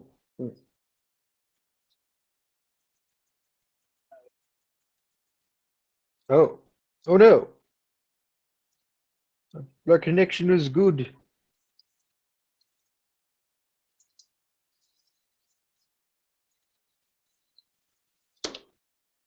Let me check. I'll check. I will check. Where a gang stole 26. Yeah, we good.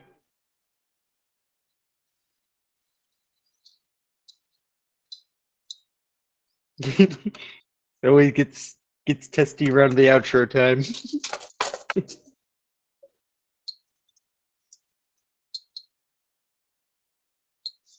£6 million in gold bullion at Heathrow Airport. Reeder was a friend and neighbour of Kenneth Noy. They were jailed together for handling the Brinksmat gold.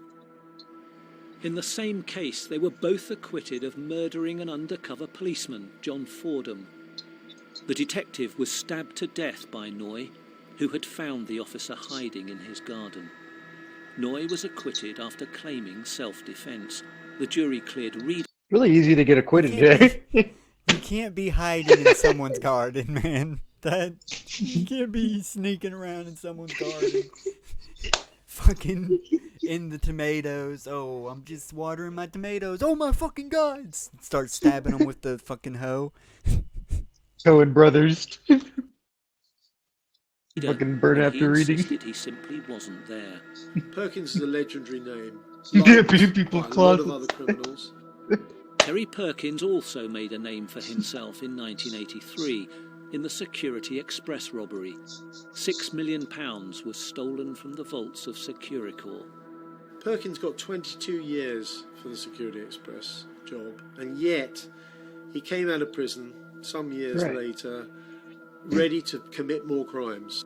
John Collins and He Danny locked Jones out? both had a string of convictions stretching back several decades. These were the masterminds behind the Hatton Garden raid, experienced criminals with solid backgrounds in theft.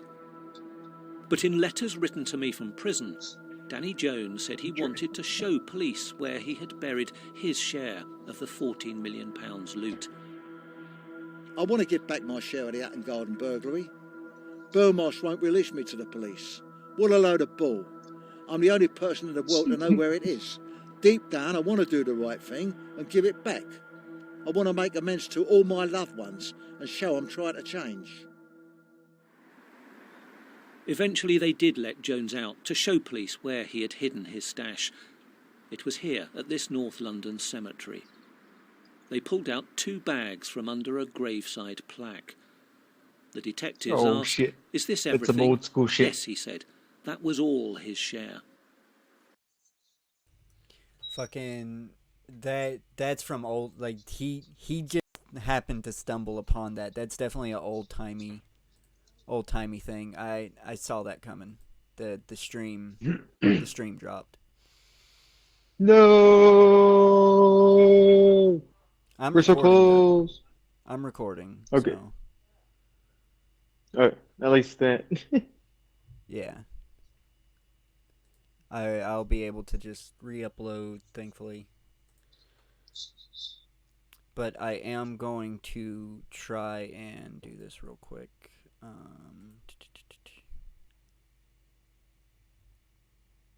Stopping the stream real quick. Starting it back up. Seeing if I can... Wonder if this is copywritten. Maybe. It might be. But it lasted quite a while. Doesn't seem official. Oh, yeah. But yeah, we're almost done. We're almost done. We're so close. Just 4 more minutes. Well, technically that would be 6 more minutes, but come on. Oh, yeah. What Jones didn't realise was that the police had already found another, bigger bag of his hidden gems and cash in a nearby plot. Police found out when they bugged the gang's cars and heard Jones talking about hiding the loot in the cemetery.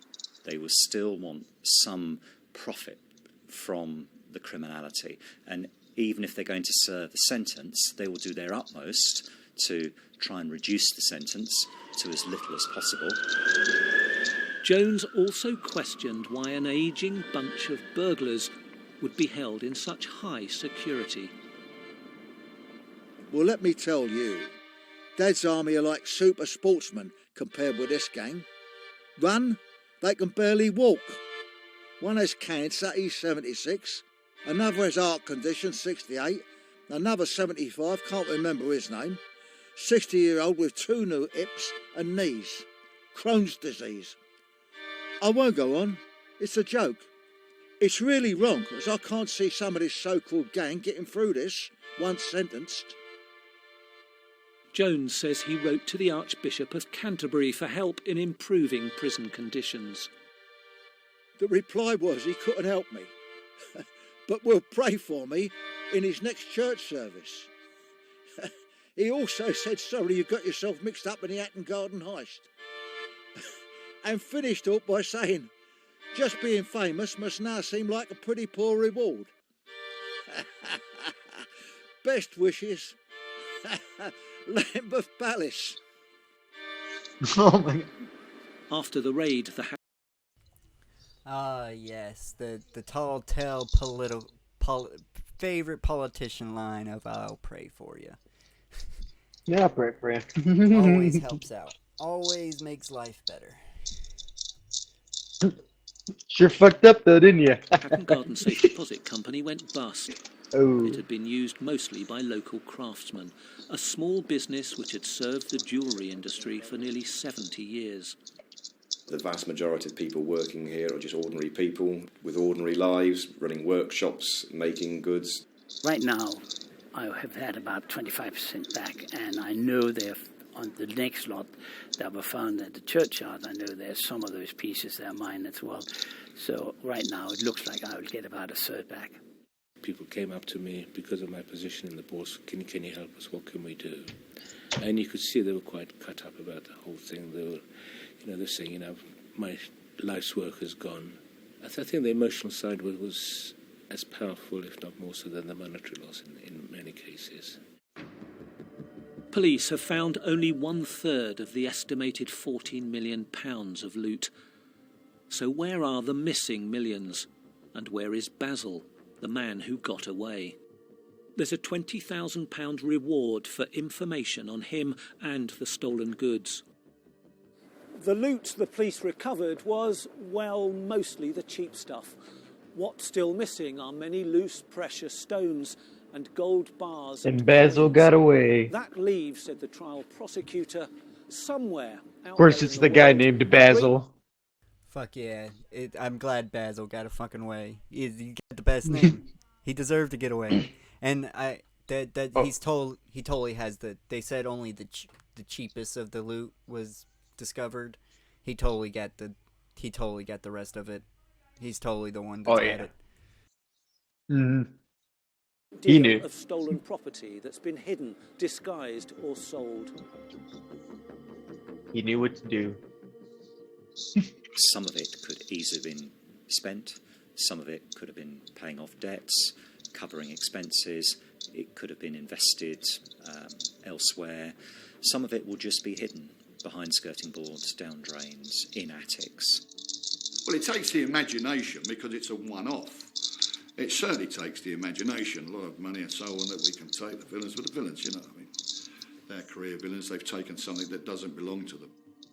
This is how that heist will be remembered. It will be remembered for those few guys who were in their late 60s to their late 70s. And I wouldn't be surprised if there's a film option actually been taken out now in the story. Theirs is a remarkable story, and it's far from over. One of the ringleaders put it like this: when you think about it, we must have been crackers. We got to be stone crackers.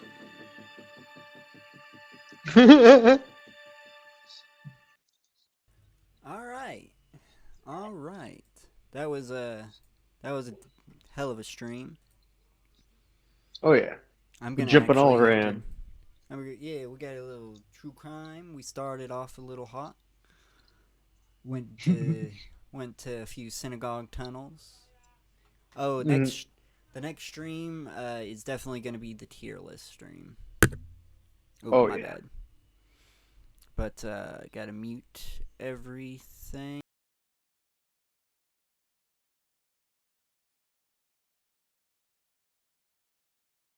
Oh, this will be a bye-bye if I didn't make that clear. Bye-bye, everybody. Bye-bye.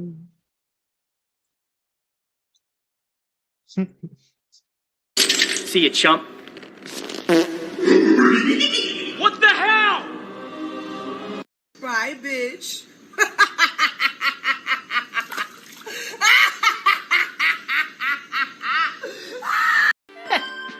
Nice. I'm a weirdo? Yeah. Why do I have a picture of his asshole if I'm a weirdo? I'm on crack and even I think that's whack. Anyways, empty your pockets. Right now, everything. Yeah, I'm serious. because the reptilians essentially are just parasites. Like, they just go from place to place, suck up all the bad juju, suck up everything that they can. And what do they do with the energy? They are evil.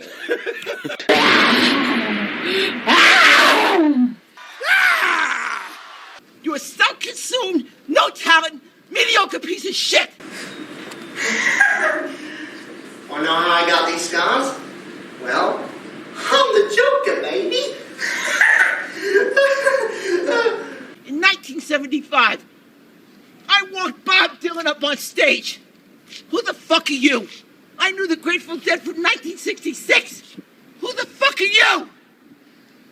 You nothing. You nothing. You are nothing. And you will never be anything.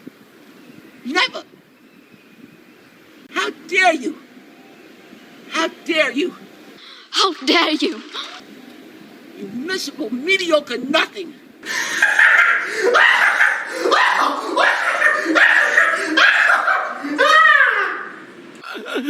Make out with a couple of guys in college and all of a sudden you're a Charlie Dick horse. That's crazy.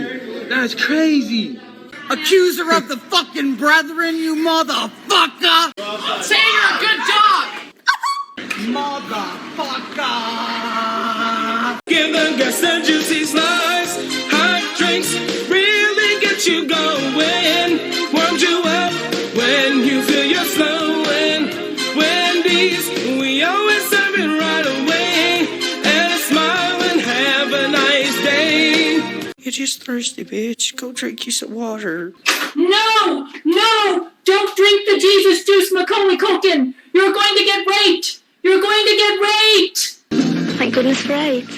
Knives are also bad. It's just about sundown, and the following is a mandatory government order.